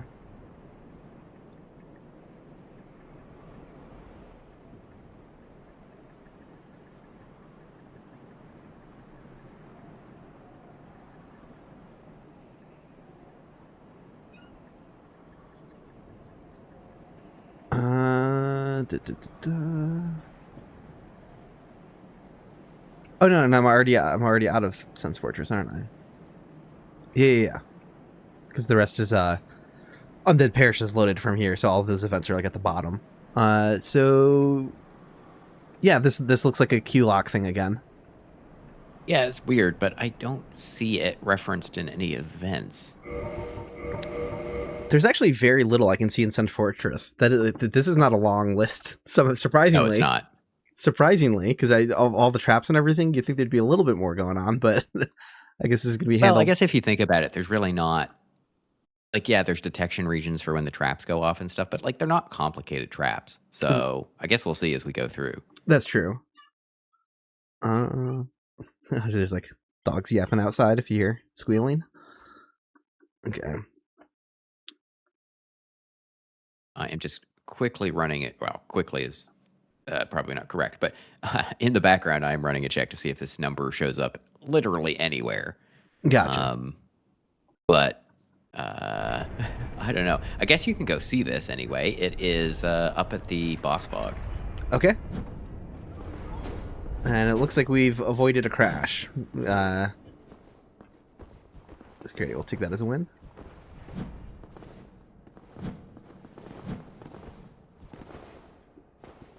No sign zone. Why? Now, my only thought is that they were having some problem with people placing their signs too close to this fog gate, but I don't really understand that. It also extends to the other side of the fog gate, which is definitely, I don't know. Yeah, that's a little weird. maybe they heard enough complaints about people like trying to like putting messages and interactable things too close to other stuff, and like maybe they were trying to come up with their own declutter system. Like, hey, they could have been a little ambitious, being like greater exclusion zones for messages and blood stains and stuff like that from interactables. This one may need some online testing. So I just did a search. We got 4 hits, 2 in the map folder, which makes sense because obviously it has to show up in the map data. 1 in the sound file for the Asylum. That's almost certainly not. that's not real. And then 1 in the Dark Souls Remastered executable. So the executable could be checking for things directly. Interesting. So QLOC could have added it to the code. Interesting. Rather than using event system. But we haven't seen this in other levels, so that's what's just so weird about it. Yeah, and I don't know what it would do, but it says no sign zone. So they could mean summon signs, and that's what I suspect they mean. They could mean messages, but I kind of doubt that. Yeah, I feel like it's got to be no summon signs, but why this fog gate, and is that true, right? Like, we can't check this, so yeah. Well, we can check this, but not right now. Yeah, well, we'll have to double check if they let you put like in prepared edition, let you put white signs like right up against the fog gate, and if the remaster only lets you. But who knows if it's the type of thing that like it lets you do it, but you'd have to be the recipient to tell if it's getting like pushed. Yeah. 2 more events with this, or 2 more regions with this name in other areas. Interesting. Sign zone. 1 in Anne Orlando, and 1 in Dukes. Huh. So yeah, I wonder if they were just. But like, I don't understand what makes these ones so much like deserving of this. Like, you can place. Right. There's boss fog gates all over the place. So right. What about these would be so important? Yeah, 3 in the game. That's a little confusing. No, you can't write messages while offline. So I couldn't even check that right now. I mean, in theory, yeah, we could fire up the Prepare to Die version. Well, okay, can't really go online with that, but you could fake it. Yeah. But yeah, not the on console or something. Yeah, will it, or maybe it will let me. Hold on, maybe I'm misremembering. Maybe you can. I'm corrected by chat. I take it back. Sorry, should have listened to you. But I don't think it's going to be a message thing anyway.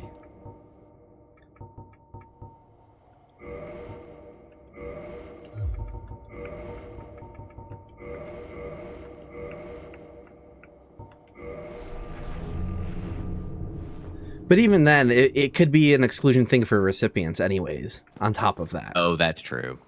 So like we wouldn't even know, like...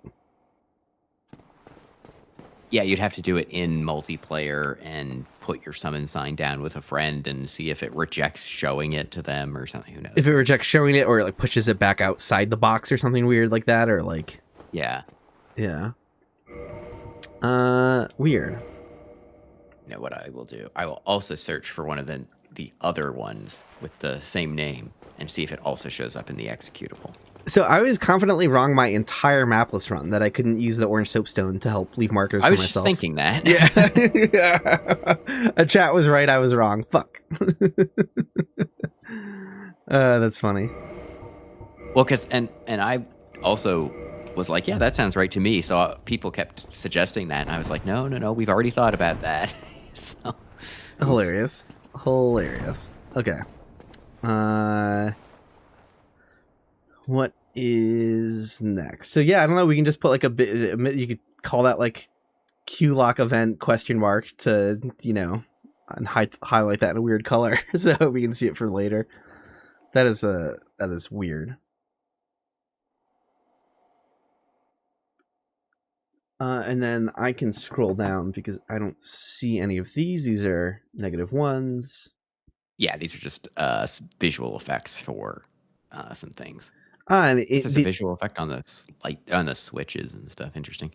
And it looks like they're using points probably for, well, it says Arrow Trap Switch, but it says it's, yeah. Huh. Well, that's going to be a visual effect. A visual effect. Gotcha.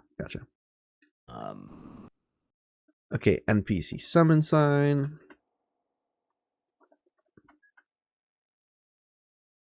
This is a point, so you won't be able to see it. Okay, so I won't be able to see that either. That's right. Yeah, I That's haven't been able to see the summon signs. Okay, elevator hitbox lower right. yeah, it's gonna be for the cage elevator.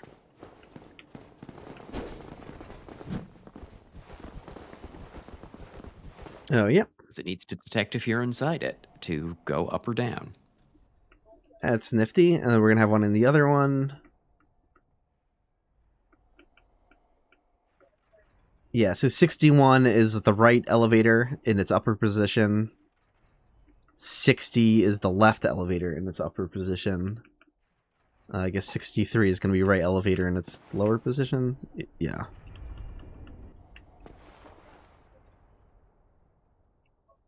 And that leaves 62 is going to be left elevator in the lower position. Yep.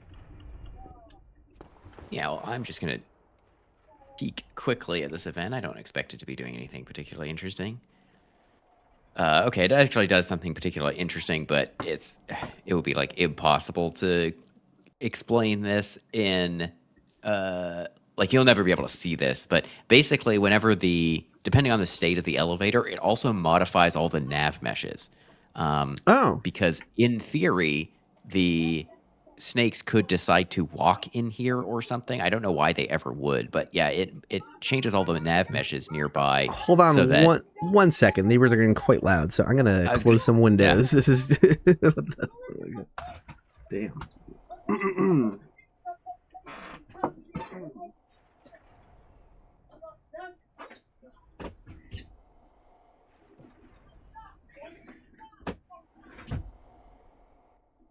Oh boy, that's depressing. So for what SC means, Hoshi, I am going to guess shortcut. So it's some incredibly depressing to explain the weird noises happening outside. I had a neighbor pass away literally like yesterday. They were like quite elderly, friendly neighbor, got along pretty well, no issues ever with them. But it seems like family is fighting over shit right now or something's going on. So I'm just like, oh, that's a bummer of a situation. That's not cool. Whatever. Yeah. I'd rather cook with the heat than have to listen to any of that. Okay.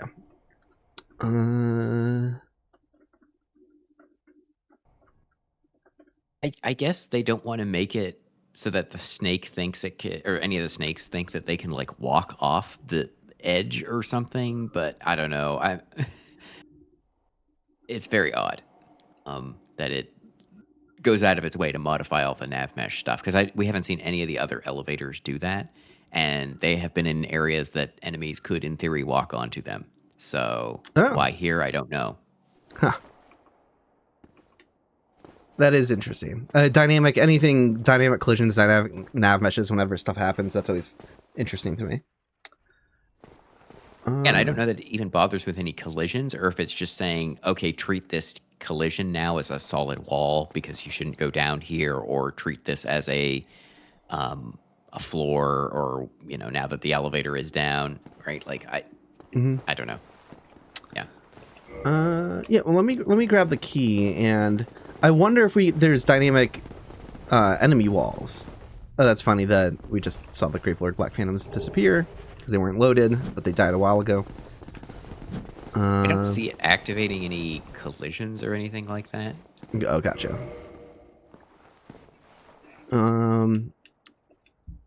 Yeah, there's fighting still happening outside. Good lord. Okay.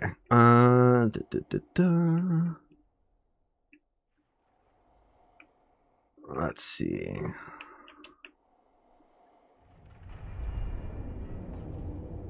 For people asking what we are doing, we are looking through at each of the event regions in the various maps in the game. And event regions are just big rectangles or spheres or cylinders or something like that, that the game uses to detect if you're doing something or if something should happen. So sometimes if it'll check if an enemy is in a region or if you're in a region or whatever. to know if maybe a boss should do a special attack, or maybe in this case, it's going to check to see if you're inside the elevator before playing the elevator animation, stuff like that. And sometimes they leave stuff because these aren't like big, a lot of data in the map. It will sometimes get left behind, and so sometimes we can find cut content or at least remnants of it by looking at these regions. Because each of the regions also has a internal name in Japanese typically, and so sometimes that can give us a clue for what it might be for, even if it isn't hooked up to anything anymore. Mm-hmm. Yeah, but most of these are going to be actual used stuff, like this elevator. Like you said, there weren't dynamic like invisible walls or anything like that going on. So, but yeah, it'd be interesting if it affects the nav mesh somehow. What is next? Oh yeah, so Siegmeyer updated position. That's just going to be his sitting position. I'm quite confident of that, but we'll double check. Yeah, of course, we'll always double check. Draw, region draw. This was 2510.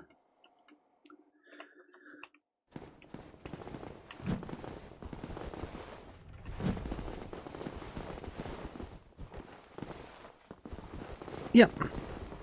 Yeah, it needs to give him a different position because the outside of Sen's Fortress is still Sen's Fortress. So by default, without any other further information to go off of, he's outside Sen's Fortress. Like, that's his starting location, but it needs some context to know where to put him, and that's where we put him. It'd be funny to move that somewhere. Oh, no, but I can't move it, like, while the map is loaded. Yeah. I could, like, edit where that is in Map Studio and have him pop out somewhere else, but there's no point. All right. I quit out. All right, we get the standard ones. We're going to do the boss background music and Foggate stuff. Cool.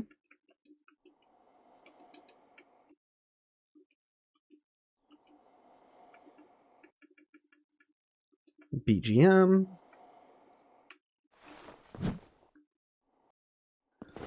Yeah, and then here's the region that plays boss music. That's entirely unsurprising, the way it's sized and shaped.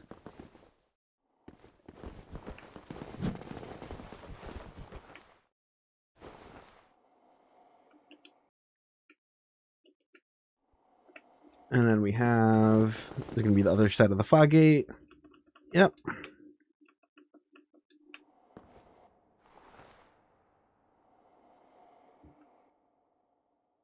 No, Party Rock Police asked if we've looked at the serpent running into the boulder yet. No, we haven't gotten to that yet.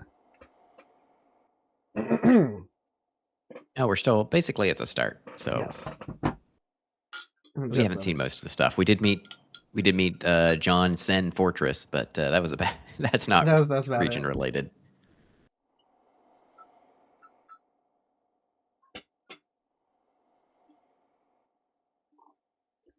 Just taking a sip of tea here. Okay. 2997. 98. That's gonna be the one.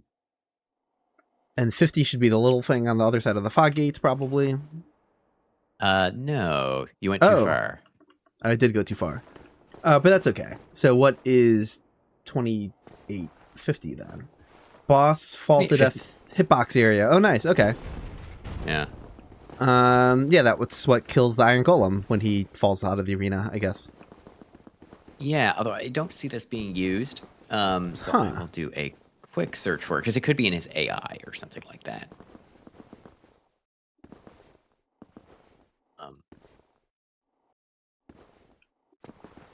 No, it doesn't come up. So I don't know how this works.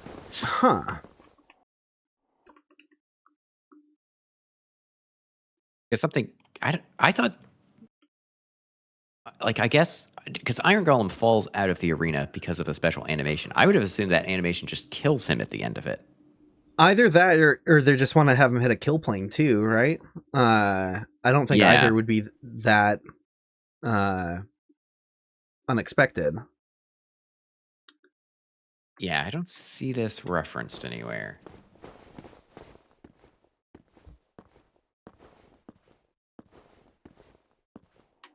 Huh.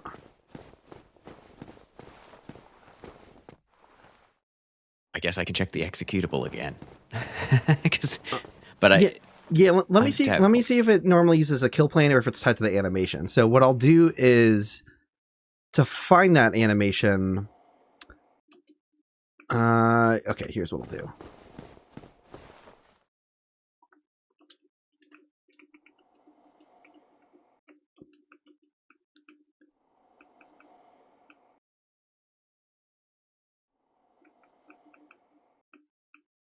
Here we go. So I'm going to do switch control. I guess you can also try adjusting the position of this region as well, seeing if anything different happens. Oh, that too. Yeah, I'll mess with that as well. Okay, so I moved him. Oh, he's facing the wrong way, though. I don't like that.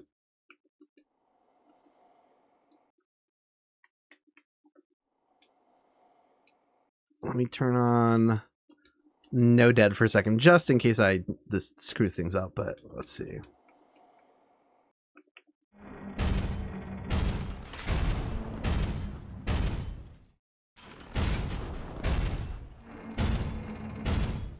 Okay, so that seems really well poised to fall.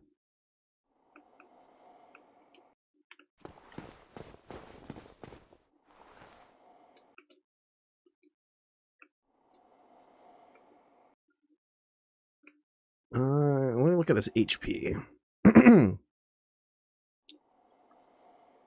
No, that should be fine. Okay. Oh, I scrolled up the list. I forgot you could do that. Okay. Like that. Oh, wait, but I need to see his animations. Character basic info. No, that's not what I'm looking for. I'm looking under animation.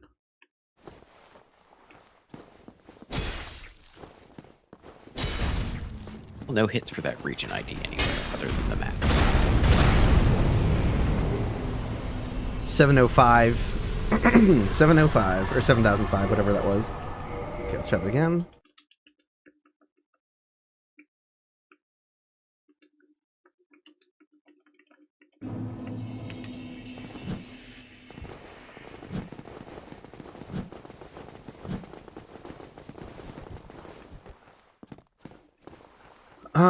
Well, and do I need to like move him somewhere higher though? Because that's the thing. Because I don't know if he's just going to clip through.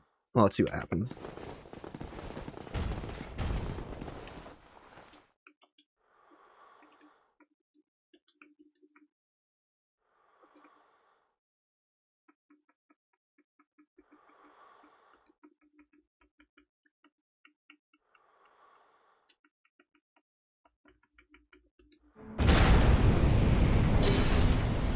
Well, that did kill him, but he also kind of clipped through the floor. So the next question is like, now I got to move him like higher in the sky and see if that kills him. So, but I feel I'm starting to suspect your first guess is correct. I feel like it's baked into the animation here.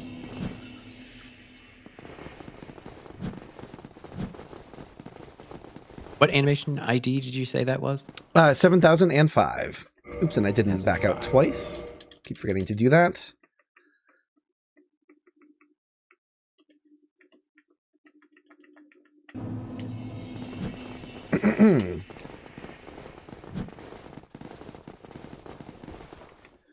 So now I gotta take control of him, fly him up high in the air where I know he's for sure not a kill plane, and see if that animation kills him. So let's do switch control player.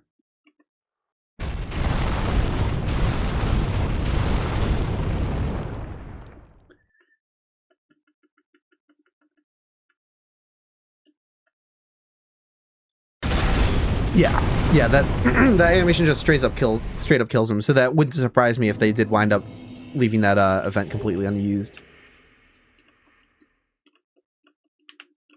I don't know. Yeah, I see it. Okay, yep. Some interactions I did screwed up the game. It's not a hard crash situation. Like the debug menu works, but like why can't I'm going in and out of free cam. I don't see anything loaded. It didn't like anything.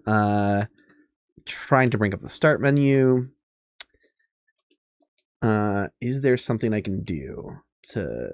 Oh, you know what? It's because I'm not controlling the player. That's why. Okay. Panic too soon. If I go return control player, I'm back.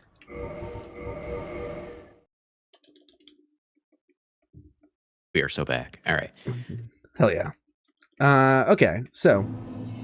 Yeah, okay, so I was looking at the animation data, and yeah, so on frame 0, it sends a event message to the event system to say, hey, by the way, I'm falling out of bounds.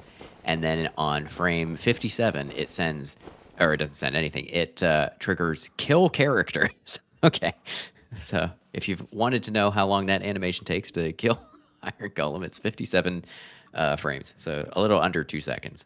Hell yeah. And then he's treated as dead, and then at that point, the event script says, okay, he must have fallen out of bounds, and then he died. We will consider the fight over now. Yeah, so it seems like this fall to death hitbox probably is unused then, like you found then, because I think they just switched to baking it into the animation and said forget it.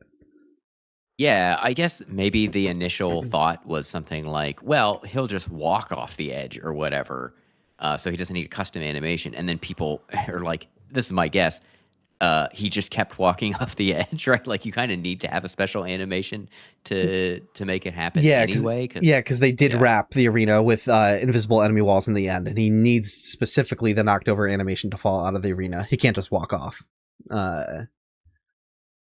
But yeah, I could see how they were probably handling that differently initially. I think also they could have decided that even if it wasn't going to kill him, like, oh, well, we'll just put this region here so that we can detect that he's fallen out of bounds so that we can do stuff. But then they just ended up doing what I said, where they just basically communicate to the event system, like, he's falling out of bounds, by the way, as part of the animation. Mm-hmm. So they don't need to detect him, falling over the edge. Okay. Let's see what's next in the list.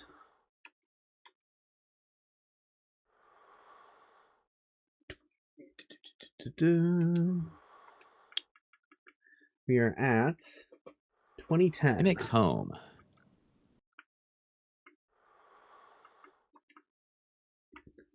Mimic's home. Let's go take a look for that Mimic's home. Yeah, and this is the thing that puts the Mimic back to sleep. If you get far enough away and load the game, right? Like if the Mimic is in here. I forgot. I knew there was something weird that we had found with them. Yeah.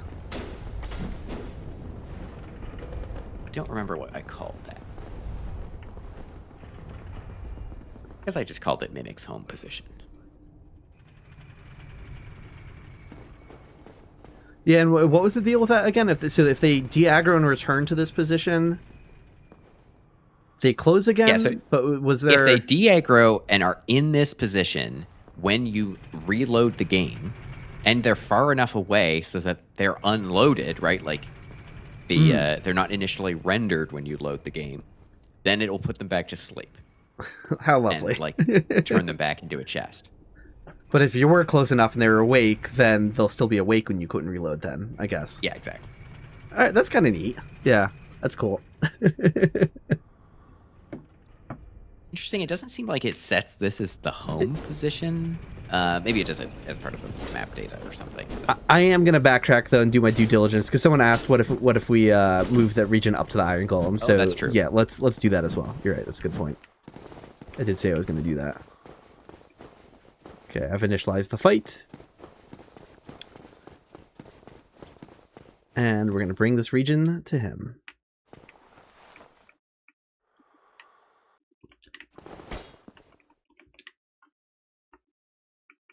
Here we go. Do you have the right one, right? Oh, no, I have the BGM. Here we go, this one. 2850, yeah.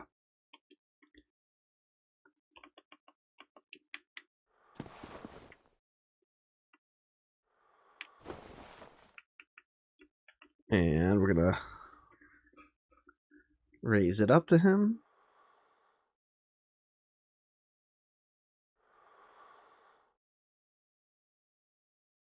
Yeah, it fully passed through him. It didn't do anything.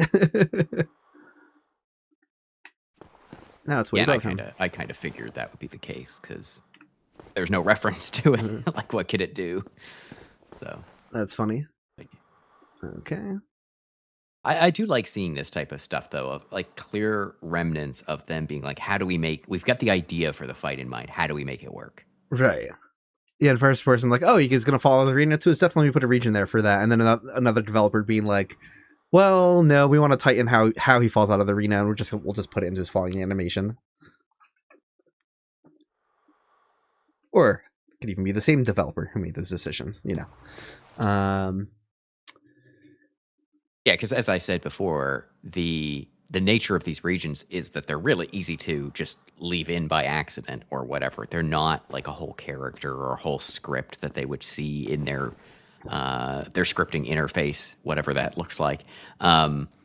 It's just, hey, here's a region that's defined, and it would just show up somewhere in the list. So somebody would have to come through and say, hey, we're not using this anymore. And as a developer, are you actually going to be like, I know 100% that this isn't going to break the game by deleting this, so I'm going to clean it up. Like, you would have to have a real good reason to do that, to save, like 20 bytes or something like that. So it just doesn't make sense for them to do that unless they 100% know they're not going to need it. I was just about to. So the next thing we have is return points from Anor Londo. That's obviously when this is where you'll teleport to when the Batwing demons carry you back down. And I was like, oh, let me move it, because it'd be very funny if after the cutscene, like, I fell or something awkward. But then I remember we had a hard crash after we tried doing that in Firelink Shrine from the That's a good point. I was going to suggest that too, and let's not. Yeah, let's not. It's okay. We don't have to do that.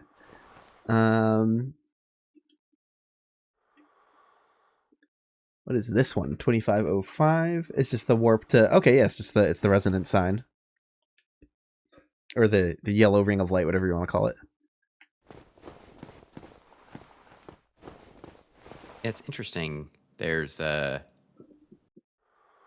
sphere and a box here, or am I looking at the wrong spot? What the? Yeah, 2501. There's a point as well. I don't think I'll be able to see that because I'm sure it's a point.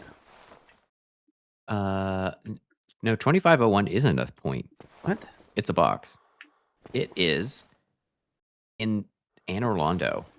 Oh, okay. It's the actual warp 2 point. Yeah. I was getting hung up thinking it was okay. Yeah.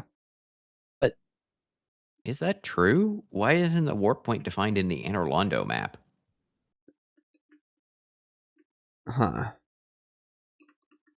No, but it does take you there. Yeah. So I guess if you loaded Anor Londo, they just know that both are going to be loaded at the same time, so it's fine to define it in the sends map. Yeah, I was just thinking the same thing. Like, I guess it doesn't really matter because, you know, like, I don't know, because as soon as I go here, it's going to load Anor Londo. So yeah, but it is a little uncharacteristic, right? Because when we've seen that before, like the warp point into the Tomb of the Giants for joining the Gravelord Servants was from the Catacombs map, which makes more sense. Exactly. Right. Yeah. So yeah, that feels a little funky there, but. And we did see something like that in the DLC, but then it turned out that it wasn't actually used, and they put their own thing in the DLC map. So yeah, but I just checked, and it is actually used. Well, no, now that I think about it, yeah, the warp point was from the Catacombs into the Tomb of the Giants. Yeah, so I don't know. Yeah, I don't think it's too strange. What the heck is this one? 2100 for fixing position. Oh, okay, yeah. This is going to be that region that changes it for you. All right, I'm expecting we're going to see it inside. This is right where the Boulder Giant is standing. Oh. I think this is like puts him back or something. Oh, okay, that's not what I was expecting at all then. Okay.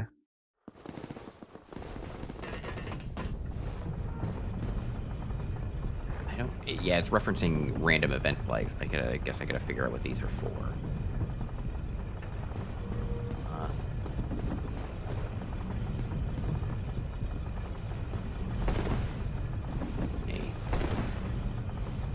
Hey, welcome, Chigwam. So what we're doing here is we're visualizing all of like the event and logic regions in the game, and in the process of documenting all of them, sometimes we're finding weird stuff, we're learning about weird quirks of how certain events are implemented, and sometimes we're discovering cut content as well.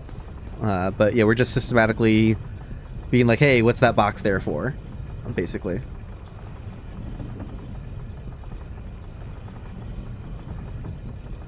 I don't really understand the point of this one. So it's not like a home position thing for this guy? It doesn't seem like it. It's basically if the map loads and a couple temporary flags aren't on, then it warps him back here.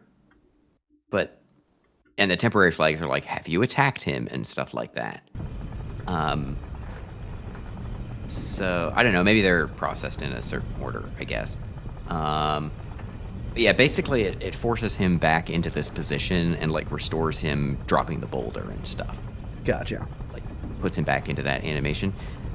So the only thing I can think of is if you do something to de-aggro him and you're out of the region and then you load the area, he goes back to normal, but I don't know about that. Gotcha. Yeah, I mean, that would make sense. So, also, yeah, the next one's the caution region. So this is where he stops dropping balls down. You enter this region and he's like, what's going on? He's more concerned about you being in there with him. Which I have debug dash on, so I can't really make this jump at the moment, but maybe just pretend I did that.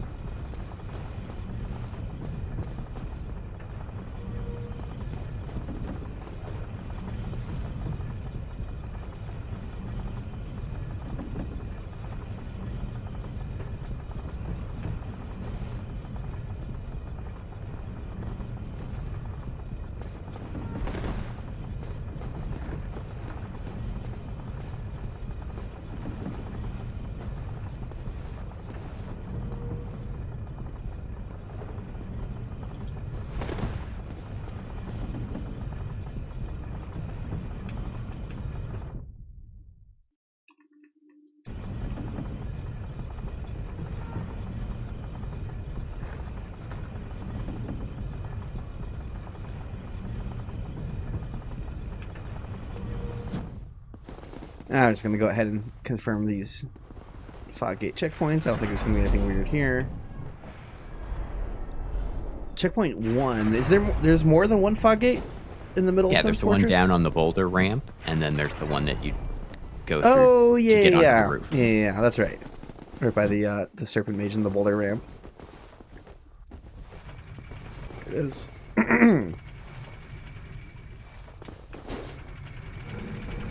There we go. So yeah, we know checkpoint 1.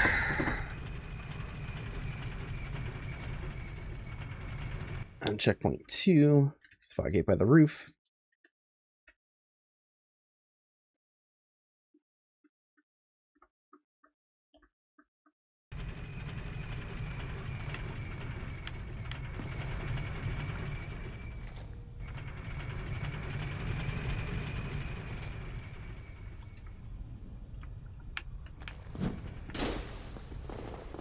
Initialize front gate area. Huh. Oh, all the way over here. Okay, why? What?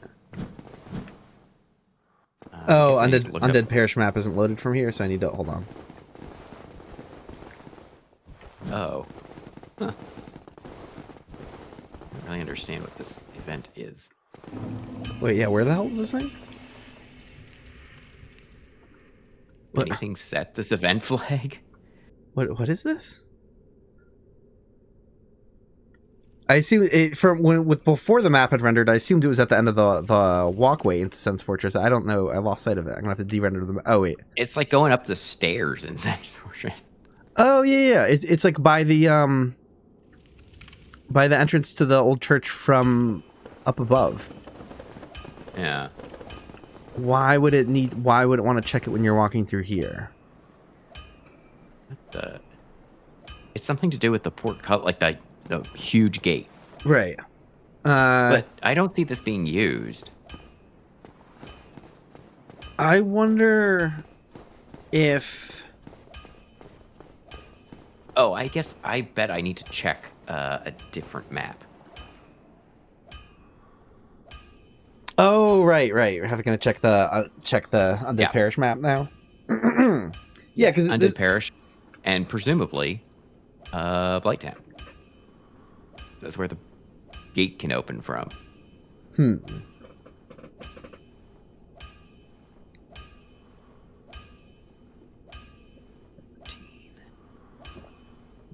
Yep. Yeah, so this event flag is set when the gate opens, and then there's an event that just runs in a loop that says, wait for the player to be in this area, to have entered and then exited this area, and it basically just like continually runs over and over again. And whenever that happens, it checks, hey, should the main gate be open, and sends. Huh. But the thing is, like, you can warp to the Undead Parish bonfire. Yeah. and see the gate be open. Also, you can just not approach from this direction. Or you could also just not approach from that direction. Yeah, you could literally just go up to here from Darkroot. So I don't really get what that's for still. Yeah, let me see how else this, because the portcullis does need to change its state. But right, yeah, because if I as a demonstration, I will completely get a fresh save here going. Let's go ring both bells real fast.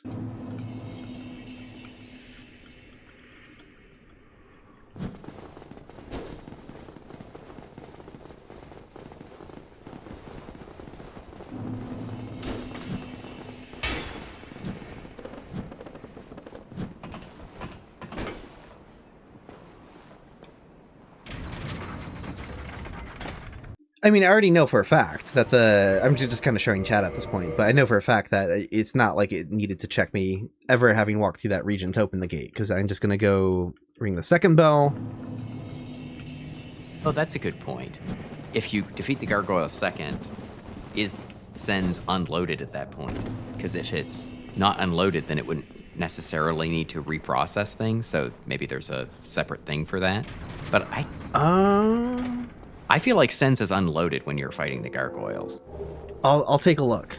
That's a good point. Like a map refresh might fix it. Maybe that was put there without a map refresh in mind.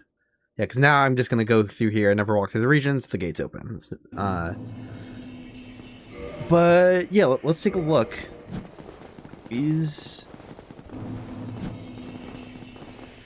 have to say, I don't really understand why the gate is open. Let's see. Because this runs when the map loads, right? Okay. Yeah, Sun's Fortress isn't loaded from up here, but like, is there any chances it loads just during the cutscene? Can they dynamically? Well, no. I could stand on the cutscene collision and see what it wants to do with Sun's Fortress. I don't think it can load because that's based on nav mesh distance. Oh right, yeah, and it didn't suddenly load. Yeah. Well.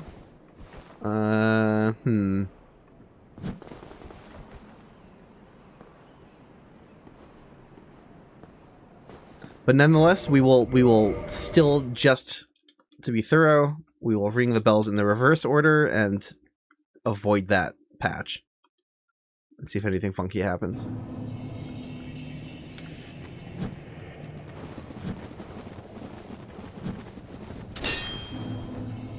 Oops.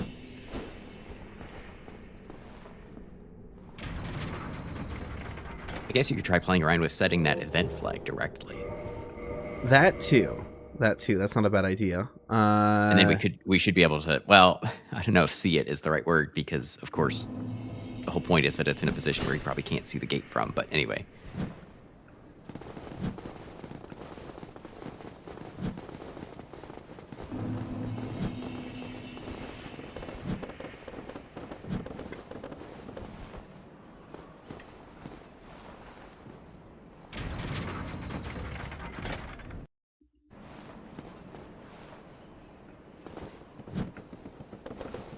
Okay, so without crossing that threshold and without going through any other loading screens, I'm just going to carefully walk completely around that box, drop down the Sun's Fortress. Yeah, gate's immediately open. So yeah, I don't know why it would initialize the front gate with that. Dylan Well, Zwihart asked, so what exactly are event regions? Just tuned in, first stream I've seen. Welcome. Event regions are just like spaces where stuff happens, basically. In debug, I can visualize them. Some games call them trigger volumes or something like that. Trigger volumes, stuff like that. So, for example, let's see. If I go to event region draw, sometimes they're boxes, sometimes they're spheres. And I think like this is the one, for example, that starts the fight with the gargoyles. Like as soon as I step into the sphere, the cutscene's going to happen. Maybe not. This one's actually a cylinder, but yes. Cylinder, that's right. Good point. Yeah, there's not many cylinders. Those are actually pretty rare. But yeah, I think now that I initialize that. Yeah, exactly. So walking into that starts the fight. So we're just going through the game, just like trying to identify all of them. Because sometimes even things that where it's not unknown work in a quirky way, where we're learning new things about how the game works. And then sometimes we're just finding straight up unused content and stuff like that. They can't do custom shapes. The only shapes that they have available are point, which we can't see in the debug display, but yeah, they're just one, a regular point. Spheres, cylinders, and boxes. So they don't really have anything else available. They could have had other stuff, but they just didn't. Okay. Throw pot area. So I don't know what to put for the initialized front gate area. We just... Yeah, it doesn't do anything. I mean, I guess, do you want to set this flag directly? Oh, yeah. Yeah, that'd be interesting to see. So how do we do that? I go to so if you events, go back into event and then control, new event flag. Oh, new event flag. And the event flag is 1501000. So I think you'll have to start with a 0 because it's only 7 digits. Or okay. Sorry, no, wait, I'm wrong. I'm reading the wrong thing. It's 1. Okay, so it is 8 digits. Okay, it's 11500200. Okay, so that's 1150. Yeah. And then 0200. Got it. And then what flags do I need to set here? And then if you go down to the first entry where it says that number again, then you can just press, I think, X on that to change it to a 1. I'm changing the 200, like the very top number. Why can't I? Or it might be left or right. I don't remember what the... Or... I don't... wait. I think maybe I have to set event. Do I have to do this? Oh, God. Why did that change it to 7? 2007. What the hell? Oh, because you're changing the event value. That's a different thing. So yeah, put that back to 0.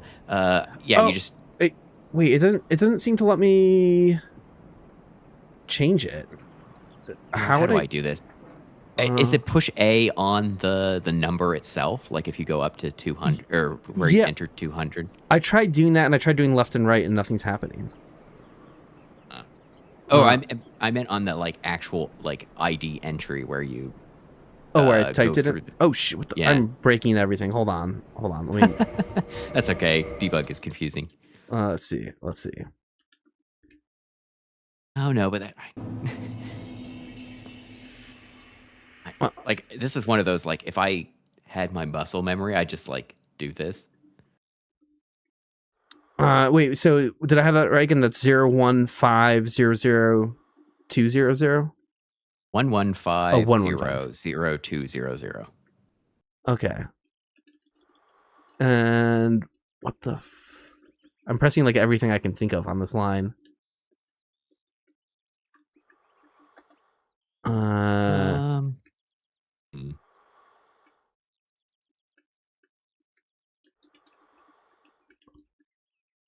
Weird.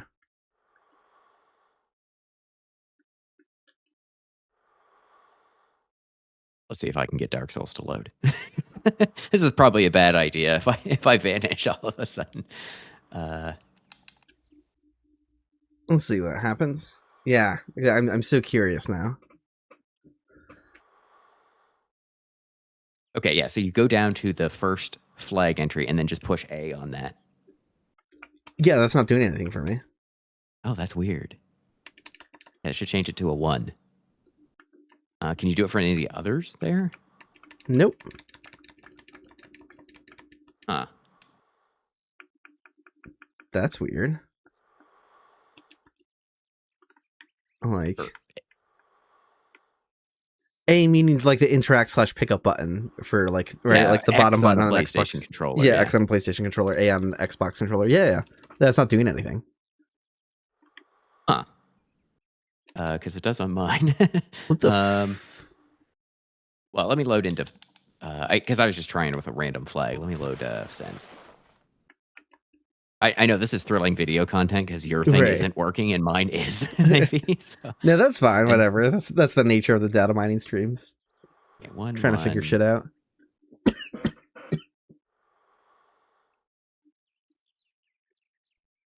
I mean, it might be because you messed around with the event value, but I don't think so. Oh, Crest is here. Hello.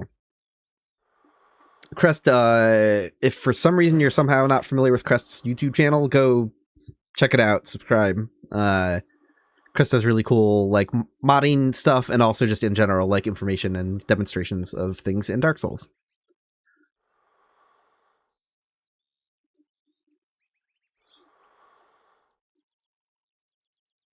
Yeah, so I loaded sends and put in that, or did I put in the wrong flag?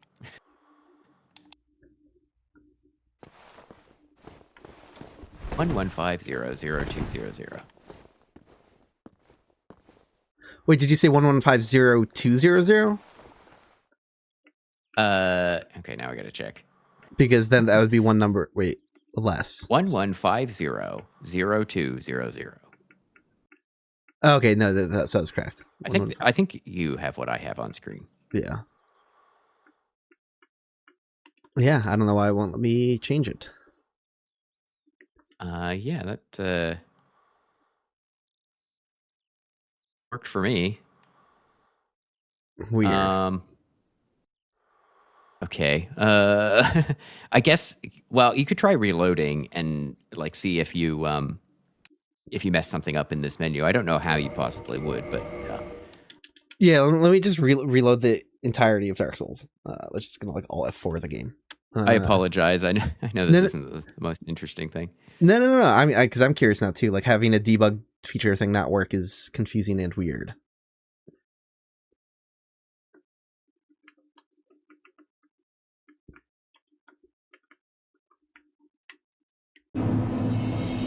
Oh, let's do the usual HUD off, sound effects down, music down, brightness up. Okay.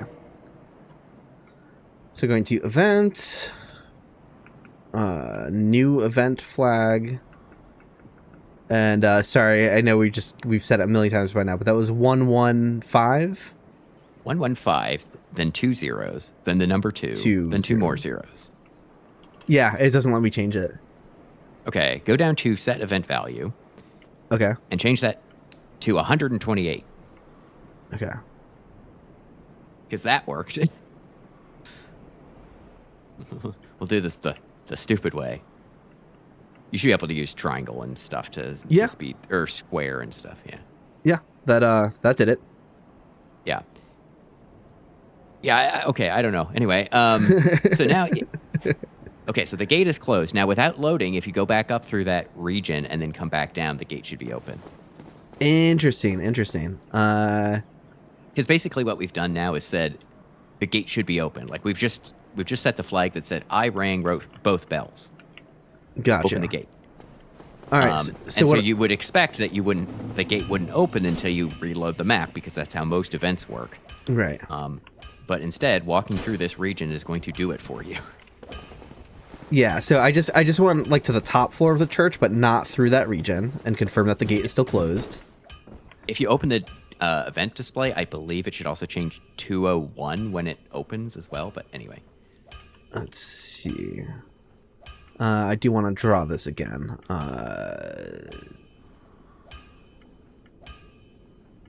I'm like, why doesn't that work? I don't understand. Okay, and then if I go back into the... So if I have the same display for the same flag, you're saying one of the numbers here should change a specific way when it like actually opens? So. Okay. Not sure. Can I just like free cam this too, or is that not rendered? Oh no, the gate's not even rendered from here, so that doesn't... Okay. Yeah. Well, I didn't see a different number. Oh yeah. It's set 201. Yeah. And then now the gate is open. So that's cool. They have a club. So I think it's unused. It's not unused, but I think it's probably never opened this way by players, just because everyone's always satisfying like a full reload of sends before they actually get to the gates. But they were concerned that maybe ringing the bells in the reverse order from the parish like might confuse the game. So it's like a redundancy to make sure the gate opens up. Okay. Yeah. And it's one of those things that's not even like this some like random mystery of design, but it is just I don't think either of us were expecting this to be here, so Well, it's also kind of the way that they check it, right? Because they say, "Are you coming from the parish for this?" So they don't bother putting it as just a big box around the whole thing, I guess. yeah, that is a little bit interesting. Yeah, they could. But it's have also made the way bigger that one. the event is written, Yeah. which you can't see, but it asks for you to have entered and then exited the region, right? Like clearly, have you passed through this region, not just have you stepped in it? So yeah, Very strange. Okay, what's next? 2700 throw pot area A. well, Well, don't throw it. You gotta save some for me. Okay.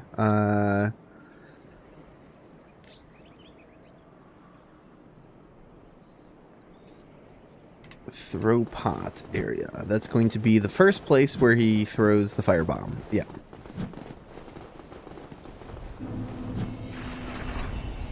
Yep. I think I showed this in my last video. I think I had all of these drawn on. So, yeah, if we go through the areas, that's the first place he throws a firebomb. Then it's going to be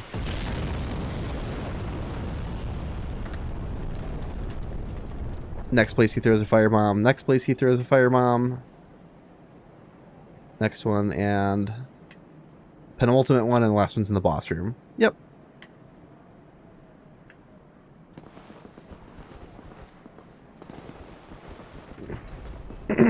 It's funny seeing players just start the boss fight and not like kill the guy, and then the boss fight's a lot harder.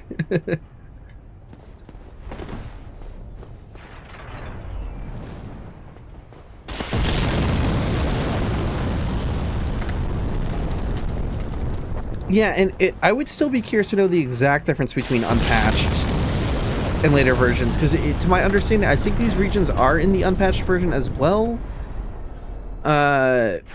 But in the unpatched one, he just targeted you freely based on smell. So it's kind of like the regions were already here, but they weren't fully utilized correctly or something. Like maybe they have to finalize them in some way. Yeah,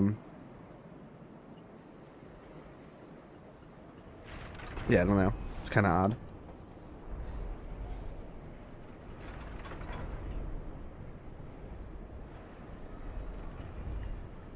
and you know who owns these fire bombs? It's not him. It's Johnson himself. It's Johnson himself. Oh my! He is the owner of the firebomb.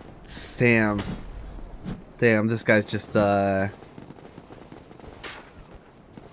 he's being given these by Johnson.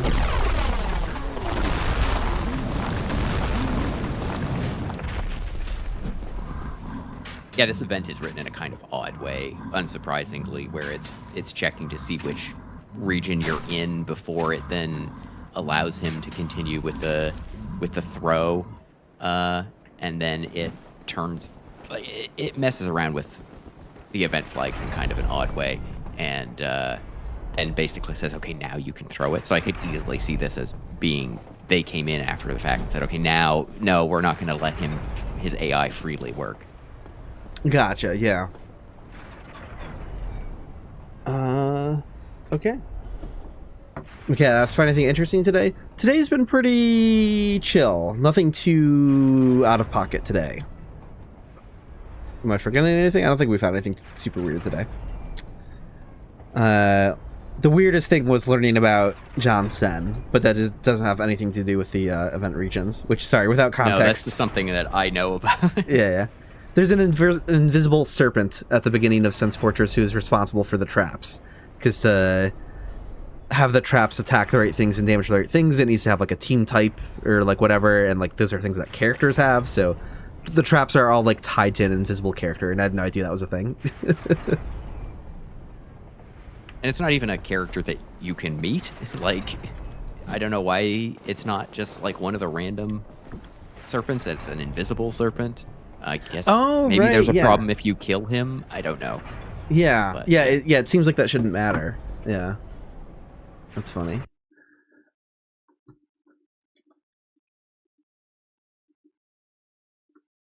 Okay, ball throwing giant will fight area. That sounds pretty self-explanatory, but nonetheless, we will visualize that in a second.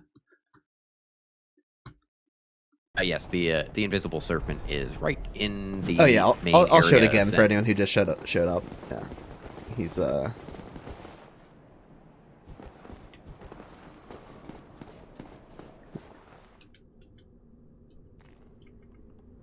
And this whole time, I could have seen him here if I had just. He's right here.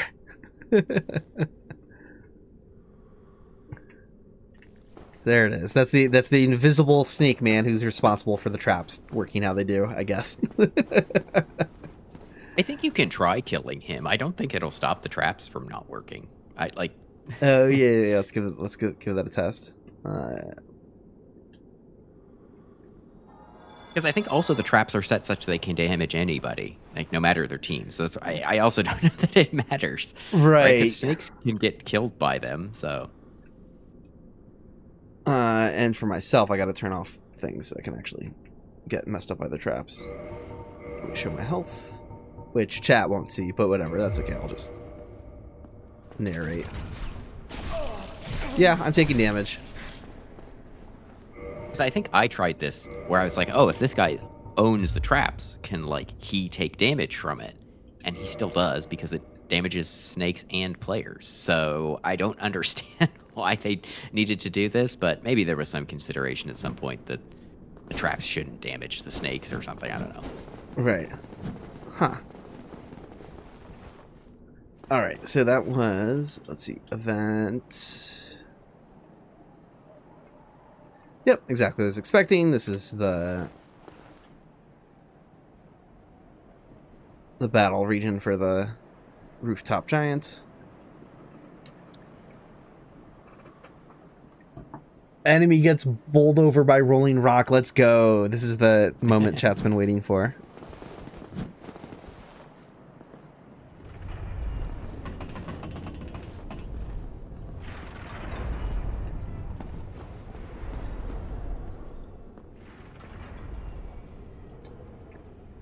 Here we go. That's fun. I wasn't actually sure what like size or shape or placement to expect exactly.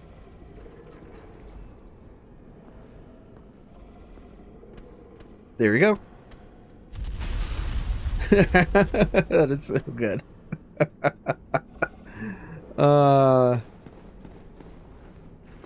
That is fun. So that means if you avoided it by dropping down early, it would still trigger when you approach it from here.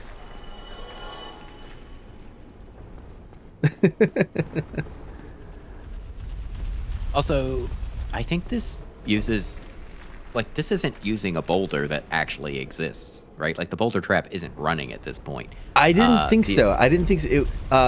Although it just activated there's an invisible boulder that it turns on temporarily. Yeah, let's do that again with free cam enabled. Let's do this right. Yeah,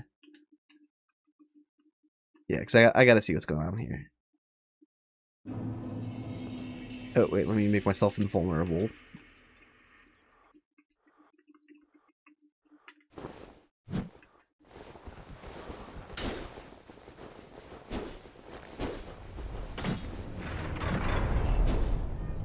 And I guess that's the point that the boulder trap actually starts running when you approach from that direction as well. I think maybe they just put it together. Yeah, probably.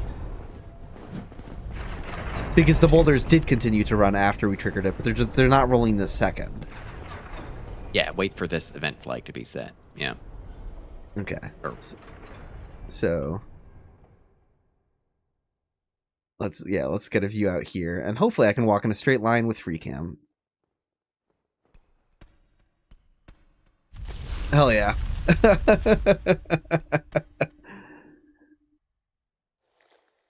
That's so funny. And yeah, for people asking, if you load this area after this event has already executed, that snake is disabled. Just does not spawn. Yeah, yeah. That's so good. I love stuff like that. I wish I caught that in my like out of bounds like video. That is a good one. That is a very good one.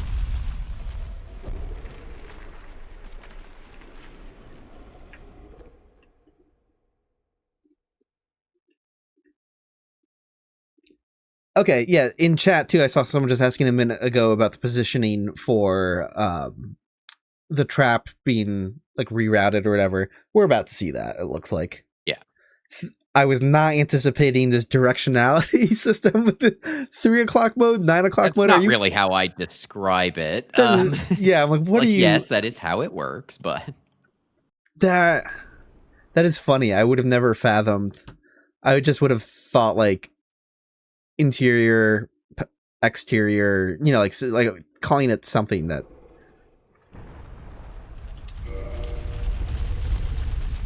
Iron ball for 3 o'clock mode. Fascinating. Let's see. Event. And that is 3 o'clock mode is 2801. This is up by the boulder itself? Or the mechanism? Let's see. It's going to be a pretty big area, I think, because it... Yeah, it, Yeah, no, it's the room, down here. That's right, because if you were... Hold on. Oh, I clicked the wrong button. Thank you. Yes. Well, I don't want to go up there and piss off the giant. He's trying to roll these things toward us. Oh yeah, wait. I forgot that you can. Well, I should visualize the other one too. Yeah, because you can hear it change positions when you go between these two regions. All right, because there's one right here that tells it to face the interior path, and this other one over here telling it to aim outside. So right now they're coming down the interior path.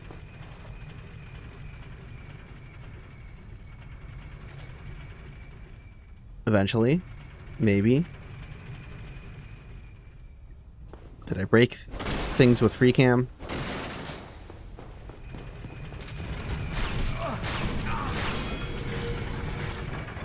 I hear you're changing positions, but we're not actually getting boulders. Why? Did I get too close to the giant and then got aggroed and confused on it? Okay, let's just reload the area.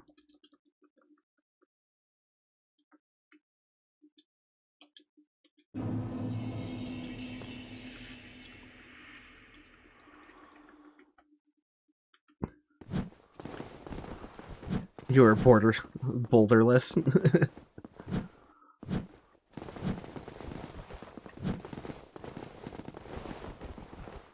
There we go.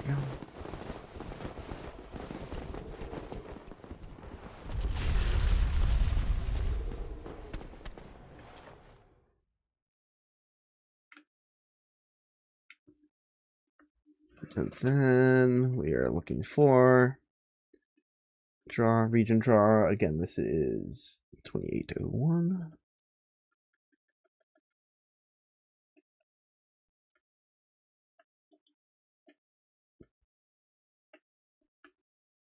It's cool seeing them drawn like this from outside the rooms. And I think there should be the only two positions in the entire level that like redirect the boulders.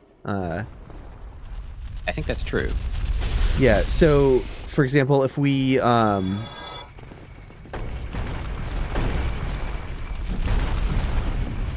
if we were to go up in here, and let's say aim it to the outside position.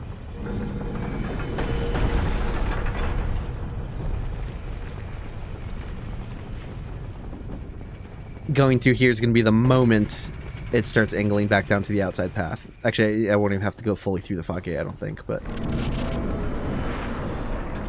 Yep. Now they're coming back down this way.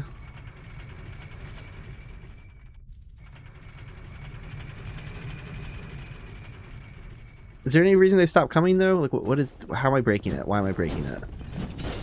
I thought once you changed the mechanism yourself, it stopped working. But maybe not. Huh. Because that shouldn't be, because you should be able to, like, redirect it to aim and break the wall down there and everything. Yeah, I don't know what's going on. Why I'm breaking it. Oh, you mean the balls. I see. Clipping through. Yeah. Look at the hell. I didn't think I did anything to make them stop working. What? And then this'll redirect it to the interior position. But again, Boulder should be rolling. I don't know what.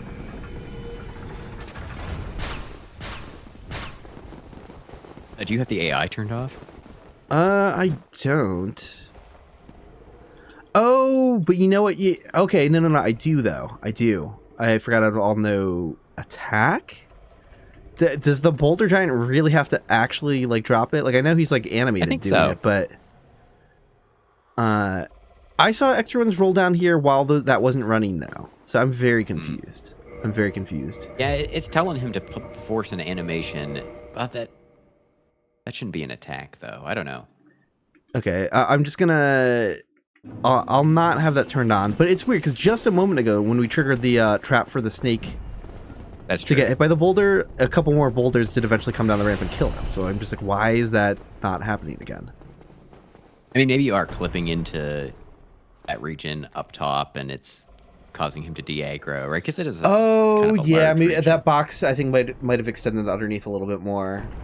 Yeah, because so you might have to be careful going up there. Yeah, okay. This is going to redirect it. The boulders are going to roll. Okay, yeah. Yeah, let me just reconfirm right now for my own sanity, because I'm pretty certain if I go to all no attack, all no move, the boulders are still going to keep coming. They should. They really should. Unless if I'm just totally wrong about this. I'll wait for one more boulder here. Yeah, I think I was probably clipping too far up into the region, but let's get one more boulder. Yeah. Okay. I was going to say, I didn't think the giant had to, like, truly, like...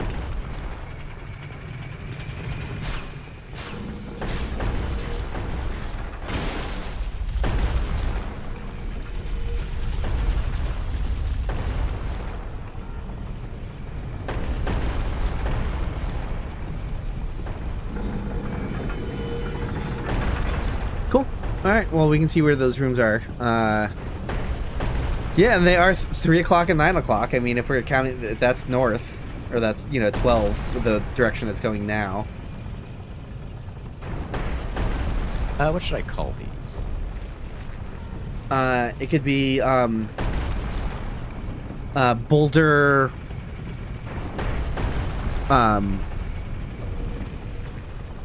You could say, like, Boulder routed outside direction? Or Boulder mechanism routes outside. Something like that.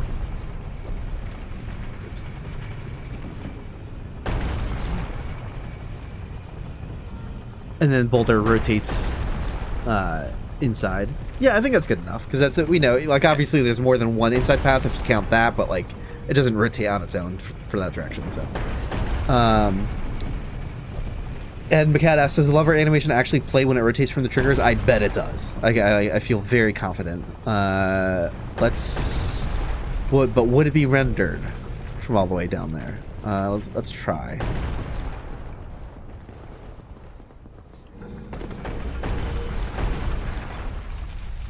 Okay, we should... Is the object rendered? It is not rendered from down here. Damn it. Well, I guess there's no way. It's just not rendered when you're in either of those rooms, I guess. Although I thought maybe from here, I thought I saw it before. Or was that when I clipped up? The script does say that it at least forces a playback on it, so I don't know. Yeah, I guess it should rotate. Yeah. Yeah, I think it is. Just while invisible.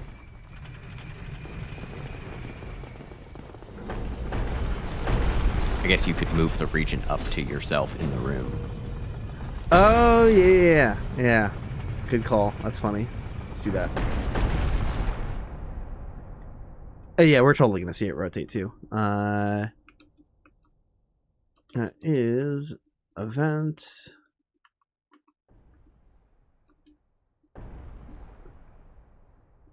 Which one was that? And yeah, it spawns spark effects as well, as people were saying. So I think if you're fast enough, you can run up there and see it. And also, you could probably see it in multiplayer.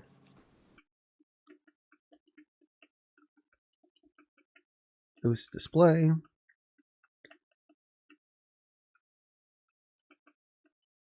There we go.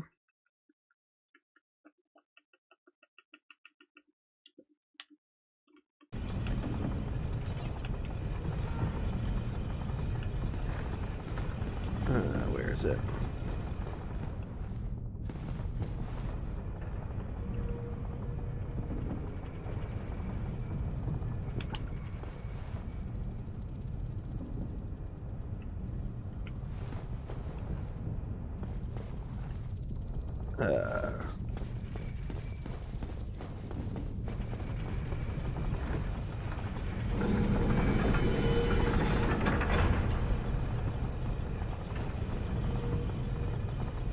Huh? Oh, wait. I think it's slightly... My feet are slightly below it. Hold on. I need to lower it. Yeah. Yep. That's fun.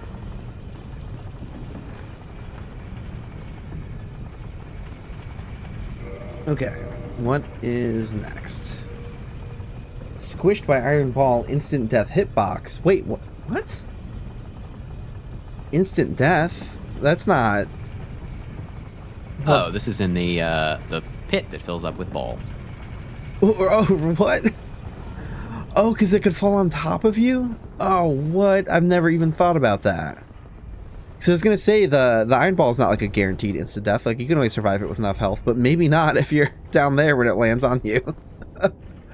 Yeah, it checks to see, has a ball fallen in the pit? Or has one ball fallen in the pit, you're standing on that ball, and a second ball falls in the pit. If that's the case, it kills you. Yes! Dude, that is... I love that. The little things you never think about. Yeah, sure enough.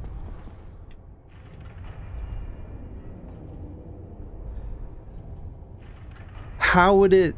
Oh, yeah, because it would start filling it, and then you could stand on them. So I guess it just has two regions stacked on top. Yep, that's exactly what they did. That is probably one of the most obscure ways to die in Dark Souls, in all honesty. I mean, it seems kind of... well... It's a kind of one where you're standing on a boulder and another one falls on top of you. At that point, like that's your fault. Yeah, exactly. Like, it's funny because if you asked me that, I'd be like, oh, I guess it kills you, but I've just never thought about like the implementation. Yeah, because having you survive inside with a boulder now on top of you, clipped inside you, like that's not. It does need to kill you. And the boulder doesn't do enough damage normally to kill you, so they can't just rely on the boulder itself doing it. Yeah, but now that we've learned about that, it's time to make that happen because that is fantastic. So I got to make myself not invincible.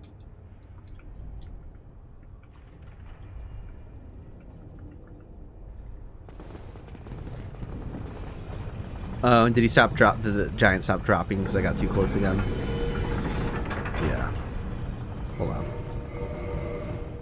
We're gonna see this happen. Can I just fly there without hitting the kill plane?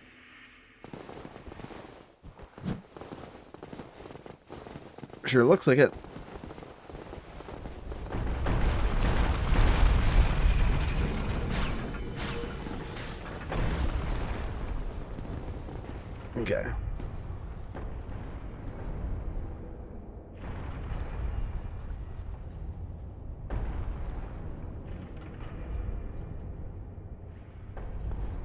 I did re-angle it, right?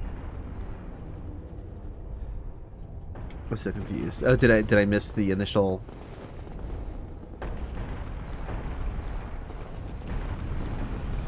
Moving the event box would make it so that if the boulders start filling the well, then they would, then being in that box would instantly kill you. But the boulders don't fill the well by default. Like when they go down there, they're recycled unless you're standing nearby, which we'll get to in the next region. Gotcha. Which tells it to actually start leaving the boulders there.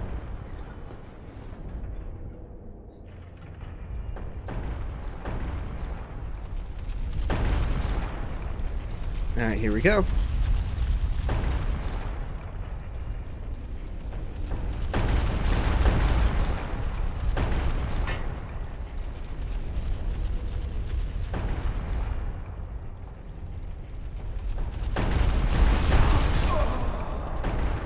That is hilarious.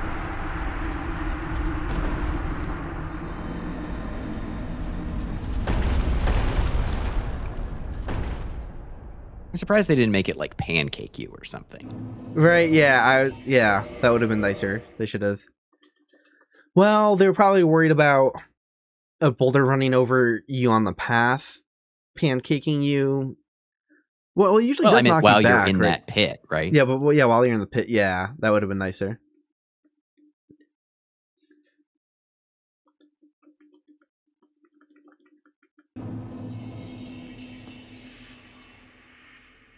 I'll be back in just 1 second. I'm gonna change the lighting situation, and hopefully I can crack the windows. With the neighbors are gone now. Hopefully, 1 second.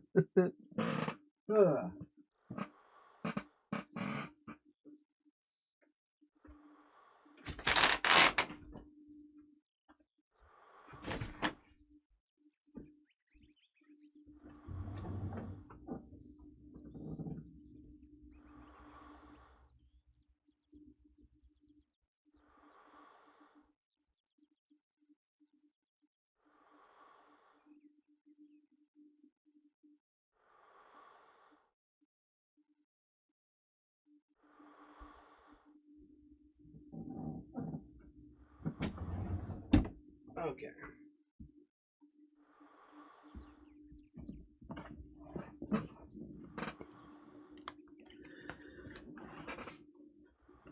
All right. I'm back. Start accumulating iron balls is a very funny phrase.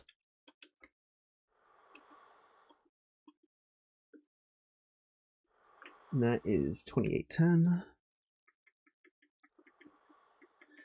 Yeah, it's funny because I've never really thought about the ball's not accumulating until like you get close enough, but that kind of makes sense, right? Because they want you to see the wall break open. They don't want that whole thing to happen when you're just like not paying attention at all. Well, and also, like, you never really notice, but whenever you get down there, there's no balls in the pit, even though you could point it there forever, right? Yeah, you have to specifically be down there looking for that is small. Okay, that is way smaller than I would have guessed. I know. That is way. Wait, hold on. Is it start?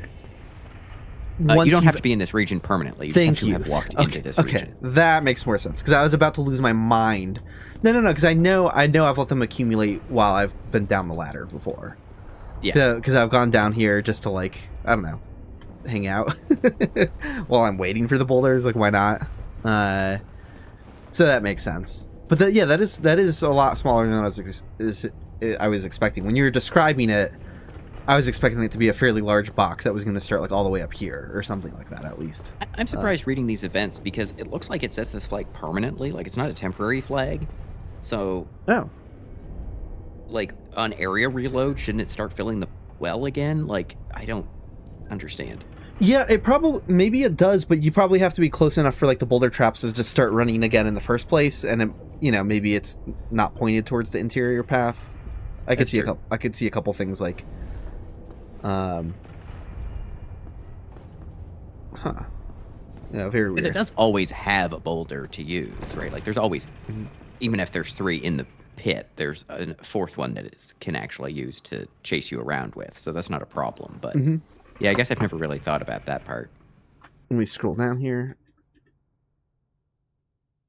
Oh, hold on. So I know we've so Box Dog in chat asked, did we showcase the illusory snake yet? Yes, we did. Twice, but I gotta go back a third time because there's something else I want to try with it that I just thought of.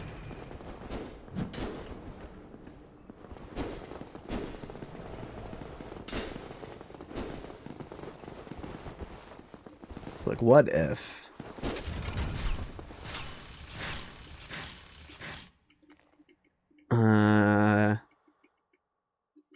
Yeah, so like what?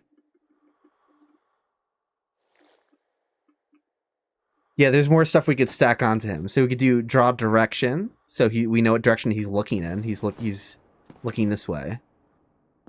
We could do draw dummy polygon. No, I guess it doesn't work for an enemy that's not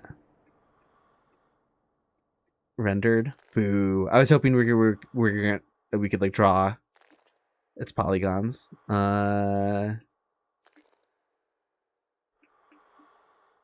doesn't let you change look angle, does it? There is a snake man there. Huh. The elusive snake man. He owns all the bullets that come, or the arrows and stuff that come out of the various traps here and sends, including the bombs that the giant throws. Somebody needs to act as their owner for the purposes of team calculations for what team the arrows are on.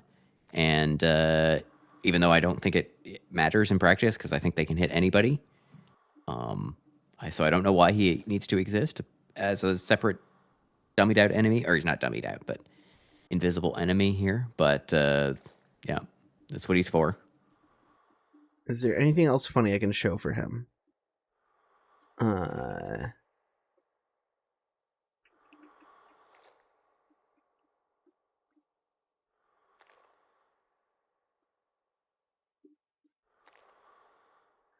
Gravity is not disabled for him.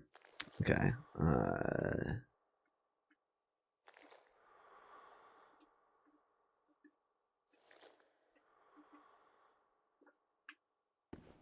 Yeah, he's in a null state, which is not surprising.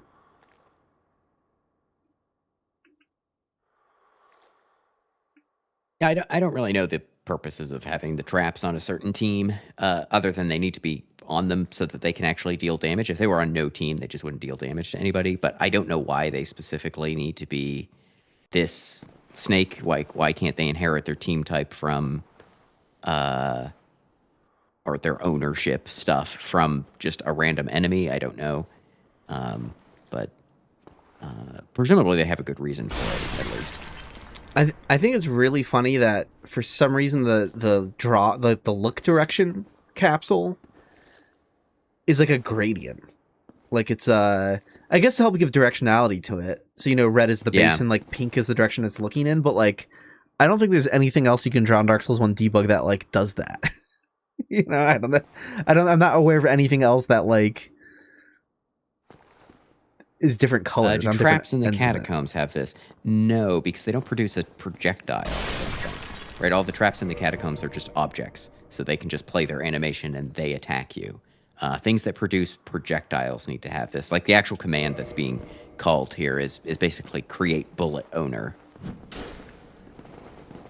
Yeah, that's funny.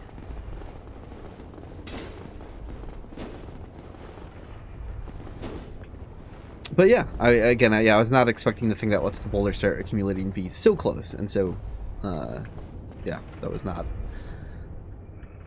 am I being. I don't know that they ever changed the functionality of the bullet owner. So I think in the later game, well, maybe not DS2, but I think in some of the other games they also have a bullet owner. But I think they may just make them a random enemy rather than a specific one that's disabled permanently. Because maybe they realized they don't have to do that. I don't know. Fact check me on this at some point, but because I haven't looked into the other games nearly as much. But obviously the other games also have arrow traps and stuff. So it'll be interesting to know what they do. Okay, let's reload the map. The man serpent is in charge of the giant's fire bombs, but not the boulders. The boulders are themselves objects, and they're not projectiles, so they're just playing a canned animation that deals damage. let's go to event draw, region draw. So now we are down to, is that 2200? Here we go. Trigger this is not going to be too surprising. This is the arrow. Yeah. Pressure plate. Arrow pressure plate. That one's extremely obvious. Something people probably don't know is that you can set off the arrow traps by attacking the pressure plate. Yeah. Yeah, that's super cool. And that includes things that do quote-unquote attacks, like I think force will do it, even though it doesn't do any damage. It just makes a projectile, so... Yeah, let me give myself some fire bombs here. I can just do that in debug. What am I doing? That's fine. I'll just do game data, add all goods. I'm gonna get all sorts of crap at once. Oh god, numerous Estus flasks.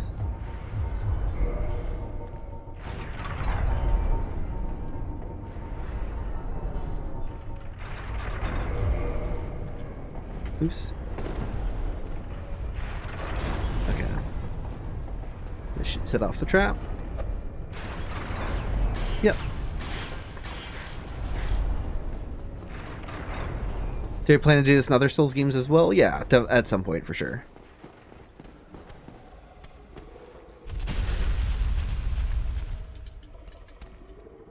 Event, draw region. So obviously, Arrow Trap Region C has got to be the one up here. Yep, no surprises there.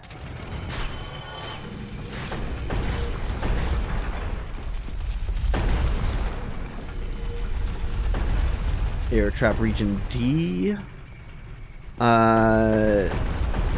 Region D. This one right here. It's not this one right here. So I'm forgetting one on the way, or did they do them out of order? They're out of order. D is the one up by the thin area with all the swinging blades. Yeah. I was wondering if one was going to be out of order.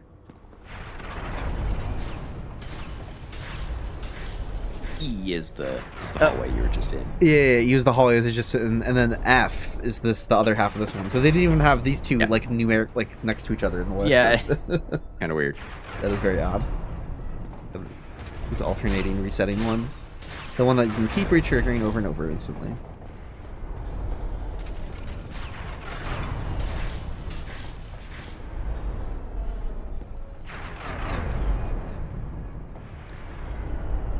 Traps can get rearmed without dying. I don't know the deal with that. Do you have to like unload the section of the level or something? I'm not sure. Let's I don't know. I think some of these traps have a number of times that they can be re-triggered, right? Well, so that's gonna stay down like forever. But maybe if I go up to the roof, and then back down, maybe it'll, you know, maybe that chunk of the map needs to be kind of odd. But let's take a look.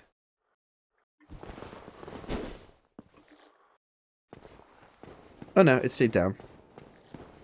Yeah, I think most of these are just single-use ones until you reload the area. Yeah, reload the areas, probably.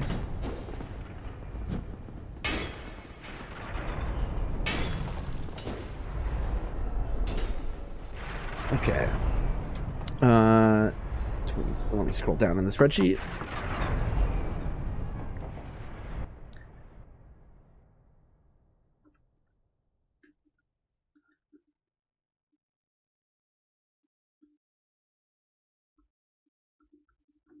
Stuff with the heavy knight. Okay.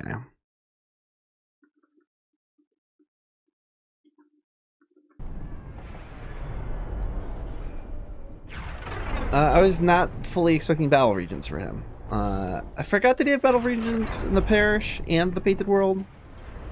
I don't remember. I don't think so.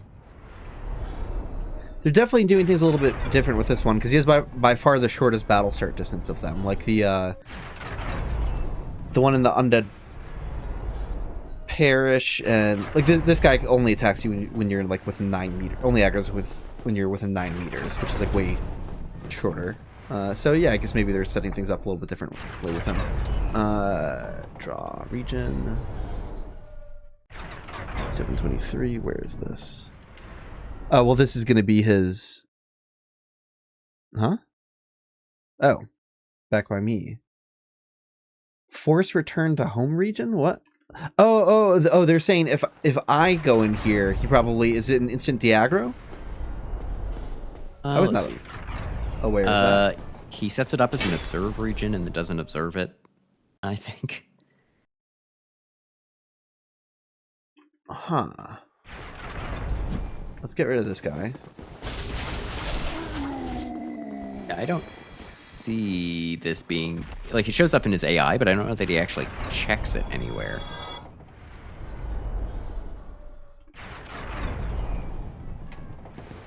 You follow us back to this box. Does anything happen? Like, there's other regions that he's looking for, but I don't think that one. Maybe I'm wrong. Huh? Are we already hitting a leash point on him? Regardless, what's his max back home distance value? It must be pretty... Damn, dude. I didn't even make it to the box. Like, come on. Yeah, maybe this is one of those, like, they put it in, like, oh, this will be useful, and then realized... They could just do with parameters. Yeah. Yeah, I think... Wow, what is his... It must be tiny. It must be tiny. I never realized that about him. I'm going to open up Smithbox and take a look.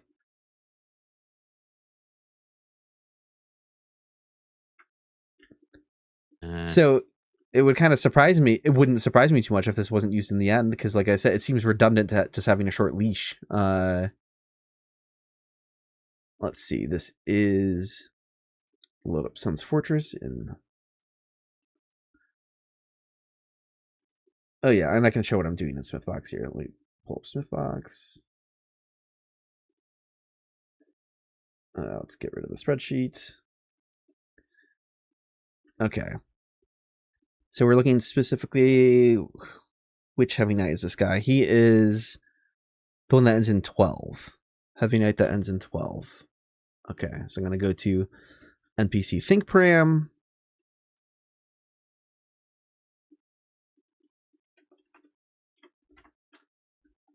Heavy Knight that ends in 12.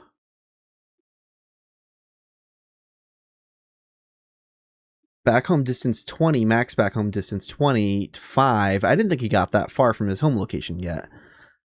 Back home battle distance is only 6. Oh, there's probably more regions for him, right? Like if you look at the sheet, there's like battle area A and so on. Yeah. That might be what he's actually looking for. Let's take a look.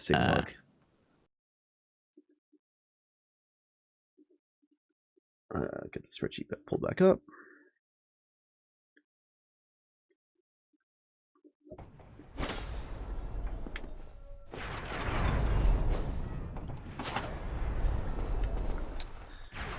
I don't know what Kiso means.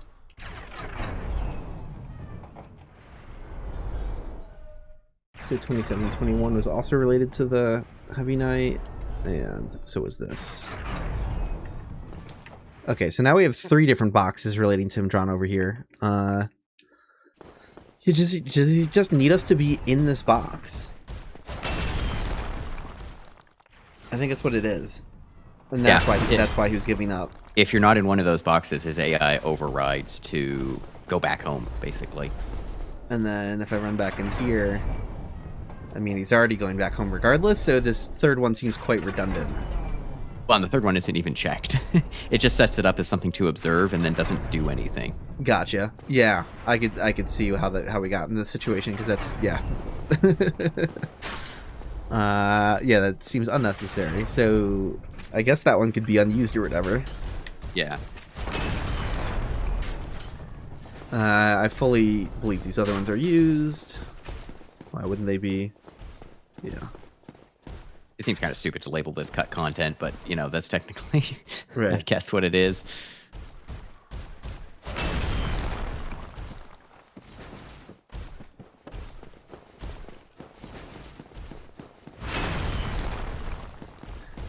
could always call it unused region, potentially. Less spicy than content, because it's not really content, but... Yeah.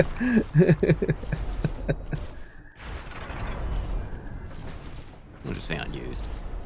Yeah, there you go, perfect.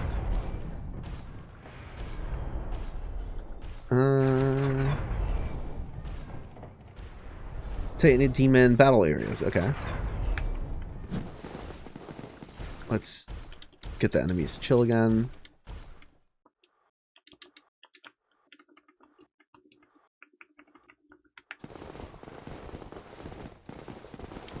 You know, I'm gonna fully reload the area too, because I can keep myself all that stuff. Let's just start over.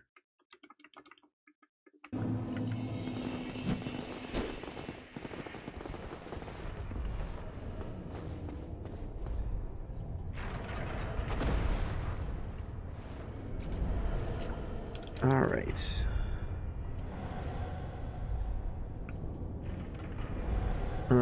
This is 2733.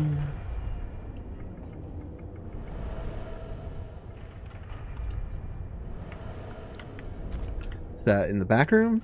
It is. Okay. So that is for you could call that like the backroom Titanite demon, the backrooms Titanite demons. Uh-huh. I called this before.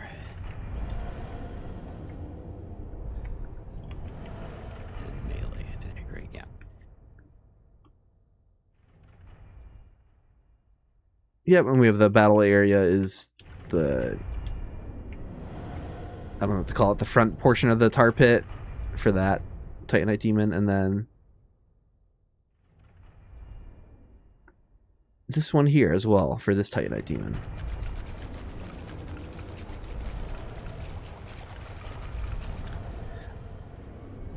Wait, hold on. So does this one just give up and de-aggro if you just get outside of this box?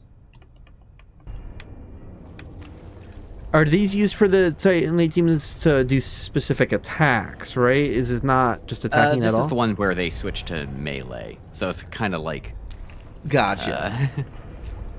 Yeah, because I was going to say, because this one seems really close to this Titanite demon, and he should definitely be able to... I know you have to get close to him for him to see you,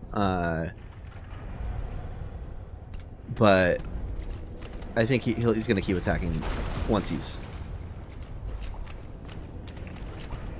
out of there.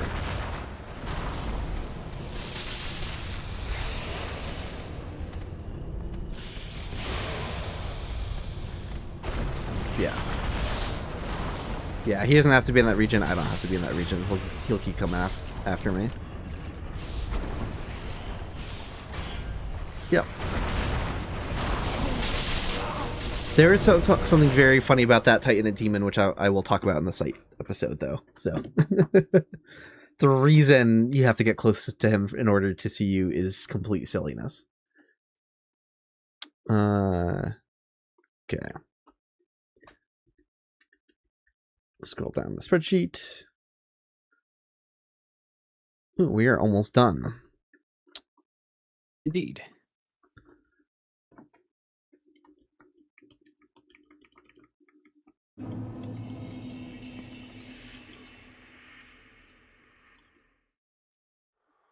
Yeah, these nav mesh things are as expected. Nav mesh regions that it's not the AI, but the nav mesh somehow uses that I don't really understand. And that's for the shortcut elevator, unsurprisingly. Gotcha. I don't know what this is. Ooh, Iron Golem won't do swipe area. I never noticed or thought about this. Huh. Iron Golem won't do swipe. What? Oh, it's in his AI. Let's check it out. That's how you secure a date with him on Tinder? How would you possibly be on this area? Can you do this? Oh, I can't wait to see what you're talking about. That reaction, I'm like, ooh, what? Okay, 2730. I mean, maybe you can be. I don't know. I'm not creative enough.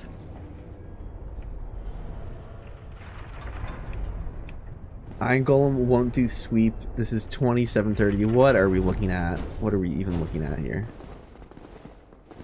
Keep in mind, You have to be in this area. Oh, what the? Yeah, and when we say you, the bottom of your feet have to be in this area. Yeah, like good luck. I don't. Is this even? Yo, what? Yeah, see, yeah, I believe it that they wouldn't want him to do a slash while you're there. I guess, but hold on. So what do they want him to do that? while you're in there? Hold on. Let's activate the fight. Let's kill this guy.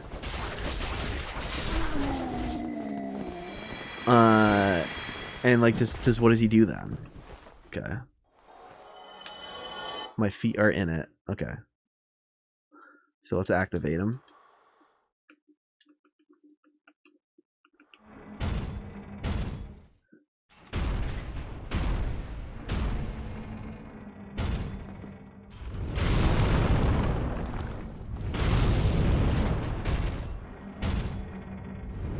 So obviously I have no hit turned on for myself, which is why none of these I'm not getting hurt or hit.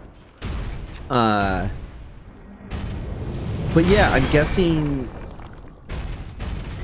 that's what I was thinking too, Hoshi. The swipe might be the ranged attack, maybe. No, it's specifically he does a low swipe, back and forth combo, and that one attack is banned. That is so funny because they didn't want him like hitting too low and missing you if you got on this. Which again, how the hell would you wind up? You'd have to be grabbed and let go of at a very precise angle. Why if that's would even you stand here? Why would you keep standing? Like, yeah, here? even if you got thrown on top of this, what a bad place to be in this fight. You're Plus, just gonna get knocked off. Plus, there would still be RNG in his attack, so even if he did do like a low swipe once, so you're like, ah, haha, that missed me. Like all of these other ones would be hitting every single one of these attacks. Yeah, he does low swipes as part of some of his other combos, as we can see. So it's specifically him doing a back and forth left right low down that he can't do. That's so funny. That's very protective of the fight in a way that's like, this is what polish looks like, right? Like adding extra things to just be like very careful of certain situations, but at the same time, like this would never happen. And again, if it did happen, the fact that he would have one more attack in his moveset that might sometimes miss you when he would still do these other... It's not like he's only doing these attacks because I'm in here. You know, he does these normally anyway.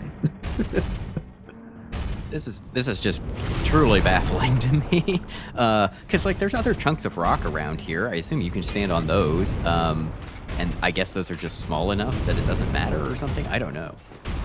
That's so funny. Desert NZ says, as someone in QA, I'm guessing someone in QA annoyed them until they did it. That's funny. Yeah, that is. You can imagine my reaction upon seeing this. Like, that's why I was like flipping out about it. Because I'm like, what the? This is not expected at all. Windshield Wiper said, this is why Islith wasn't finished. They were busy fixing this. Yeah, that is absolutely wild. To have one of his attacks taken out of the pool just because you're on top of this. Fascinating. I was not definitely was not expecting that.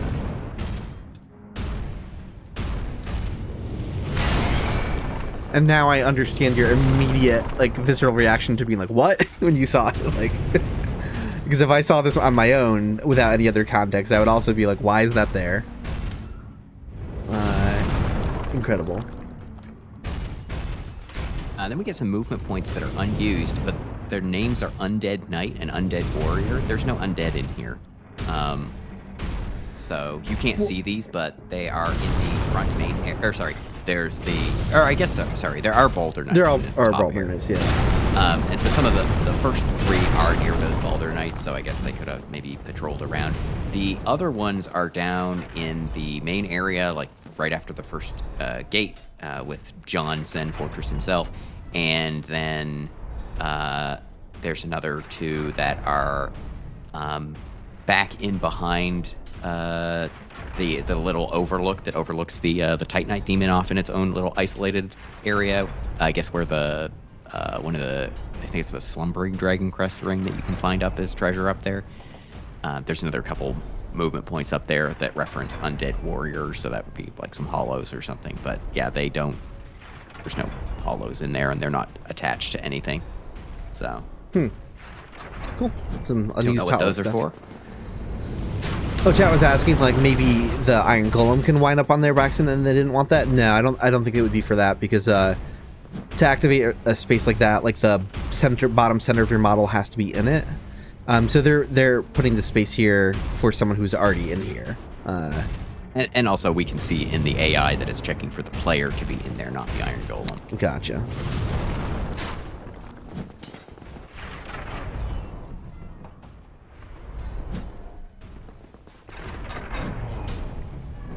All right, then we have some invasion points.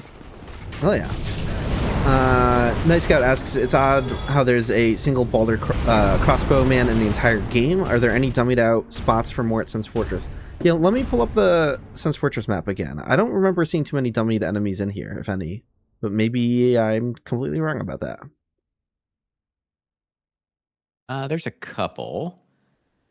But some of them are going to be for, I assume, the cutscene. We got some Batwing demons. We got some bonfires. I don't know. Yeah, nothing too special. Yeah, I'm doing a bit of a fly through.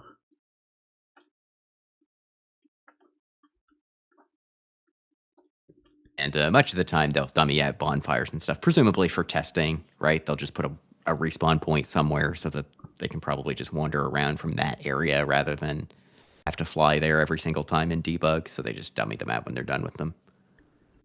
Yeah, it would take a more careful search of the interior, but yeah, I don't really see dummied out like enemies throughout the level or anything. What tool do you use to check the AI? So the AI in the game files is basically compiled Lua. So we have DS Lua decompiler that does what it says on the tin. I didn't actually do that for this. Other people have decompiled it, and so I just have a dump of every single AI file already decompiled so that I can just search through them very quickly. Okay, and then invasion locations. So, first one on the level. Let's see if I can just guess the order of these. Let's see how many I remember, because there's a good amount in here. First one should be... Isn't it like overlooking the start of the level? Yep, right up here. Next one is going to be... Ooh, I don't know. Where's the second invasion location? Yeah, and remember these are split up by fog gate as well, so... Oh, yeah. Anything before... It has to be... Because this is... Well, I guess you didn't scroll down in the sheet, but this is 0-1, so that means it's also in this first section. Oh, yes. Let me scroll down the sheet. Oh, there we go. I found the first couple. Let's see. So then we've got 1-0, 1-1, and 1-2, and those will all come after the first fog gate, but before the next fog gate. Nice.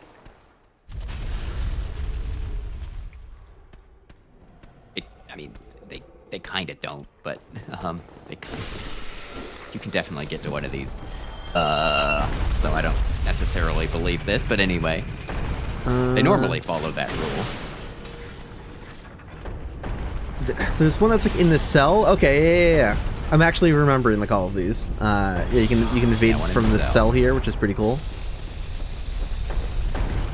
Not bad. There's one. Where would the other one be in this area?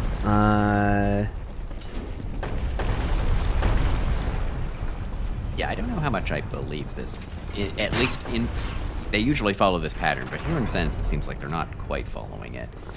One is down in the tar pit, basically, over on the side stairs. Oh, yeah. I forgot about that. Which I don't consider to be between these two fog gates. Yeah, no, they broke their own system here for once, but... And then the other one is the infamous one up on the rafters. Yes, I love this one. This is my favorite place to invade in any Souls game. This shit went so hard. Unnecessarily for the hosts, but that's why it ruled. You can invade it right here. You'll spawn right here above the final walkway. And, unfortunately for the host, they're not looking that high up. Yeah, nobody looks up in video games. Yeah, like they're not looking that high. Like they could. They could angle up a little bit, but it's unlikely. They're probably their camera's probably angled like this. They They're might catch. certainly not looking up fast enough to not catch a dark bead right in the face, you know. And you know, I actually died a fair number of times. Like I've had a host survive a single drop stab, and then I get pushed aside by their model and fall into the pit and die. I've had every outcome imaginable. Ones where they would have survived, but they panic rolled, and ones where I just, you know, it was a really huge nuisance for them. That shit is so funny. I would also frequently use this to try to drop on top of the swinging blades as well, because that was funny. I just fucked it up, but it's not that hard to land on the side of the blade if you do that.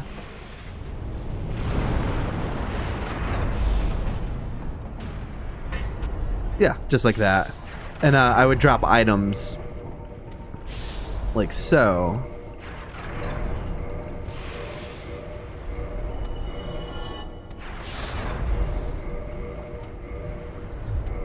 Anyway, so the host would be minding his own business and then come through and see like a large trail of like curved dropped bags.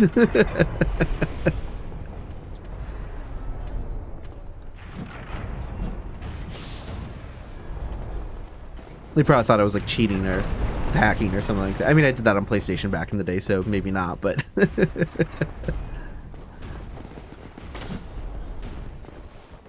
okay. And then last two invasion locations. I know there's one up on the roof somewhere. It's gonna be two. Yeah, one right here. Really utilizing the space, because like this is like a weird little area as well that like kind of like the cell that just like. I think a lot of people don't notice this. You know, you go through Sens and there's no item here or anything, so you just sort of pass it by or maybe check it out once. But yeah, this is absolutely a place you can go. And is the other one on top of the grate too? The other one is up by the crossbow. Oh yeah, right here. That's right. I could see why I thought it was the grate, because I would have done invasions from here and then just immediately dropped down to the grate, so like, you know, she's after her host or whatever. Cool. So I'm good. I think that concludes the stream. Oh yeah, let's do some Soulsdle. If you got time for Soulsdle, Hot Pocket. Sure. Give me 1 second. Let me run to the washroom real fast. Sure.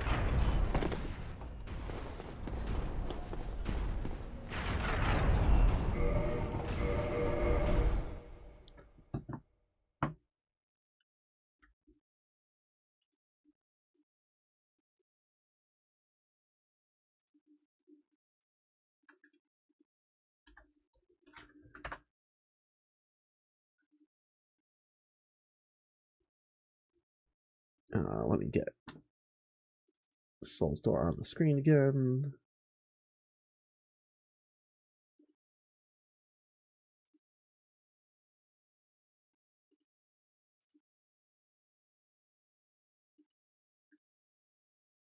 And I forgot from last time, chat appreciates it if I zoom in here.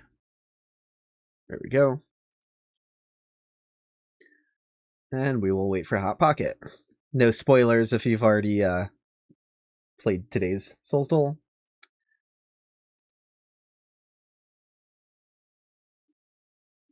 Oh, and let me get my PNG tuber should be above that. There we go.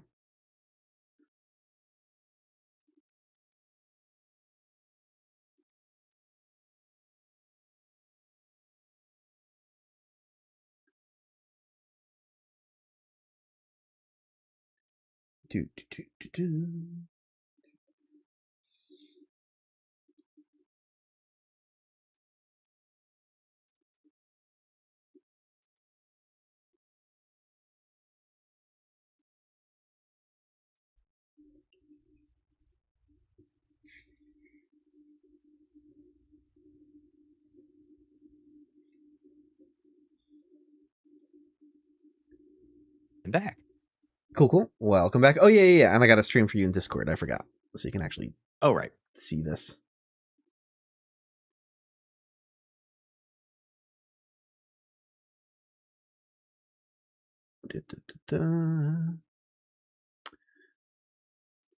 Okay, share my screen.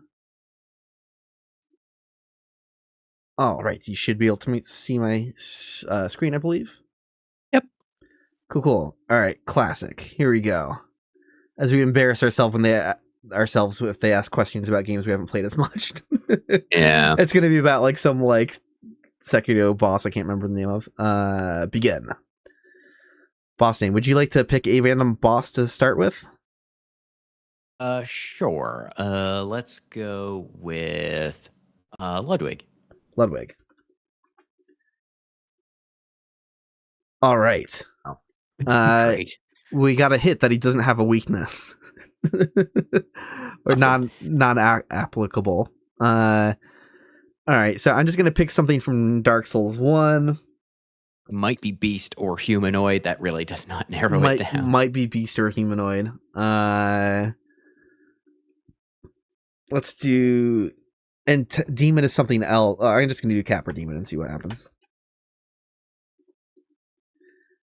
No, okay, we know it's not DLC. Right. Cool, I'll leave it to you to pick another Souls boss. Let's do Mirror Knight. Sure.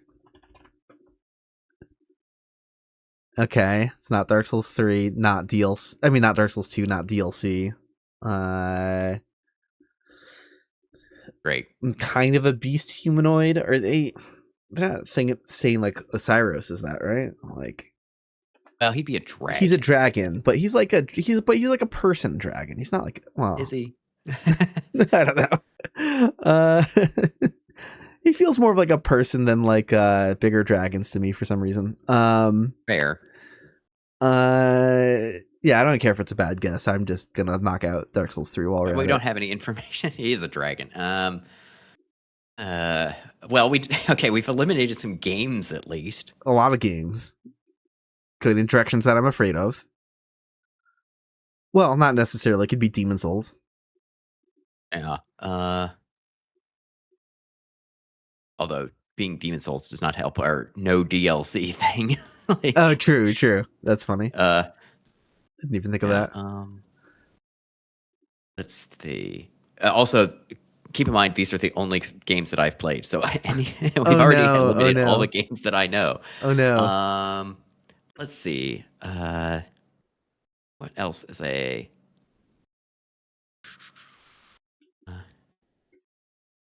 I'm blanking on any bosses. I mean, I guess we should guess something from Sekiro because they are going to be humanoids for the most, or not for the most part. Yeah. But, so you could just do like Ishin or something like that. Oh, we do have HP totals. Okay, well, it's not Sekiro. I mean, on the odds of things, it's going to be Elden Ring. So yeah. So kind of a beast humanoid. What are they talking about? Would that be not like the healthiest either? Like if we look at the HP, they got less than 3,700. Well, this is Beastman. Certainly a beast or a humanoid, maybe. Not Elden Ring. Not Elden Ring. Demon Souls, maybe. Or it could be Night Rain. Or it could be Night Rain. I like how we've gone through this many games in the series and haven't even gotten the game yet. Like that's... Well, and the only thing we know about it is it's not DLC, but now we're down to 2 games that don't have... Well, I guess Night Rain... maybe sorta. Consider... Yeah. I don't know. Do they consider some of that DLC? Who knows?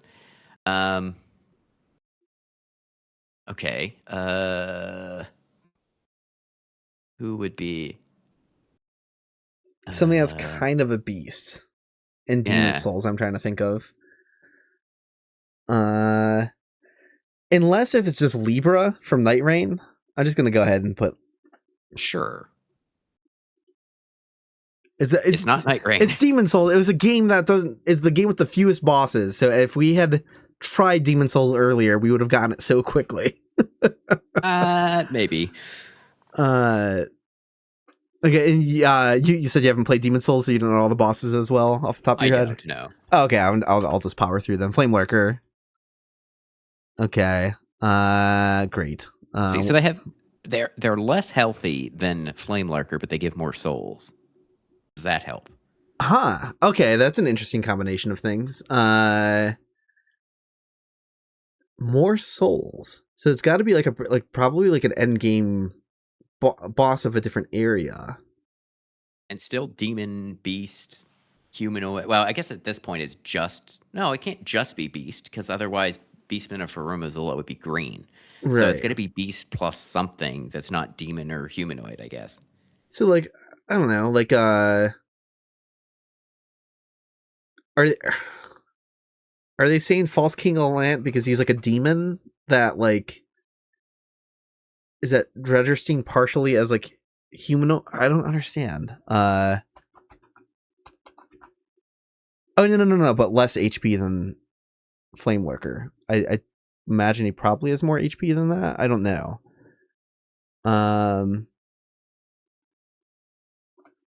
Hell. Let's do Leechmonger. I have no idea what they're going. Okay, it's in Valley of Defilement. All right.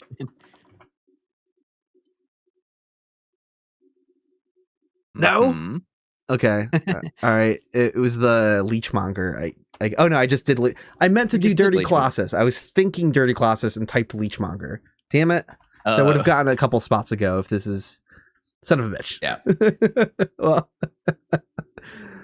the categories type construct / beast. Yeah, sure. That's why it's a little. It does have a humanoidish form. I kind of get why they were giving us yellow on those, but it's almost like reaches a point where it's so vague that doesn't really narrow it down for you at that point anymore. And it's like, yeah. Sorry, I wasn't very helpful for that. No, that's okay. I know I've played more games in the series than you have as well. So, but I like having you tag along for where you can. Just pick a random NPC now from any game. Yeah, from any game. Let's do Pate. Who? What's his face? Pate from DS2. Oh, Pate. I misheard. Is that over the mic or through the Discord? It sounded like hate, kind of. I was like, huh? Oh, yeah. Well, you know. All right, we have a human non-merchant. DS2. Not from Dark Souls 2. Human and not associated with a covenant. And isn't male. Oh. Okay. All right. So I'm gonna go with like Witch Beatrice. Sure. Because that's not quest. Well, no, it isn't. It's not. She's not covenant related. She would be like an ally or something. Yeah. Okay. Ally. So human female ally. So she's gonna like be a like friendly phantom or something like that. If we ever get orange on gender, I wonder if that guarantees the answer is Henri. Oh. You know, I'm curious to see if that's gonna happen. Yeah. Does Henri show up as male, comma female in this? Maybe. I guess. Probably. I would hope so. That would be fascinating. So ally human female. I'm from an other Souls game. Like who? When you get to the point of like summonable NPCs in like Dark Souls 3 and stuff, I don't remember. Is there like a Steelheart Ellie? Is that someone, or is that's Dark Souls 2? That's Dark Souls 2, I think. Shit. I'm like, and they're an ally, so they're gonna like, and they don't have well, yeah, Pate has a quest line, I guess. I don't know. So they're just gonna be like presumably a friendly phantom or somebody you can bring along for something.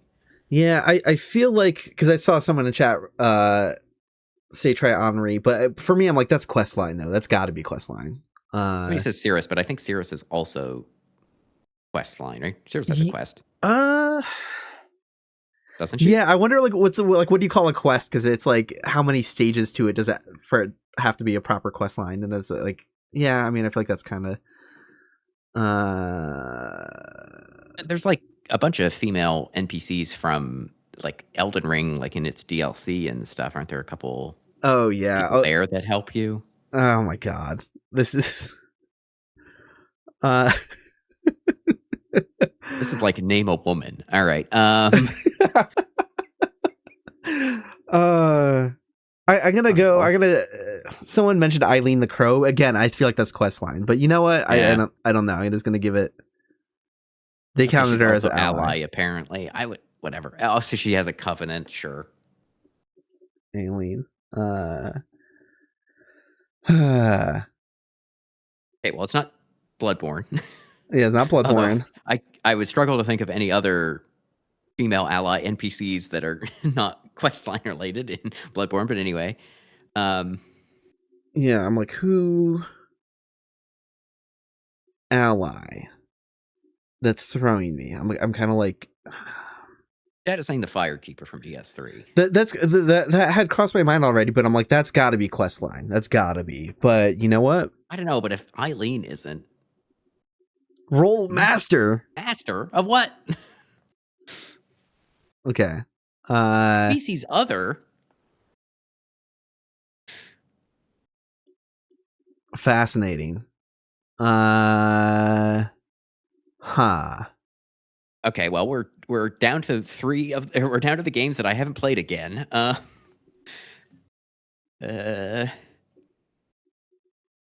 I'm like, would we count what's her name as an ally?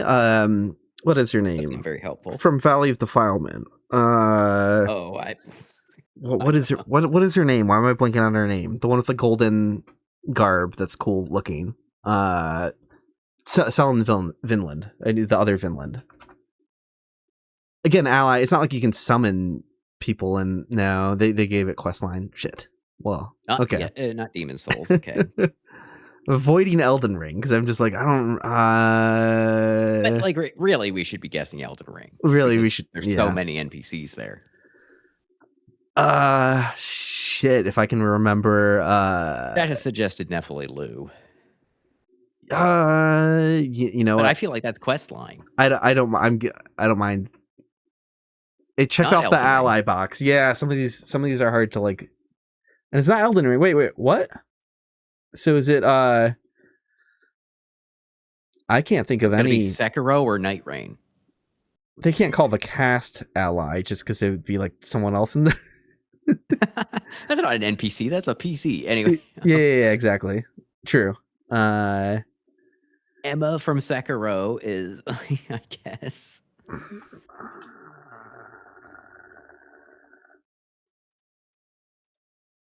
It was. Come on. I guess so. Ally? We got thrown off by the designation of ally because that just doesn't feel right. Like, in the loose sense of the term, yeah, but like I was kind of expecting that to be mapped to like a certain game function, which that's like very generalized. Yeah. Because I would have thought that would have been like questline or something. I don't know enough about Sekiro. Does she like what is her role as an ally? Wouldn't she just be like the lady at the shrine or whatever? Yeah. I was thinking like she's helpful, like, obviously, but a summon or something like that. Like if the Firekeeper gets to be master, what Yeah. Makes Emma different from the Firekeeper. Anyway. Yeah, ally might just broadly mean not hostile, so that is a fair point. Well, I guess we'll learn more about how this game operates the more we play. Oh, I know who this is instantly, I believe. Snuff your torch, lest the dead grow restless. I'll give you a chance if you think this is Agdane. Yeah, hell yeah. Exactly what I was going to say. So, yes. We're telling you to not bring light into the crypt. Hell yeah. And then we have the last category, which is very funny. The blurred image one. Oh, wait, hold on. This went from being fucking impossible before to being instantly recognizable, but now I'm stuck on the name. I don't know. That's a giant from I was gonna say it's an Elden Ring character. Right? Yeah, that's just one of the it's one of the big like troll would be a proper name, right? I don't know. Like type in troll. It gave it to me. They gave it to me in the field. Thank you. I'm kind of glad it works that way. Yeah. I like how the previous blurred one was like so utterly incomprehensible. Like even when we could see it, like I still probably wouldn't have known it was the watchdog of the Chalice Dungeons. Like I could not make it out, and then that was very funny. I I get don't know that. that I would get this, obviously, because I don't fault the developer for not having the time to have playtested every blurred image. Like that's not, like. yeah. So I get how we wind up with that, but it is very Well, funny how someone could be basically impossible, and then that one was instantly recognizable. I think these are just pulling the photos from Fextra Life, so it's Probably. kind of on the quality of Fextra Life at that point, which Yeah, inconsistent. One wiki that is kind of shit because of how it's owned, but sometimes does a pretty good job with images was Fandom. People because because it had like a gallery oriented upload thing, so like sometimes people just like add like extra pictures of the bosses or whatever, and it was like that was actually quite handy. Yeah, so that was a round of Soulsdle. Thanks again for hanging out. And I'm surprised I've gotten the quote like more or less right away. Like quote, again, it's from games that I've actually played. So sometimes it's so hard because because King Boar made the Dark Souls dialogue bot on Blue Sky, which is just dialogue from Dark Souls 1 only. And like that's the Souls game I know by far the most. Every now and again there's like a little bit of dialogue and I'm just like, what? Like surprisingly it stumps me sometimes. And this just immediately, this time and the last time, was the last one we did was go and jump off a cliff, and we recognized that instantly. I wonder how curated this is, because that and Egdane's quote are both like kind of pretty commonly associated with them, as opposed to some random other line. But I'm waiting for them to be like Herg, like that's all the dialogue says is like eek, and you're just like, okay, this is someone's like being punched dialogue. Like at some point we're gonna have to narrow it down the way that we did previously, where it's like, oh, I guess it's not Dark Souls, I guess it's not, right.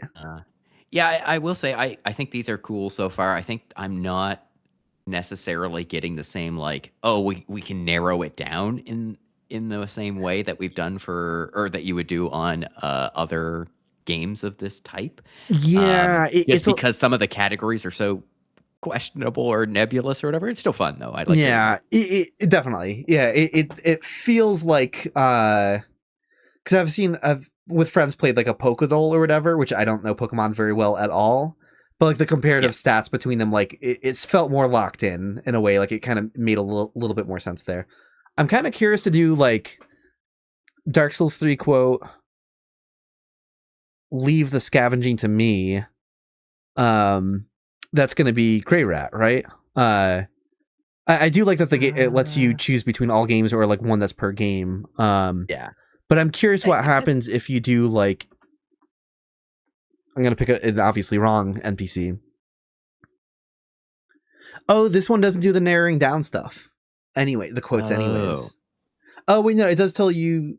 Oh, no, because I selected Dark Souls 3. Yeah, maybe it doesn't do that per game, or no, it says a clue is revealed with each wrong guess. So maybe if you got another wrong guess, then it would say, oh no, their role is this, like for whatever reason. Firekeeper, her classic promise of scavenging. She loves scavenging. Yeah, so now it says, oh no, they're a merchant.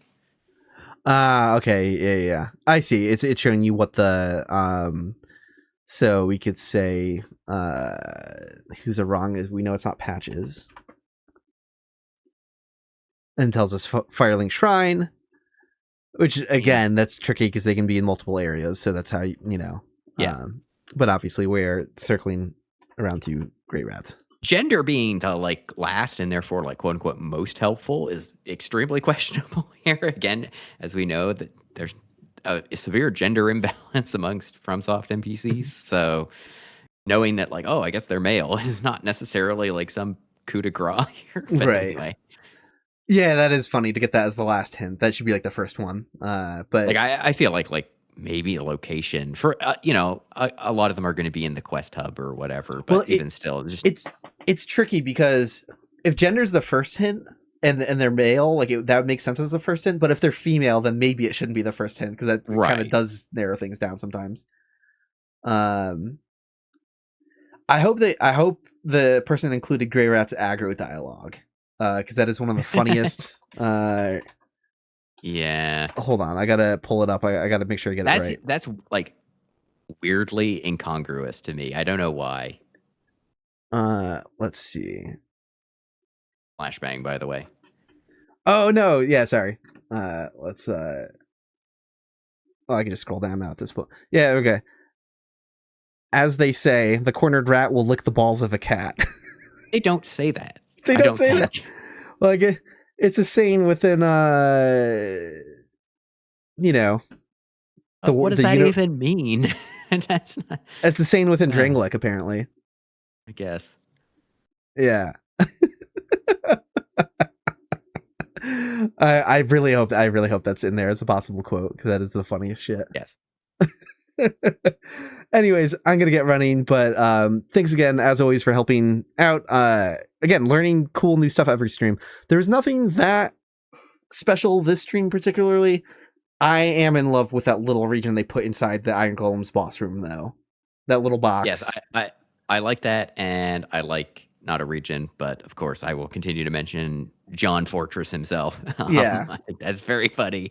But yeah, that small region I think was the most surprising thing that we found, because it's used in theory and completely out of left field to me anyway. Yeah, I remember hearing how there was like some cut stuff about how like the things surrounding the Iron Golem boss fight would like spit fire at you or whatever. There's like a few like statues surrounding it. I'm kind of not surprised that didn't make it all the way to into like the game proper though, or at least like there's not like remnants of it that survived. Because I think that's more of like a concept at the concept art stage. But yeah. With that, I guess I'm just rambling at this point, but yeah, unless anything comes up, we'll probably be around for this next weekend. If not, I stream Thursdays and Sundays, and I'm in the middle of a Soul Level 1 run that I'm also working on, so that's the kind of other stream that I'm alternating between. And yeah, I think that's it. Have a good night, everyone. Catch you next time.